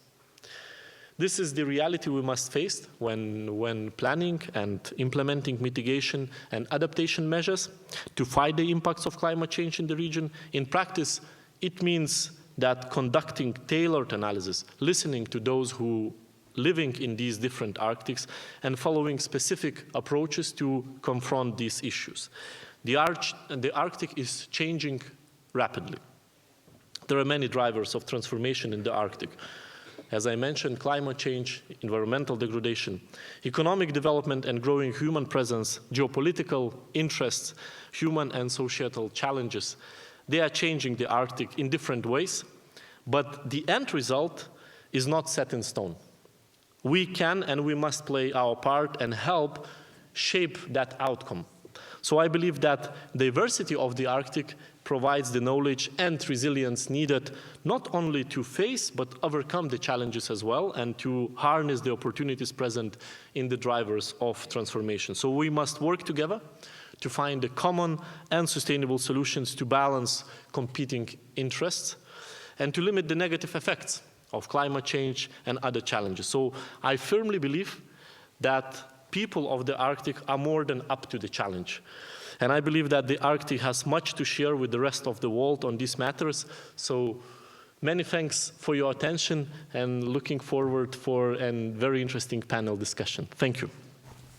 Thank you very much, Commissioner.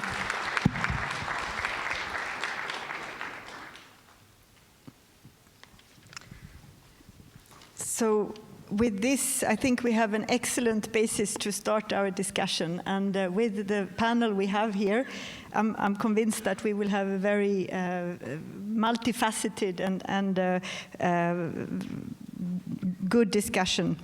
So I'd like to start by introducing our first speaker, Mr. Mauro Facchini, who is the head of unit in the European Commission, DG DEFIS. Mr. Facchini has been working with the European Commission since 2002. He has worked in space aspects and helped define the European space policy from its early days. And he is currently head of unit in charge for Earth observation at the European Commission. Now, the question. The EU Arctic policy notes that the EU will contribute to eliminate change mitigation, to climate change mitigation and adaptation through the use of satellites and collection of data. What could, in your view, be the challenges and prospects of this endeavor? Yes, thank you. Thank you very much for the question. First of all, don't be afraid. I'm not a space geek. I'm working with space, but for the benefit of the people. And while I'm quite used to see pictures from satellites, I have to say I've been quite impressed by what I was seeing from the airplane arriving here. So the beauty of this country, I mean, it's incredible. And I would also like to remind once what a friend of mine, actually an astronaut, told me when he was flying on the ISS. He told me that looking at the Earth and looking at the atmosphere was really kind of a thin layer, like a scarf, really thin scarf, and it really demonstrated how fragile is our planet. So space is something that gives the chance to see our planet from everywhere.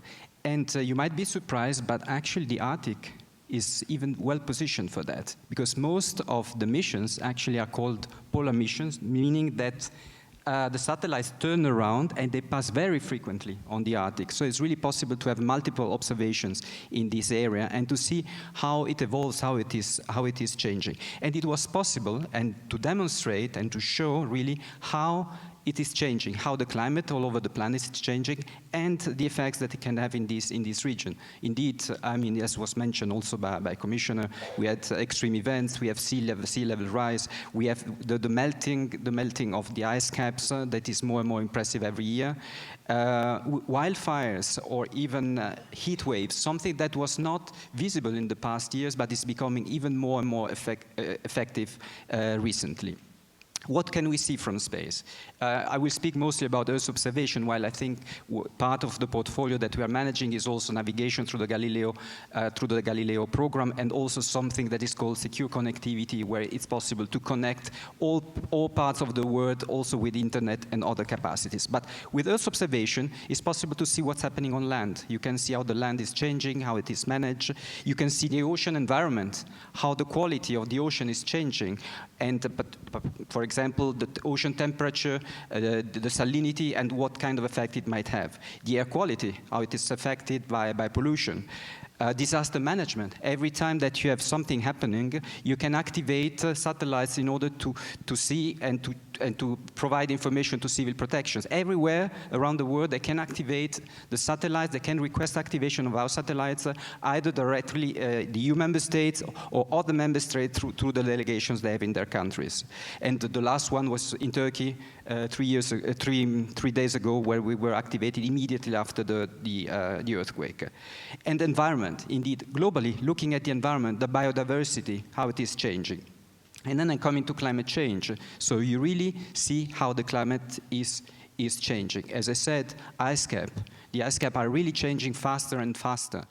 The sea level, as a consequence of that, is also increasing, and we can measure that with a centimeter or even millimeter resolution. You can see that this is really increasing over the years. You might have also heard about reports about most hot years in the last year, and most of these reports are coming also thanks to the Copernicus program that is run by the European Commission.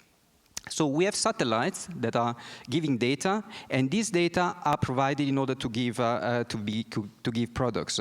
And new ones will come, and among the new ones, 3 of them will be specifically dedicated to the needs of the ocean, of the Arctic needs, because they will better understand the ocean temperature and salinity. They will better understand the ice concentration and the depth, and then they will better demonstrate and follow the ice sheets, how they are moving. We are also building at this moment in time what is called Earth Observation Thematic Hub, meaning that all the observations that we look on the land, on the ocean, on the air, etc., will be really put in a single one-stop shop where you can really access all this information. And when I say you can, it's because these data are full, open, and free. Everyone is able to access that. So this one-stop shop of this about Arctic Hub will be something where everyone will be able to access this data that are generated. And we are not working together. But indeed, it's a EU program to the benefit of everyone. But actually, there are 2 countries that are participating in this program beyond the EU. And these 2 are Norway and Iceland. And you can imagine how they would push also for the Arctic needs. And with other Scandinavian countries, they're really those that are pushing most in this respect. And indeed, we also cooperate with other countries, in particular with Canada, with the United States, and so on. And we are looking very closely to what's happening in the Arctic, because what we observe in the Arctic is important for the Arctic, but it's important for everyone. And it's a demonstration of the climate, how it's changing, but at the same time, we are really to see how to understand and possibly also how to provide information to the inhabitants in a way how to adapt or to mitigate what's happening. And it can create also opportunities in some cases, but I will come maybe later on that. Thank you. Thank you very much for this. And now we will change the perspective and look at another angle. So it's my pleasure to introduce Francisco Khalid-Say, UN Special Rapporteur on the Rights of Indigenous Peoples. Mr. Khalid-Say is Maya Capchique from Guatemala, with experience in defending the rights of indigenous peoples, both in Guatemala and at the level of the United Nations and the OAS. He was a founder and member of different indigenous organizations in Guatemala, as well as ambassador of Guatemala to the Federal Republic of Germany and president of the Committee for Elimination of All Forms of Racial Discrimination. And he has also held many distinguished posts in Guatemala related to human rights and against discrimination of indigenous peoples. So, for the first question, What are the consequences that climate change has for indigenous peoples?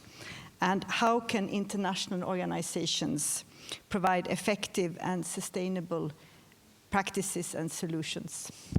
Well, first of all, I would like to thank all the organizers for inviting me to be here today, and of course to the Inuit people of this beautiful land, which I think that we have to be very worried about this land, because it's one of the land that is going to be affected by the climate change. So I think that as part of my mandate is to monitor the human rights situation of indigenous peoples around the world. And I am increasingly alarmed over the impact that rapidly changing environment is having on indigenous peoples.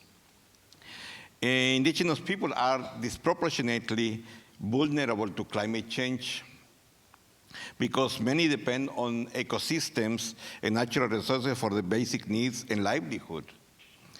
Rising sea levels, we hear already today in almost all the participation how sea levels are rising, and floods, droughts, heat waves, wildfires. We have been hearing about the Brazilian tropical forest fire that took place or is taking place every year.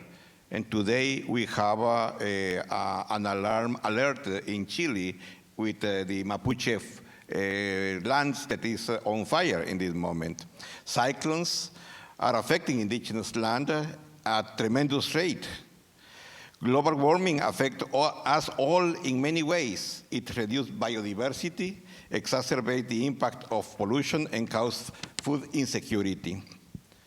Traditional indigenous territories encompass over 20% of the world land surface and overlap with areas that hold around 80% of the planet biodiversity. The correlation between secure indigenous land tenure and effective conservation outcome is well documented. Indigenous people have centuries-long traditions of safeguarding the environment and biodiversity for future generations, and their scientific knowledge, not traditional knowledge. Indigenous people have scientific knowledge. And that is something that I proved last year when I sent my report on the indigenous people scientific knowledge. So I think that is another thing that we have to see also, that indigenous people have been contributed with their scientific knowledge on the environment. In other words, indigenous people are resilient actors who are uniquely positioned to provide key advice on climate change actions and the advancements of the Sustainable Development Goals 13, 14, and 15. Despite international commitment to protect indigenous people's rights, in practice their rights acknowledged continue to be denied in many countries. I wish to emphasize that in order to carry out a human rights-based approach to climate change actions, measures must be undertaken in accordance with the United Nations Declaration on the Rights of Indigenous Peoples. And in this regard, even if my mandate recognizes my mandate recognizes the importance of promoting clean and green energy, this should not happen to the detriment of indigenous collective rights. Indigenous people have the right to participate, to be consulted in good faith, and their free, prior, and informed consent shall be obtained before any measure affecting them are adopted. And I am agree with the Minister of Foreign Affairs of Denmark when he said, and he stated the same thing. I therefore call on all present here today, including representatives of the state, the European Union, and other stakeholders, to take an even more proactive stance in ensuring respect for human rights standards, notably by the United Nations Declaration on the Rights of Indigenous Peoples. And I thank all of you for listening to this first part. Thank you very much for this.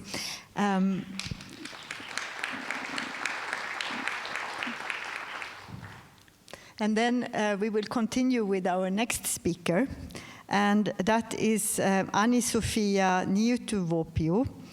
Anni-Sofia Niutuvuopiu is a reindeer herder from Karigasniemi, a village in the municipality of Utsjoki in Finland. They are the chair of the Youth Council of Finnish Sami Parliament and work with indigenous people's rights on issues such as climate change, education, and knowledge about Sami population in Sápmi. Now, to the question, the first question to you. Indigenous peoples are particularly affected by climate change, and its impacts and the envisaged worsening of the situation will undermine the prospects for future generations. How can indigenous peoples actively engage in climate change mitigation and adaptation actions, and how can the EU support those actions in your view? Thank you. First of all, Inukuyuk, and I want to say that I'm really honored to be here in Kalaallit, Inuit, in the traditional territory of Inuits. Of course, it's important to speak about the issues with the right names. This is not a question about indigenous peoples not being involved or wanting to be involved. It's about the system that is not built for us and the resources, fundings that are not built for us. And it's about adapting for our needs, adapting of our ways doing things, our ways of living. Of course, indigenous peoples are most affected by the climate change, and the Arctic is warming 4 times more quickly than anywhere else, and even in this we are the most impacted by climate change as indigenous peoples, as people living from the nature, as people whose culture is dependent on the nature, clean nature, untouched nature. And for many peoples, when I speak about untouched, it's not, of course, for us it's not untouched, it's just not touched by humans, hands and machines. It's still not a wilderness that no one lives in. We are every day, especially the reindeer herders and fishers, we are every day in the nature.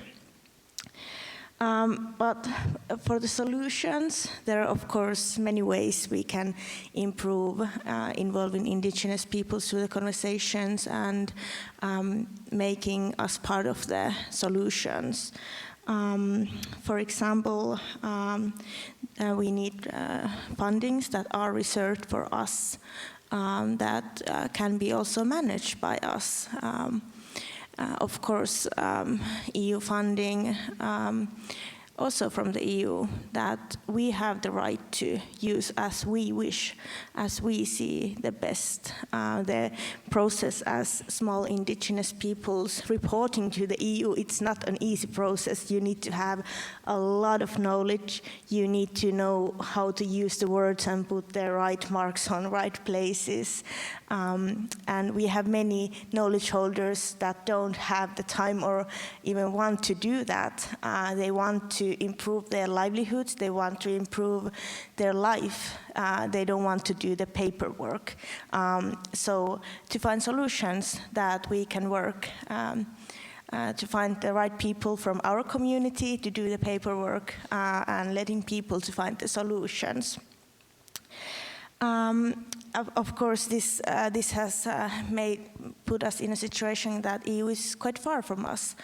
Many Sami youth do not have the knowledge about EU. Many Sami youth don't feel part of the EU, and of course, as there are many human rights violations ongoing in the member states also where Samis live, the fact that we have to go to the United Nations to find justice for our cases, and EU not taking enough strong stand for our rights, for our culture, it separates us from EU. We have cases of Finland or from the Sápmi where countries are breaking the decisions of their own supreme courts, as we have heard today from the Norwegian side. And we also have, of course, Finland. We have notifications from the United Nations Human Rights Committee about Sámi Parliament Act, and nothing is happening. We have 12 days left to renew the act on this parliament term, or we will have to wait for 4 more years.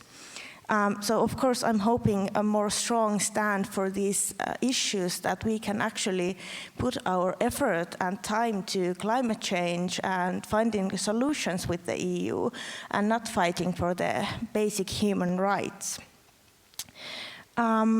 But it's of course also putting boundaries for what we are doing. We can't just run to the Arctic Sea and start digging up the natural resources in the name of stopping the climate change. We need to stop and think, are we causing more harm than finding solutions from the natural resources? But there are, and especially if we are going through indigenous lands to get to the natural resources, especially if we are in indigenous lands. So as you can see, there are many issues that we need to be solving. I gave some solutions on my speech also. But just putting us in a spot where we can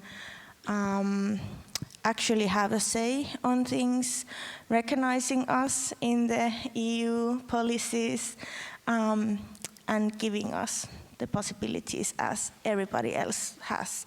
The possibilities, or giving the possibility, will not look the same for us as it looks, for example, Central Europe. We need our own solutions modified for us. Thank you for that.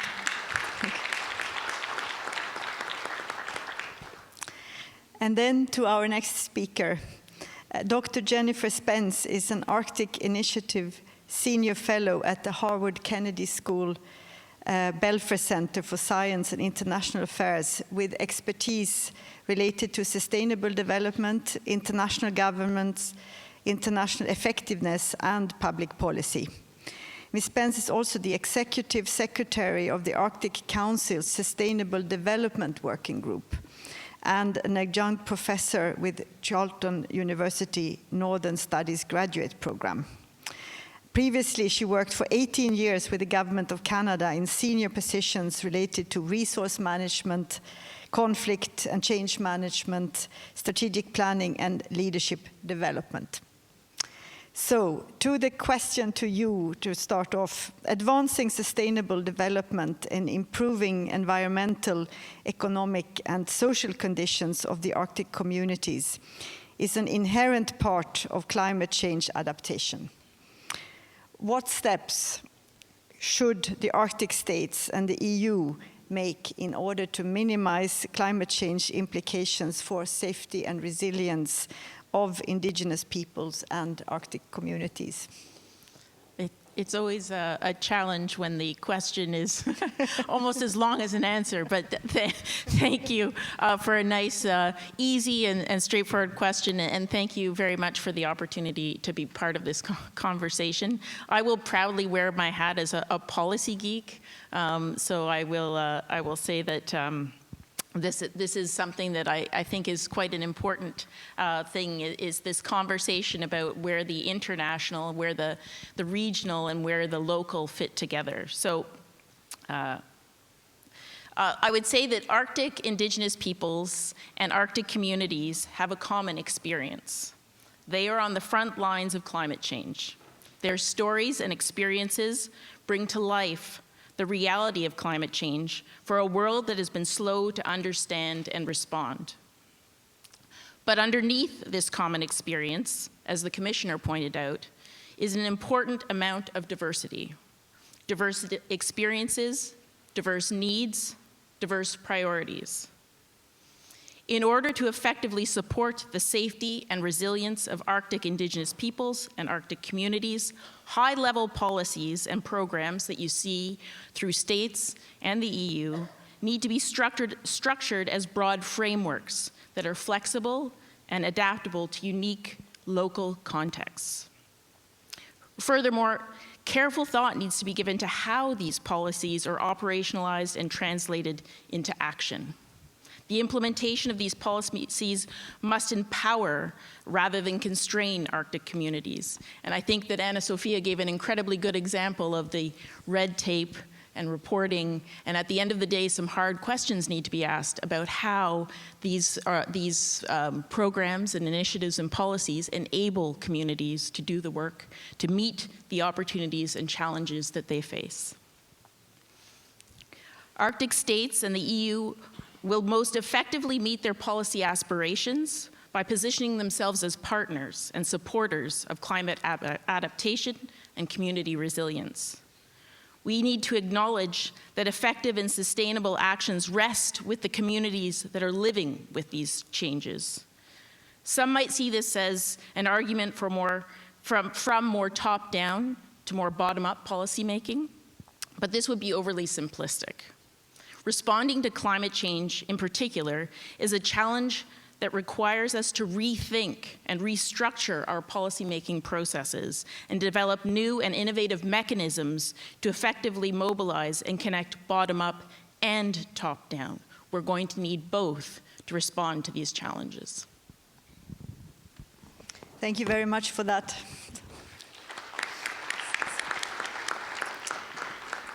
So now I have some horizontal questions, and I will ask the same question and ask you all to give quick replies so that we also have time for some questions from the audience. So my first question to you all is, what could be the most important contributions of local, traditional, and indigenous knowledge to climate change mitigation and adaptation? Well, I think that it's very difficult to have a very short answer of that. And as I said before, as part of my mandate, I presented every year thematic reports to the Human Rights Council and the General Assembly. Each year. Last year, I undertook a thematic study of the role of indigenous women, whole as scientific knowledge keepers, and of the importance that this knowledge continue to be preserved and transmitted.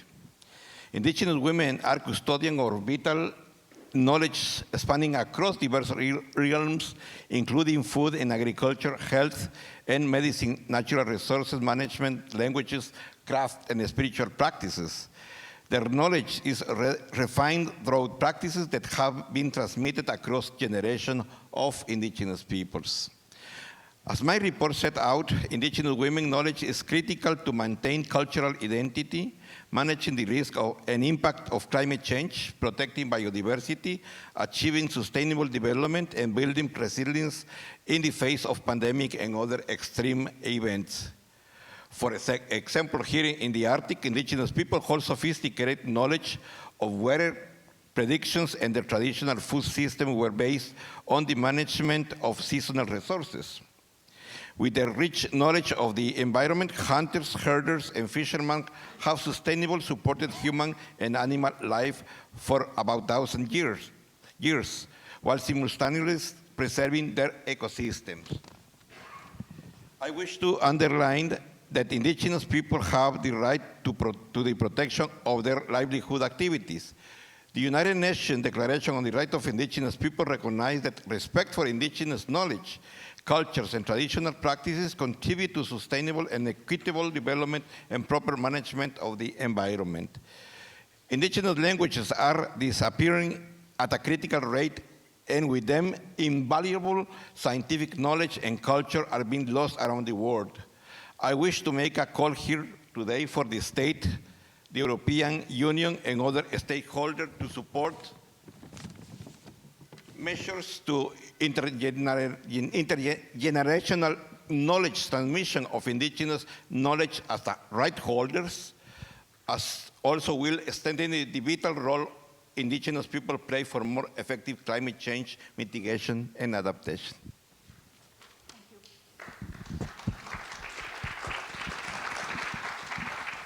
So, what can be really the contribution of the local? And I give a technical answer and then a more elaborated one. The technical answer is indeed we are looking with satellites and so on, but we are not reinventing the things. We need also to know what is your knowledge, because actually we have to combine your knowledge with the information that we can provide. It's only that way we can cross-link everything in order to make right answers. But the more elaborated one is to say, we are not, sometimes the European Union is seen as someone that is coming, this is the solution, you have to adopt it, we do the best for you. I think here we want exactly the contrary. We want to listen, what are your requirements, what are your needs, and then we inject that, we can understand, transform in some technical solutions in order to respond to that. This is the basis of everything that we have been doing now. And no one better than you can tell us what is needed. So you, through your governments, directly and so on, you have many ways to influence eventually what we are doing. And as he said, in the climate change policy of the European Union, it has to be a just transition, just a green transition where no one has to be left behind.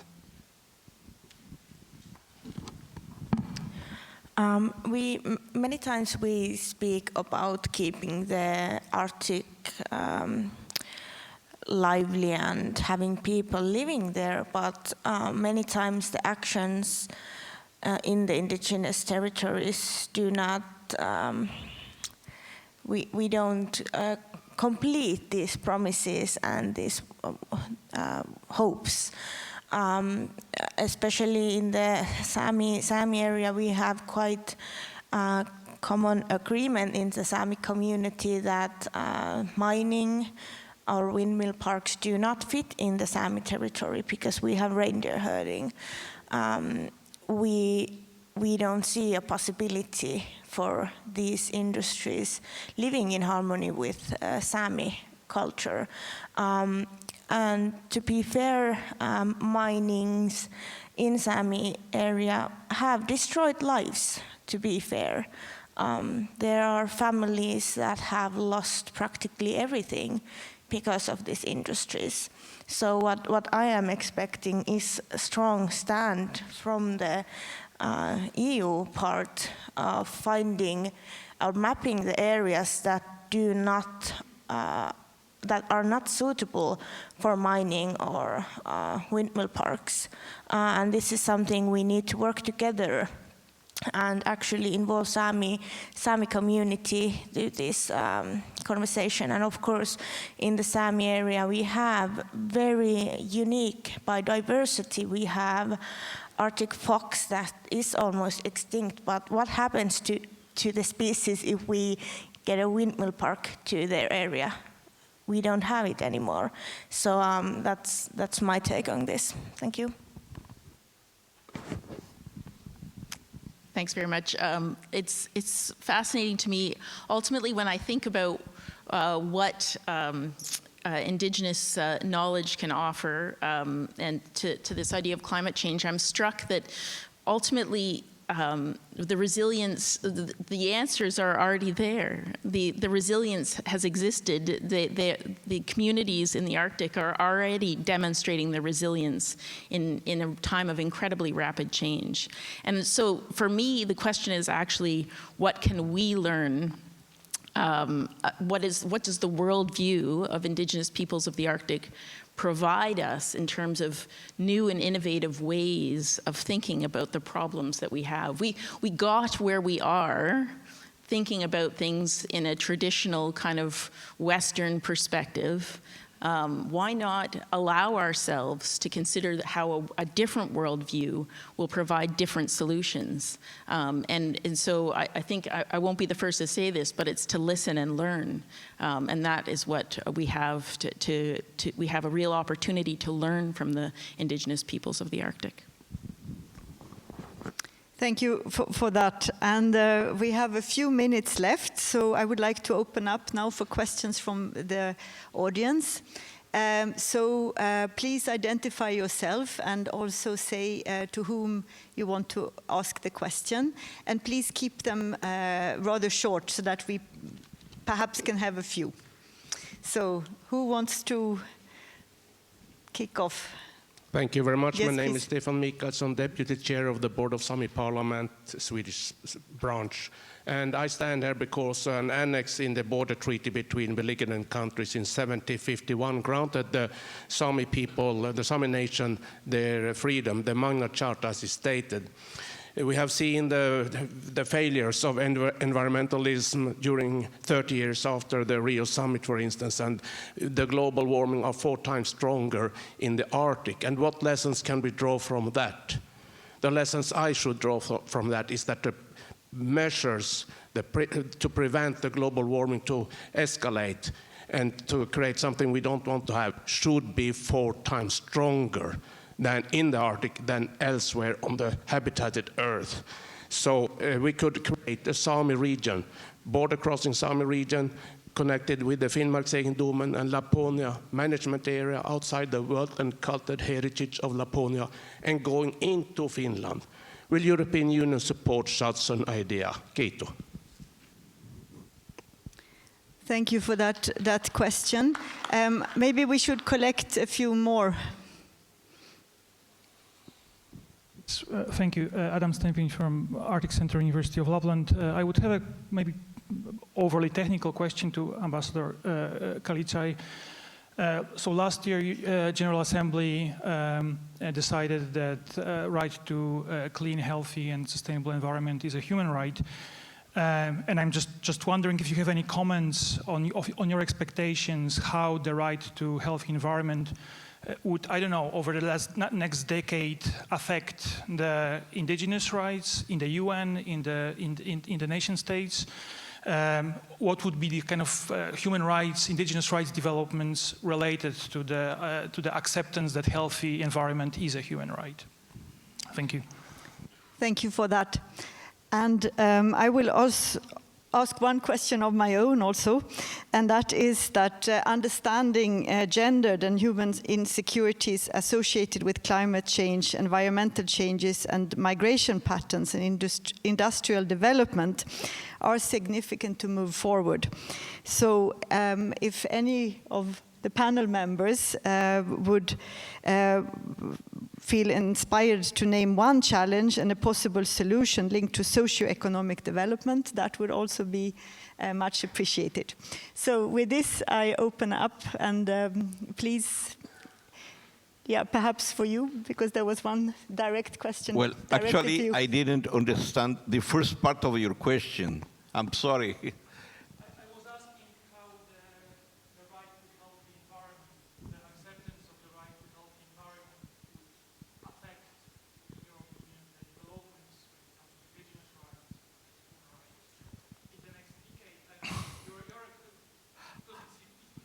Yeah, okay.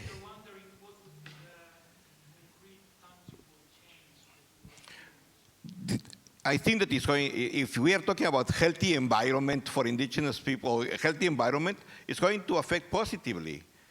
So the thing is that what means healthy environment for indigenous peoples? And how is going on, how is going to be taken by the, I don't want to say that, but how is going to be seeing the development that they are planning in that area, in those areas. So the thing is that we have to take in, and that's why I'm sorry. That's why my statement today was that everything has to be on the base of respect of human rights, and healthy environment is one human right that is essential for the livelihood, not only for indigenous peoples, because when we are talking about healthy environment for indigenous people, we are talking about a healthy environment for everybody, for the whole world. So it's going to affect it positively. Thank you. Any further comments from the panel? I actually, in terms of your question about one challenge, I guess one of the things that really strikes me is my concern that global geopolitics or politics from outside the region will overshadow the needs and interests that need to be addressed within the Arctic itself. That there's some really hard decisions being taken right now because of the situation with Russia, and those are really important geopolitical issues. Having said that, it doesn't make what's happening in the Arctic go away. And we have to make sure that we're actually focusing on and we don't forget about the other issues that are incredibly important. And my very sort of vague solution to that is that we need to start to differentiate. We need to differentiate the different types of policy issues that we're looking at and make sure that we're not doing a one-size-fits-all in terms of how those policy issues are addressed, because otherwise everything will be frozen, and I don't think that that's a solution we'll be happy with. Thank you for that. And I think with this that we will wrap up this panel. So please join me to applaud this distinguished panel for their contribution.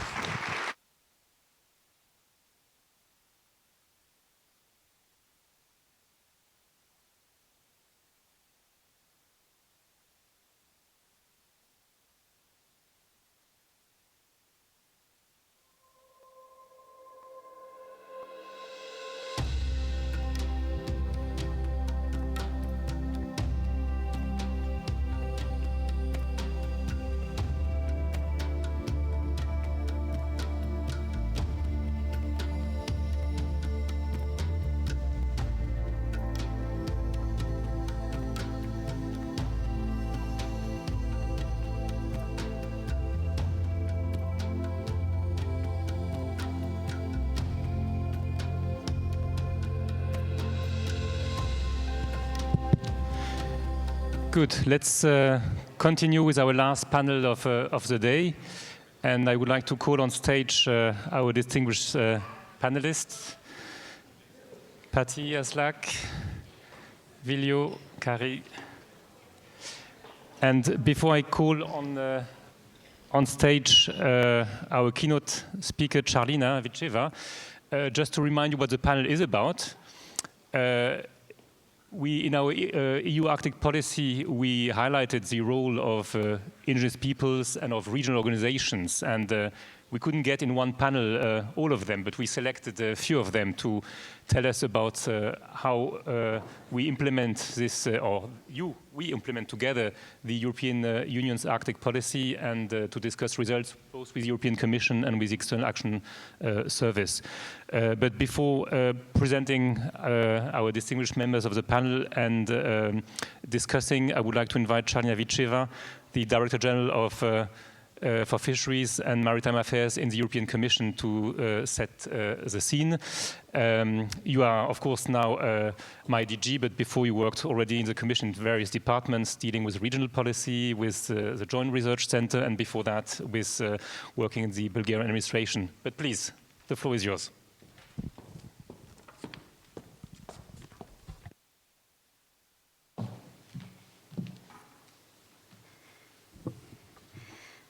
Dear colleagues, dear friends, I'm really pleased of how the Arctic Forum is unfolding with very nice, extremely enriching and stimulating, interesting discussions. This is why we are here today, to hear from each other, to see how the world has evolved in the last year. In these discussions, we have seen how the European Union is a necessary player in the Arctic, that the European Union is part of the Arctic and the Arctic is part of the European Union. And we take our role as a key partner in the Arctic extremely seriously. Not only by listening to the ones that live here, but also by taking initiative and by doing everything ourselves not to impact negatively the Arctic. Many times throughout the forum, it was mentioned not only by the Commission, but from other participants, the review of the Arctic strategy that we delivered in 2021. There, the objectives are very clear. We want a peaceful, sustainable, and prosperous Arctic. And it has been a little over a year, and I'm extremely happy that we can be now proud of some results delivering this strategy, because it's not only about designing and crafting strategies, but it's about concrete action. And something that I've been listening very often today is concrete action. So for this, the implementation and how we materialize the objectives of this strategy is crucial. It's not only the strategy behind. Probably as a start, I have to recall what our Commissioner Sienkiewicz said, that though this strategy was devised before some of the most important geopolitical developments that happened in the last year, we still have a valid, relevant, and adequate strategy for the Arctic. Today as well, in 2023. Although some aspects in the Arctic cooperation have necessarily changed following Russia's aggression, and this is particularly visible in the role and the work of the Arctic Council, we value and cherish the cooperation in the Arctic, and we are trying to keep it in pace as much as we can, because the risk of not having cooperation is untenable. And actually the biggest challenge that was mentioned by many of you, and in almost every panel, is the comprehensive risk and challenge of the climate change. The fact that we are facing an increasing environmental degradation, biodiversity loss, but also still big human, societal, and economic challenges, which was outlined not only by my commissioner, but by many of you, including the representatives in the panel that I was moderating. So what has the European Union done so far to tackle these challenges and to reach closer to the goals and objectives that we have put in the current Arctic realities? What we are good at in the European Union is that we are very pragmatic in seeking solutions, and this we don't do only in a strict regional or bilateral aspect, but also in any multilateral context that is relevant for that. And I would like to highlight that actually the Arctic and the polar realities, they are a matter of the whole planet. And one of our objectives here should be to make the awareness of this link that everybody should be concerned of the polar realities, including the Arctic realities. So we, as the European Commission, as the External Action Service of the European Union and the whole of the European Union, we are using every opportunity in the multilateral aspect to draw the attention and the importance of everything that impacts the Arctic. And we are doing a number of extremely good measures and activities which directly or indirectly impact the Arctic, but probably the biggest achievement that can change the reality in the Arctic is the European Green Deal. We have extremely ambitious targets for 2050, but also intermediate targets for 2030. And the mere ambition of having a carbon neutral continent, European continent by 2050, that not only brings the European Union and the member states into this race towards sustainability, but we have actually witnessed a number of commitments across the globe, because climate change cannot be tackled by the Arctic countries or by the European Union. We need the push and the endeavor of the whole planet. Climate change fight will actually have the most important, really enormous positive effect on the Arctic. From this perspective, the Green Deal is the deal that will make realities change to the positive in this region. Another very important aspect, because we've been discussing what is the value added of the of such a partner as the European Union.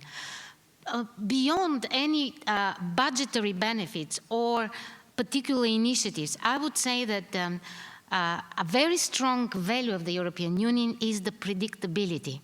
The fact that the European Union is the most advanced democratic community in the world, that gives a projection towards freedom, respect, rule of law, and prosperity. This predictability of the European Union, which is probably the feature that makes the European Union a leader in the world, is a valuable contribution to how we can impact the Arctic as well. Another approach that is bringing additional value to how we act in the Arctic is that we follow a whole of government approach, where we are seeking an integrated approach across policies and building on synergies and the various strengths that we have in various areas. But even though I said that probably the investment and the funding behind is not as important as the predictability and the rule of law and the democratic value that we bring to the community, still I have to say that we are the leading funder for Arctic research and innovation. And to speak figures, I have to say that on the Horizon 2020, we invested some 300 million euros in Arctic research. And on the Horizon Europe, which is the new research program for Europe, in the first years only, we have already committed 150 million euro for Arctic research. So this is a continuous, consistent, and predictable support to something that is of greatest importance, to fill the knowledge gaps so that we know what the most adequate actions will be there, and to inform these actions with the relevant and best available science. And I would like also to signal that because we are trying to be creative and adaptable to the most acute problems, one of the tools that we designed for the new research program Horizon Europe was the missions tool. The missions that are centered around big societal challenges. And one of these societal challenges, or one of these missions, is the mission Restore Our Ocean and Waters. And this is so relevant for the Arctic region. This mission is unfolding its potential through Lighthouse portfolio of projects. And we have one such lighthouse, which is actually to be developed, and a lot of work is now going on in North Atlantic and the Arctic. My invitation is, of course, that we work together, that we use the research funding as a seed funding, but also to mobilize much more and beyond in order to make this lighthouse a success. In this lighthouse, we will be deploying nature-based solutions and boost resilience of the coastal communities. A lot has been said today about the resilience of the coastal communities. And not only in research and innovation that we invest, in the currently valid programs, for example, under the European Regional Development Fund, we have supported and allocated now more than 460 million are assigned to interregional cooperation, interregional projects between the European Union and the North Atlantic and Arctic. And I can talk already in terms of concrete programs like the one that is Aurora, and I heard today that there are already applications under this program. The budget under Aurora is 144 million, huge opportunity, let's use it to the best of what it can deliver. And also another program which is called Northern Periphery and Arctic, which will collect projects for more than almost 70 million euros. So these programs contribute to the green and digital transition. This is the objective for the European Union, and we would like to project and extend these objectives beyond the borders of the European Union. We want to use smart solutions and innovation. We want to focus on innovation. We've heard a lot of talk about let's go beyond the traditional fisheries, beyond the traditional tourism. Let's go to innovation and modern jobs and modern development. These are the projects that can benefit from these programs that I mentioned. We want to develop a new entrepreneurship with additional value added to your products. We want to engage in green energy security. We want to engage in education and knowledge build, in cultural heritage. We've heard a lot about that. And all that in very close dialogue and engagement with indigenous peoples. The relation with Greenland, because we are today in Greenland, and I would like to say a couple of words. Traditionally strong. As the foreign minister of Greenland said today, we have allocated already 225 million in the area of education. This is a very strong pitch towards the new generation, towards building capacity and citizenship awareness. And we are extremely proud to be participating in this process alongside with the Greenland's government. So this money will be spent for the benefit of education in the next 6 years until 2027.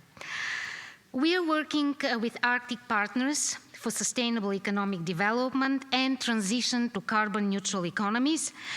And we've been discussing on so many occasions, also in the bilateral meetings that we had, about the vast potential, especially in Greenland, for renewable energy and for using critical raw materials needed for the green transition. And what we can be reliable for is that the investments that we are going to do will be driven by sustainability and not by wild capitalism, that we will take care about the inclusive approach towards the people that live in the Arctic, and we will do the entrepreneurship endeavors together and with the people of the Arctic. So sustainable raw materials is a matter of resilience, and we are ready to go together into using and tapping the potential for a greener future of this planet. We are also closely working with the Sami Council, supporting the development of capacities, and with SAPMI through the interregional program Aurora. In the Arctic and elsewhere, we are promoting the highest standards of environmental protection and circularity. And I mentioned in some of my bilaterals that in my last visit to the United States, I got really an acclamation from congressmen, but also senators, of how advanced the European Union is in terms of sustainability legislation and how much we are walking the talk in that. So we are, and I was really proud of listening quite a sincere acclamation and statement that the European Union is actually the example for the US Congress for building such a legislative block on their side as well. So reducing pollution that impacts the Arctic, this is what we are trying to design, not only in terms of EU rules and regulations, but also by working together with the Arctic Council, working on marine litter or black carbon on various projects. And at the global level, we are keen to continue our work on the Global Plastics Agreement. We will do it with all the like-minded partners. We will continue our work and will build up on the COP15 on biodiversity. And we are extremely committed to have a positive outcome, which will be a milestone for preserving biodiversity beyond a national jurisdiction in the high seas. The Probably and hopefully the last round will start on the 20th of February this month. So I use the opportunity and the floor today to build a cloud of all the like-minded and make this agreement a success.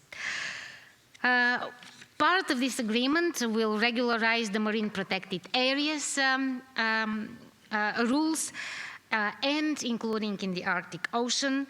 We would like to have inbuilt science-driven approach, and we had already a very good achievement with the Central Arctic, where we participated quite actively in South Korea, and we have managed to adopt the rules for procedure to prevent unregulated fisheries in the Central Arctic. This is a huge success as well. So these are all elements that are part of the actions that we have embedded in our Arctic strategy. So for around a year, all these are already concrete achievements of what we have committed in this strategy.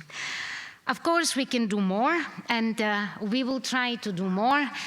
Many of you mentioned that everybody is looking forward for increased physical presence through our new office. We hope that we can manage to open it officially still the first half of this year. We will be talking to representatives in Brussels. We will be coming here in the Arctic.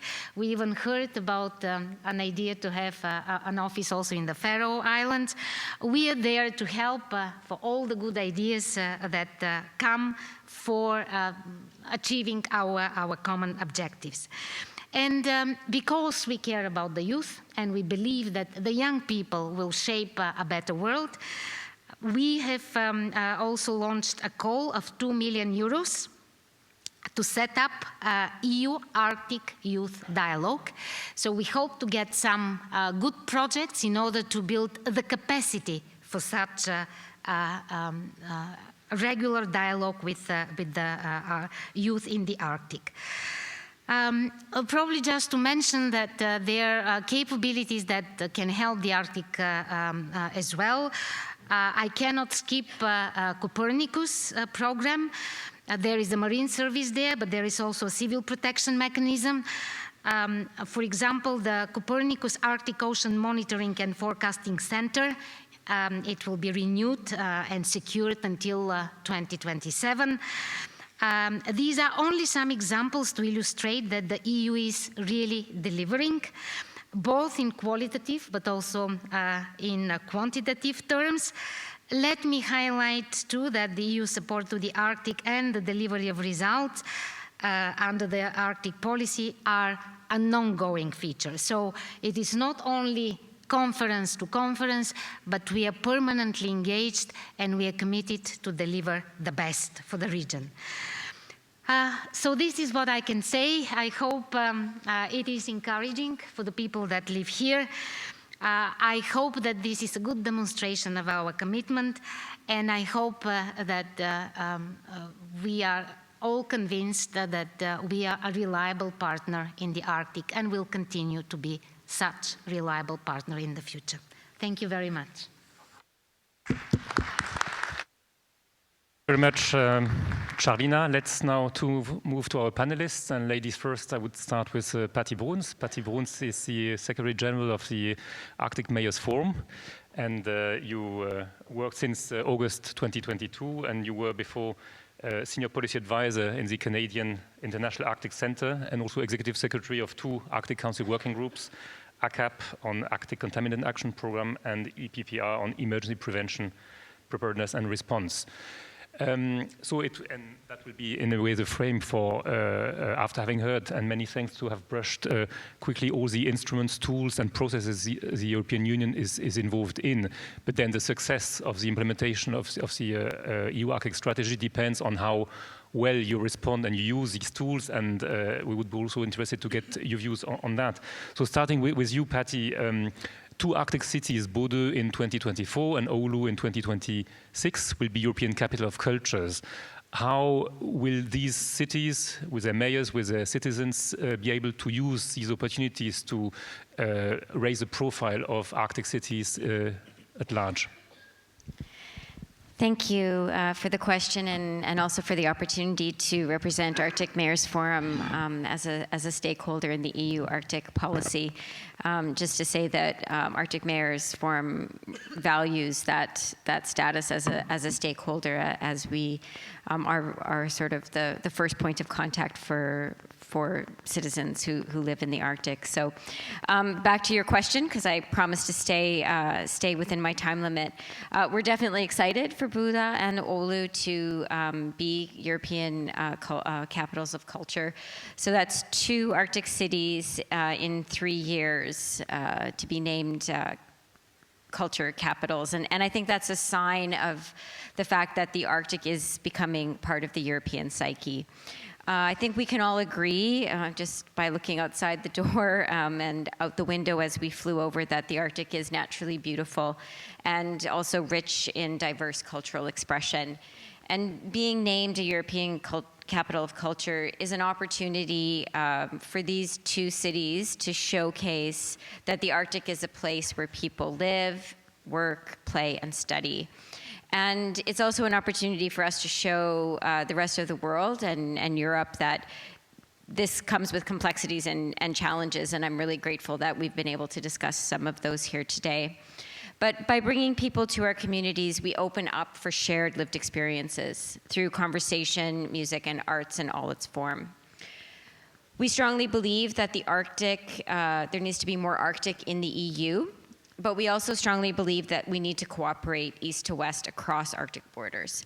And one example of this is that Buda and Oulu are already working together to ensure that Sami artists and perspectives related to art, culture, heritage, and climate change feature prominently in their programs. As we heard earlier, there is a need to attract and keep people in the Arctic, and this is a preoccupation for all of the mayors, not only in the forum, but I would say all elected representatives of municipalities, villages, and communities across the Arctic.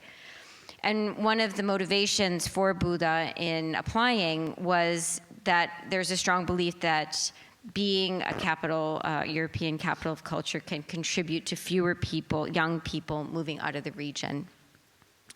And that culture creates attractiveness for communities, improving a sense of belonging and pride in our homes. So Buda 2024 will have a ripple effect far beyond Buda and far beyond 2024.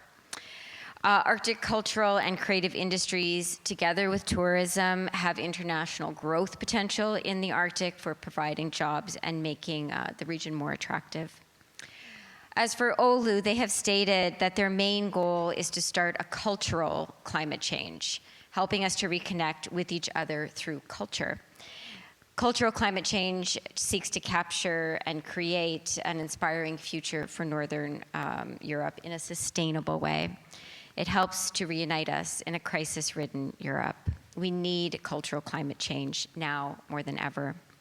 So in conclusion, I'd just like to say that celebrating both our common bonds and our unique differences is one way to create attractiveness and a sense of community rooted in respect for the environment and peoples who've always lived here.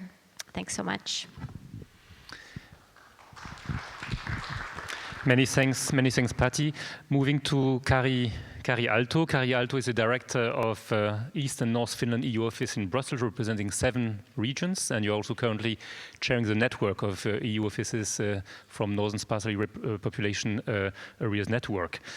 So precisely, sparsely populated areas face many common challenges, and there are programs we heard from Charlina dealing with specific regional programs to support sustainable development.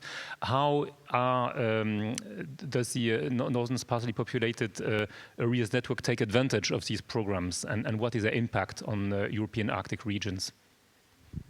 Yes, thank you, and I'm really happy to be here. And starting with I'll start my answer with thanking the Commission and the external services.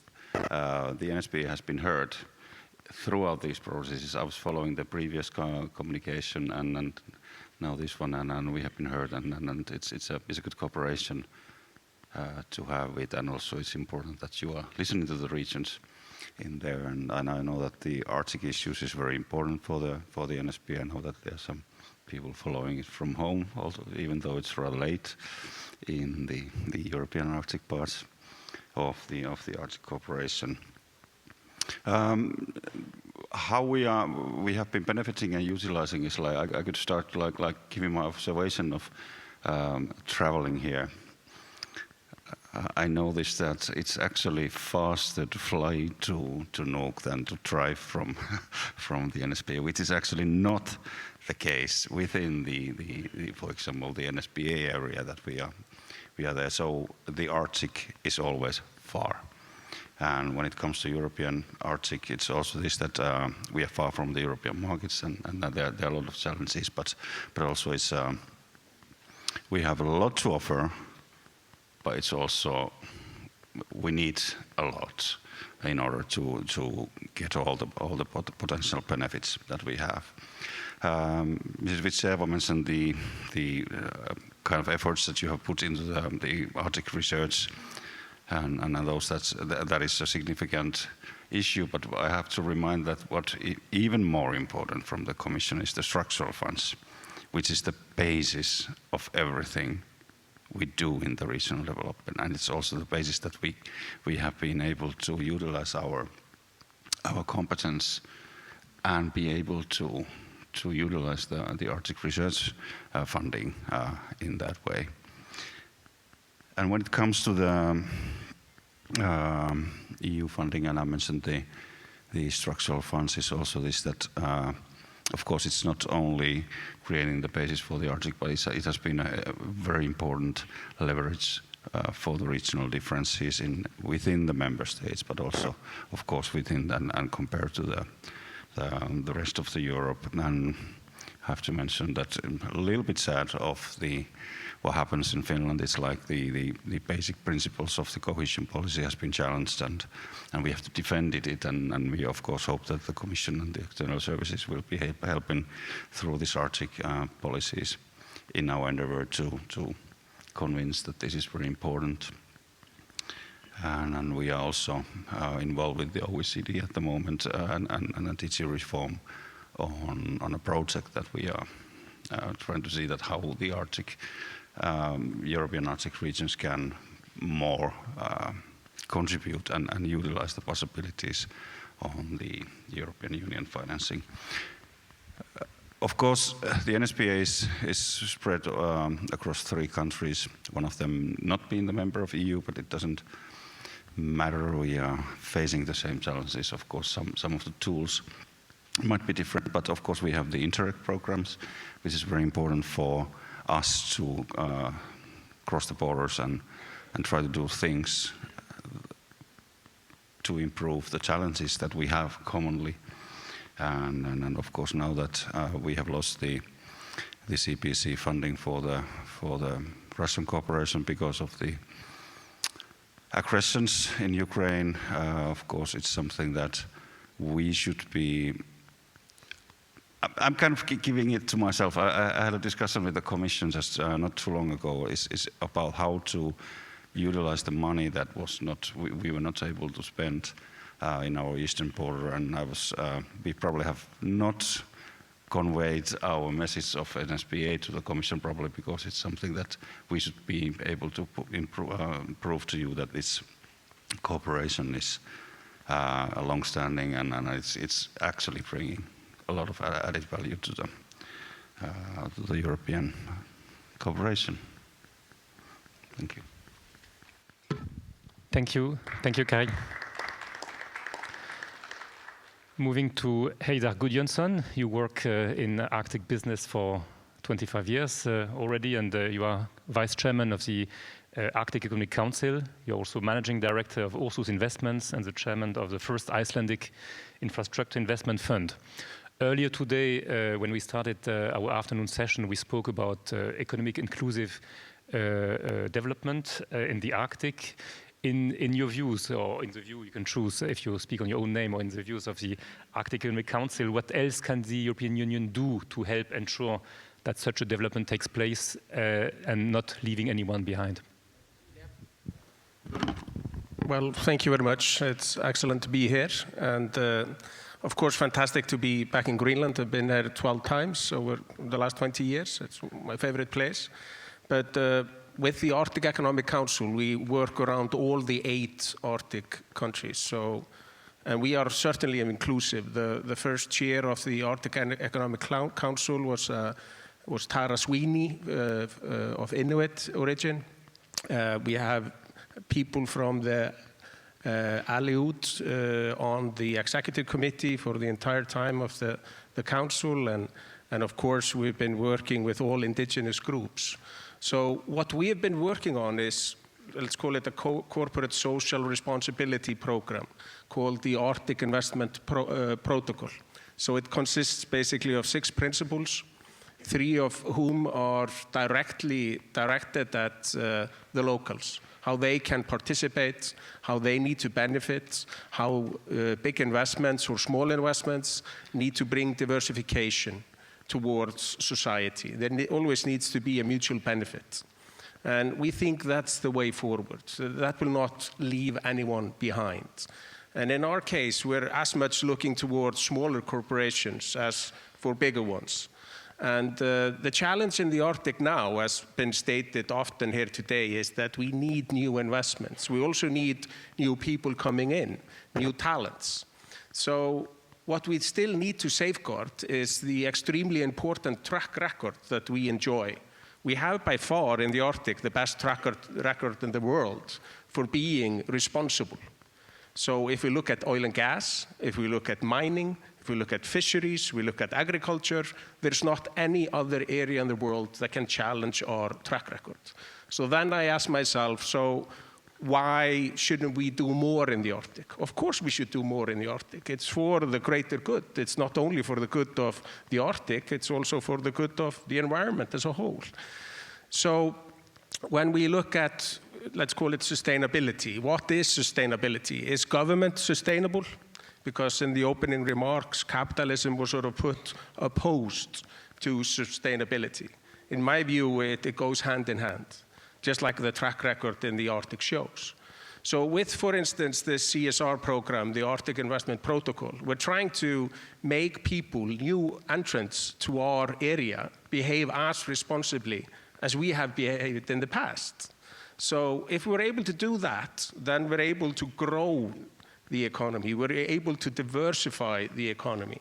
The challenge, of course, all over the Arctic and all over the world really is that rural areas are being depleted of talent. People are moving into cities, and what's behind that? Well, it's not a negative development. What's really behind it is that we need more and more people because we have more and more opportunities. So with gender equality, we have more women joining the workforce. So women become independent. Their kids, where will they grow up? They choose with their feet. They often choose to move to cities. So this is not something that we should try to discourage. This is just something that happens. So for us, even though this sounds like a very soft issue, it's extremely important to business. Because for business to thrive, we need to have predictability. We need to be able to look far into the future. And where you're making a business case, you make a business case 20, 30 years. An election term for a politician is 4 years, usually at most, sometimes just a year or 2. So for businesses, the need is to have clarity going forward. And we need to see and look at developments and how things are evolving. And so that's why I want to make the case that sustainability is the key. And sustainability of government isn't there really. Government gets all its money from value creation from private enterprise. That's how it happens. So it's diversity, it's sustainability, it's economic development. That's the key. And then on top of that, you have other things. Thank you, Heida.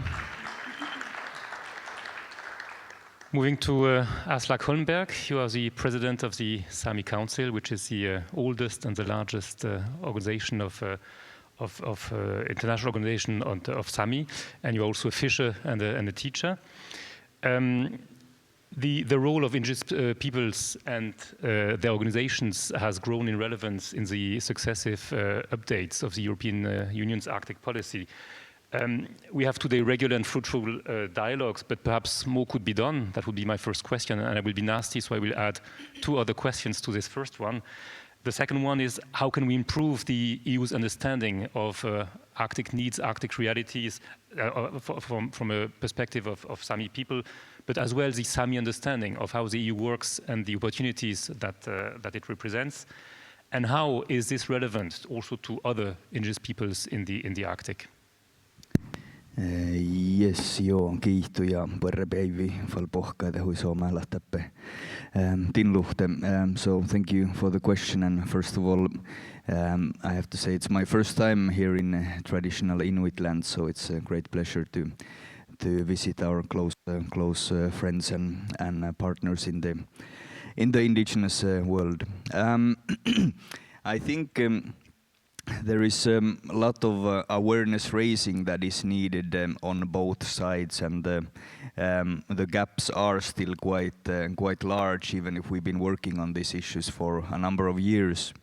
First of all, Sami are the only indigenous people in the European Union, and that brings a need to recognize us as rights holders, not as stakeholders in general.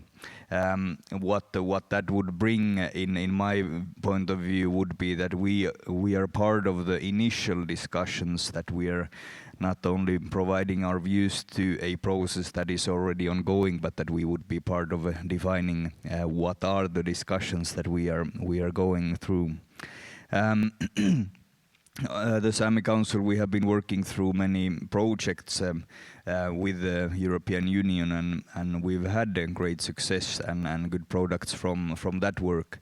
And projects are good, but we think that we need more permanent solutions for maintaining a continuous relationship with the European Union, as we don't have at the moment the capacity to be involved in all the relevant arenas that impact the Sami people. So definitely there is a need for getting a more structured long-term collaboration model, a sort of Sami mechanism in the European Union. Of course, one way to develop the Sami-EU relations is by building capacity in the Sami organizations, such as we in the Sami Council are working with the EU matters, but we have nowhere near enough resources to take part in all relevant arenas. And also, as there are 27 DGs, Director Generals, we don't have the possibility to visit all of them, to lobby them for our issues. So it would be beneficial for us if there would be more centered way for us to collaborate, perhaps a focal point or somebody with a mandate whom we can talk with about Arctic issues, about indigenous people's rights. Of course, the other alternative would be to give us enough resources to meet with all the 27 DGs. But in addition to that, I think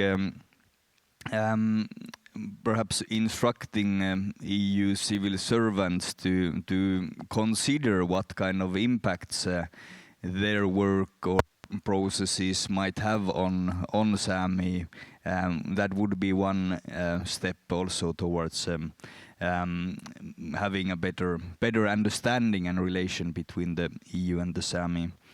And yeah, just to comment, it was noted by a friend that Arctic comparatively performs very well in the world.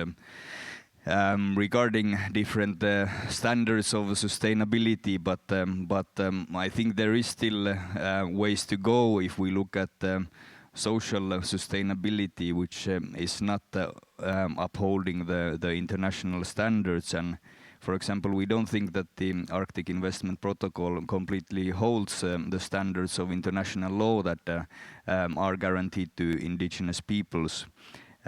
So definitely work on securing both cultural and territorial rights of Sami would be something that we think is is definitely needed.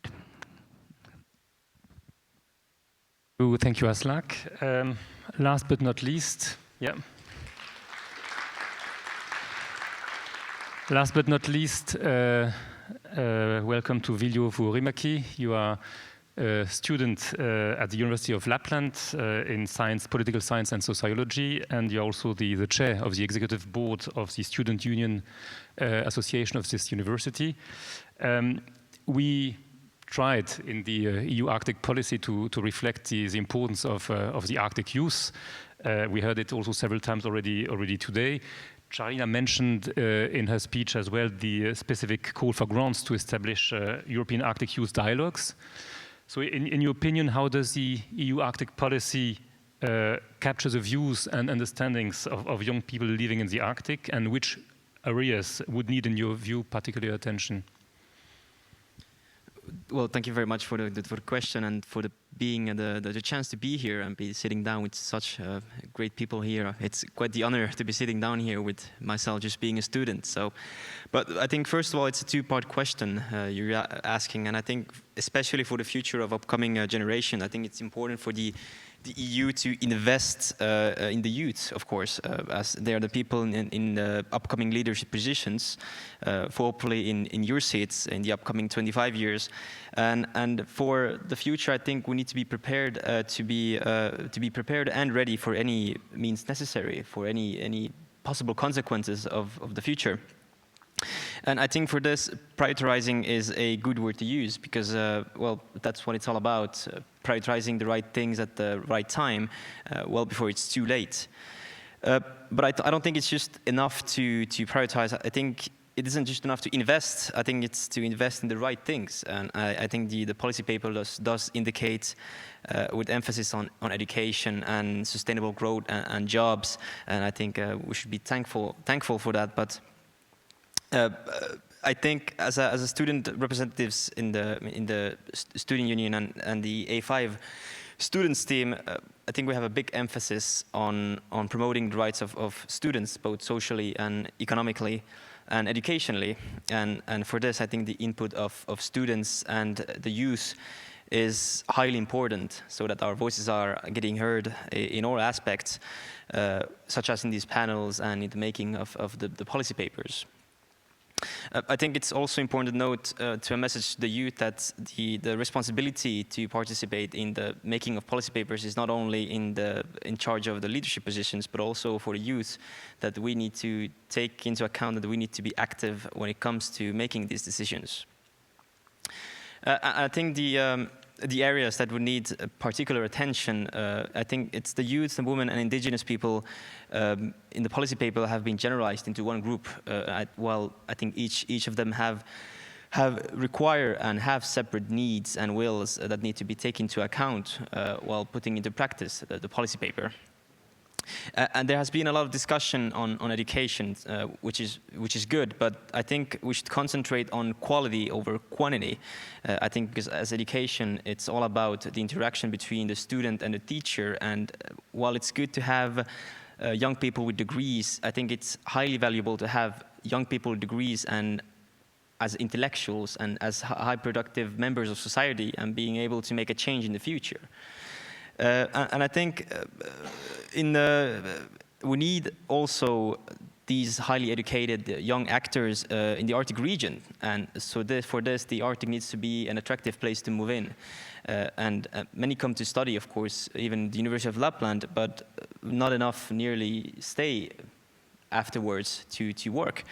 And I think the most important question is how do we get them to stay? And if we improve on education, there needs to be just as high of an importance for job opportunities, or else potential talents might just move out of the region before it's good to put to good use. But I think for every youth discussion, the climate change is something that needs to be said something. It's something that's going to affect mostly my generations and the generations after mine. It might not be something that might be felt by your generation. So I think that we need to take the example of climate change in the decision making, that we need to take into account the people living in the Arctic, because we are the ones affected by the climate change. And for all of this, I think it requires close interaction with all Arctic stakeholders.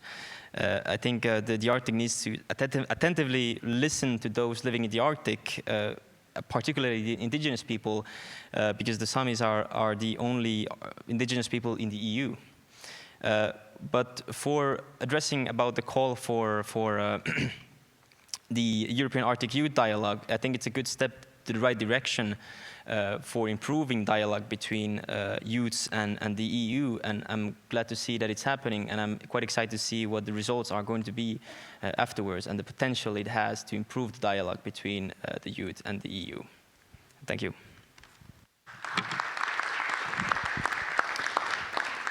Thank you, Viljo. We heard very complementary and diverse perspectives. So I would like, before, if we have time, coming back to our panelists, open the floor. If there are questions from the floor, if yes, if you could raise your hand. Yes, please. Thank you. I think this is for Heidar about the people moving to cities, and that it would be needed to seen as positive. Of course, what we can read between lines is always that it's good that the people move away so we can use the natural resources. That's my first point.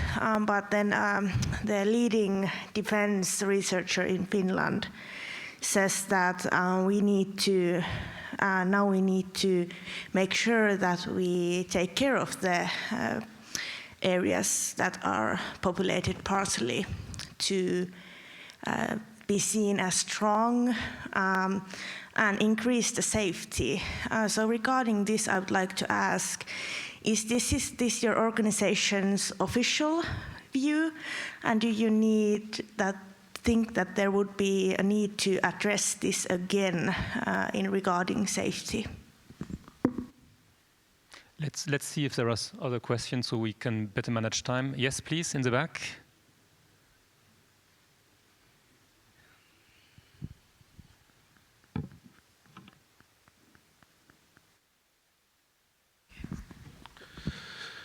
Dear panel and forum, Tero Mustonen from Snow Change in Finland. I served for the past 5 years as the lead author for the Arctic in the IPCC, the UN climate panel. And you can blame me for the failures on Greenland because I was kind of part of the group that was trying to narrate what's going on here. I also have a question to Heidar on certainty, that I would imagine that business prospers when there's no uncertainty on the legality or access. And if we then heard from President Holmberg that there's uncertainty of rights, this creates a fundamental gap. So wouldn't it make sense for the EU to support the recognition of the legal rights of the Sami, and in the case of Greenland, where it's applicable, and that's what we also said in the IPCC working group, to create certainty. Because when you go to these things for 20 years, 25 years, and so on, this is one of the only things that's a constant, that there is no certainty. Natural resources are being looked at, businesses come and operate, but it happens on unceded land. It happens in a conflict area. Or if we don't want to go there, it operates on an unknown legal, undefined legal territory. How do we solve this gap and create certainty and also recognize the rights?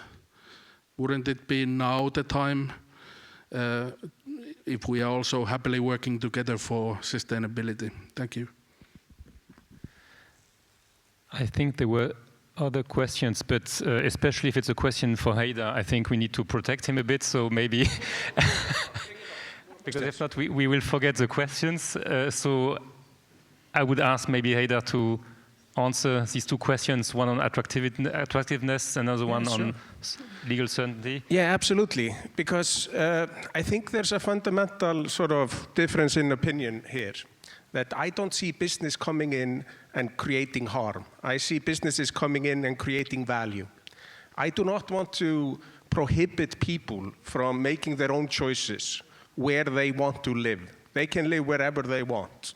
However, people that decide to live in a very remote area cannot expect to have the same services. They cannot expect to have the same prices. They cannot expect to have the same infrastructure as cities sort of offer.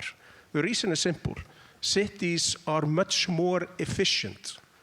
Urban areas are less efficient. So if we want to reduce waste, if we want to be more sustainable, we should not try to keep people from moving into cities, because cities are much more efficient. This is not something I'm making up. This is something that, for instance, Edward Glaser, the professor at Harvard, has written several papers and well-known books about. And this is basically what's driving, apart from the gender equality and those issues with diversity that I mentioned before, what's driving the triumph of the cities. So, and then it was pointed to me like I wanted people to move away so ugly businesses could come in and grab resources. Of course, that's so far from the truth.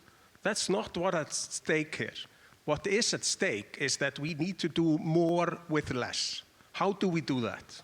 How do we push out less CO2? It's not by going about business as we have been doing for the last decades and centuries.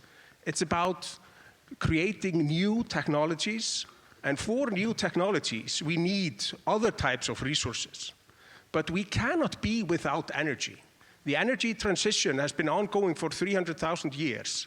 Of course, it started with people getting to light fires, and then dung, and then peat, and then finally came coal, which was a much cleaner burn. After that, you had oil, even cleaner, gas, even cleaner. You had nuclear, cleaner. And then we're now breaking through with fusion and other issues, which bring about even cleaner energy. So this takes time. This cannot be made just in one giant leap. It's small steps at a time. Where I come from in Iceland, for instance, all houses are heated with geothermal, 95% of them. All electricity is renewable. We could not have built the dams. We could not have built the geothermal sort of pipelines and infrastructure without oil equipment. Everything was driven by oil. The ships that brought in the steel, the heavy machinery that built all of this. So this goes hand in hand. Thank you. On the second question about legal certainty. Yeah, legal certainty. Of course, I'm not a lawyer, but it's up to each sovereign nation to decide how their laws are. It's not up to me. It's not up to the United Nations. It's up to each sovereign state. And I think that's a universally accepted fact. Thank you. Aslak? No, I think the whole point of international law is that human rights are not only a matter of states. They're not a matter of internal matter of states. That's why we have international courts. That's why we have the European Court on Human Rights and so on. And this brings us to the good point that currently there is a discrepancy between the EU's external and internal policies regarding indigenous peoples. Currently, the external policies are stronger, while there are no clear lines and protections towards the indigenous people who live here. To Mustonen point, there is for example, there is a mention of the right to free, prior and informed consent in the EU Arctic policy. At the same time, now there is a development of the Critical Raw Minerals Act, and to my knowledge, there hasn't been any consultation of the Sami in this regard. So we think these point out the need to better work together from a rights-based approach, so that we ensure this legal uncertainty from happening, as we heard from Silje before regarding the case in Norway with the wind power park that was deemed illegal after it was created. This applies throughout the whole Sami territory, because there are territorial rights and cultural rights which are not sufficiently protected by national legislation. So this does bring both economic uncertainty and uncertainty for the communities if these rights are not sufficiently protected. Thank you. We have 2 minutes left, so if you have a very short question and then short answers. Yes, in the middle. Well, oh, sorry. Sorry, excuse me, I didn't see. I'm Bjørn Poppel, affiliated with the Institute of Learning at the Eastern Pacific University of Greenland, and my comments are to Heide too, because, well, it could be a long discussion, but I'll try to make it brief. Because you were talking about efficiency, talking about people wanting to move to towns. What we know from a lot of research is that there is an affiliation, or that there is a connection to the places. And actually, one survey of living conditions in the Arctic, where we focused on people's happiness, what they prioritized was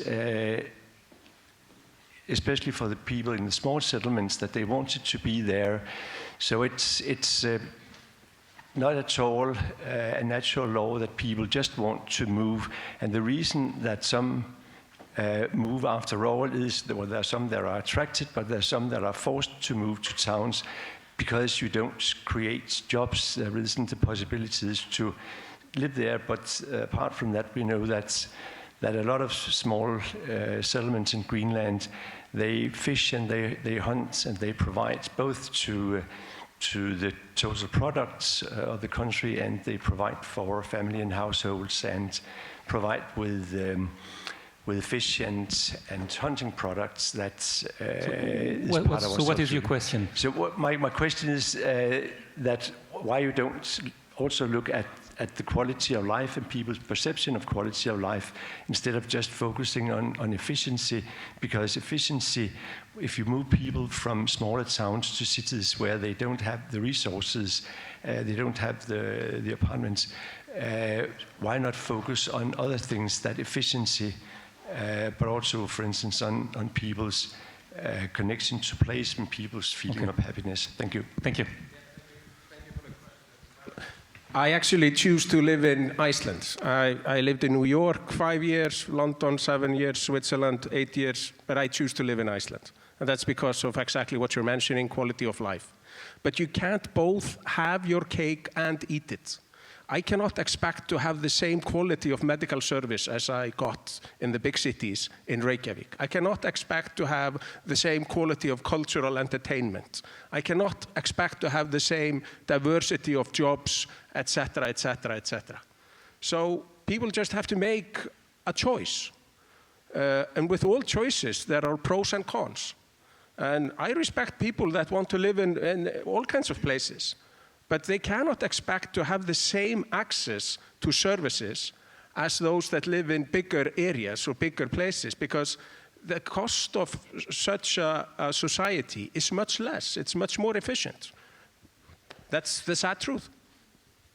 I'm afraid we have no time anymore to have more questions, but feel free. We'll have opportunities after this event to continue the conversation. But we heard many elements of awareness raising, of capacity, of sustainable government, also about the need to showcase. And it's not that we don't speak of an attractive place. So I think the big challenge will be notably for the European Capital of Cultures, but also for many other parts, to precisely showcase it and show that quality of life is not just about few elements we discussed now, but many other aspects which justify how nice the Arctic is as a place to live and to work. So thank you very much to all of you. I think we can give a last round of applause before we close our forum. Thank you.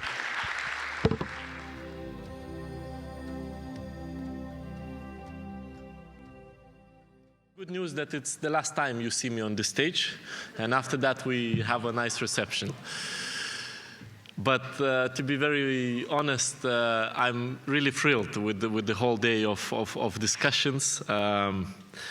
The EU Arctic Forum and Indigenous Peoples Dialogue, they are really two cornerstones of the EU's engagement in the Arctic. And with, of course, most importantly, with Arctic stakeholders. And discussions, as you could hear, even from the last discussions, they were very diverse, and different opinions were put forward, and I think they stimulate even further discussions. The EU Arctic Forum is our, of course, also contribution, fostering dialogue and exchange to promoting Arctic cooperation. Today, we had big privilege and pleasure listening to government officials, ministers, youth, indigenous representatives, policymakers, civil society, business, and EU representatives. And we want the dialogue between EU and the Arctic to be constant, to be honest, and of course fluid and dynamic. Arctic cooperation, a safe and prosperous Arctic, putting people first, sustainable development. You have heard all these words before, and probably today you have heard them a lot too. And they are not mere slogans in a policy document. They are policy realities. They are necessities. And we believe in these words, in the meaning, and most importantly, the weight and the value that they bring. They are all part of EU Arctic policy, and we stand by them. And today we have heard how relevant and important Arctic cooperation is, despite the setbacks, and we have heard why we must work together to ensure that it moves forward. And you are the drivers that can move it forward. We have discussed approaches to sustainable development in the Arctic and what inclusivity, sustainable development mean in this area. We have analyzed the challenges that the Arctic faces and how the diversity of this region is an asset which can help tremendously in overcoming those challenges, harnessing opportunities, and of course reducing inequalities. We have heard indigenous and youth perspectives on these topics. We listen to those who have been living in the Arctic the longest, and of course to those who will live here tomorrow. And we have seen that EU and the Arctic, they are together. That EU is a necessary player in the Arctic, and that the Arctic is essential to the EU. And we have also seen that EU is ready to deliver, is already delivering, that our Arctic policy is delivering results, results that put people living in the Arctic at the center, making them a priority. And in coming years, the Arctic will only grow in relevance. It's not only about the natural resources, about the new technologies, about the shipping lanes or sustainable tourism. It's your people. The Arctic is vibrant, full of human potential, and with innovation pouring into strategic economic areas. The Arctic is great because the people living in the Arctic are great. You make any visitor feel, of course, welcome and accepted. And you have probably heard this before, but what happens in the Arctic does not stay in the Arctic. And this phrase has been used many times in many conferences. And I'm happy to repeat it again, because the Arctic is interstrike part of the world and not a peripheral region. And when we in the EU believe that the Arctic has a bright future, we mean it. And today, during my discussions with the minister, I said that geographically we cannot bring Arctic closer, but logistically we can. And we are your partners, partners in the fight against climate change, in promoting sustainable development and prosperity, in fostering Arctic cooperation and making the voice of indigenous people and youth heard. The Arctic is part of the EU, not only through the Arctic territories of the EU member states, but also as a very important neighboring region and as essential, crucial partner.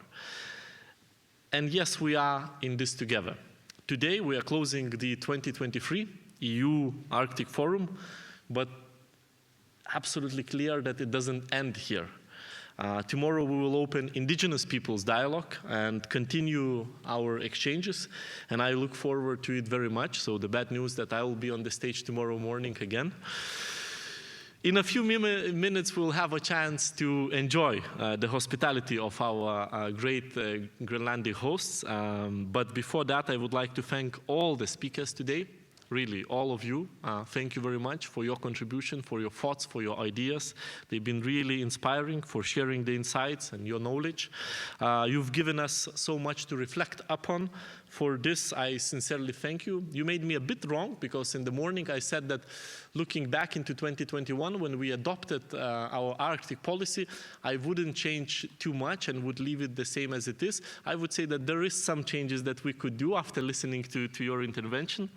I would like to thank, of course, the audience for their questions, active participation, and of course, our interpreters. And of course, for facilitating our exchange. So my heartfelt thanks to all of you for attending the EU Arctic Forum.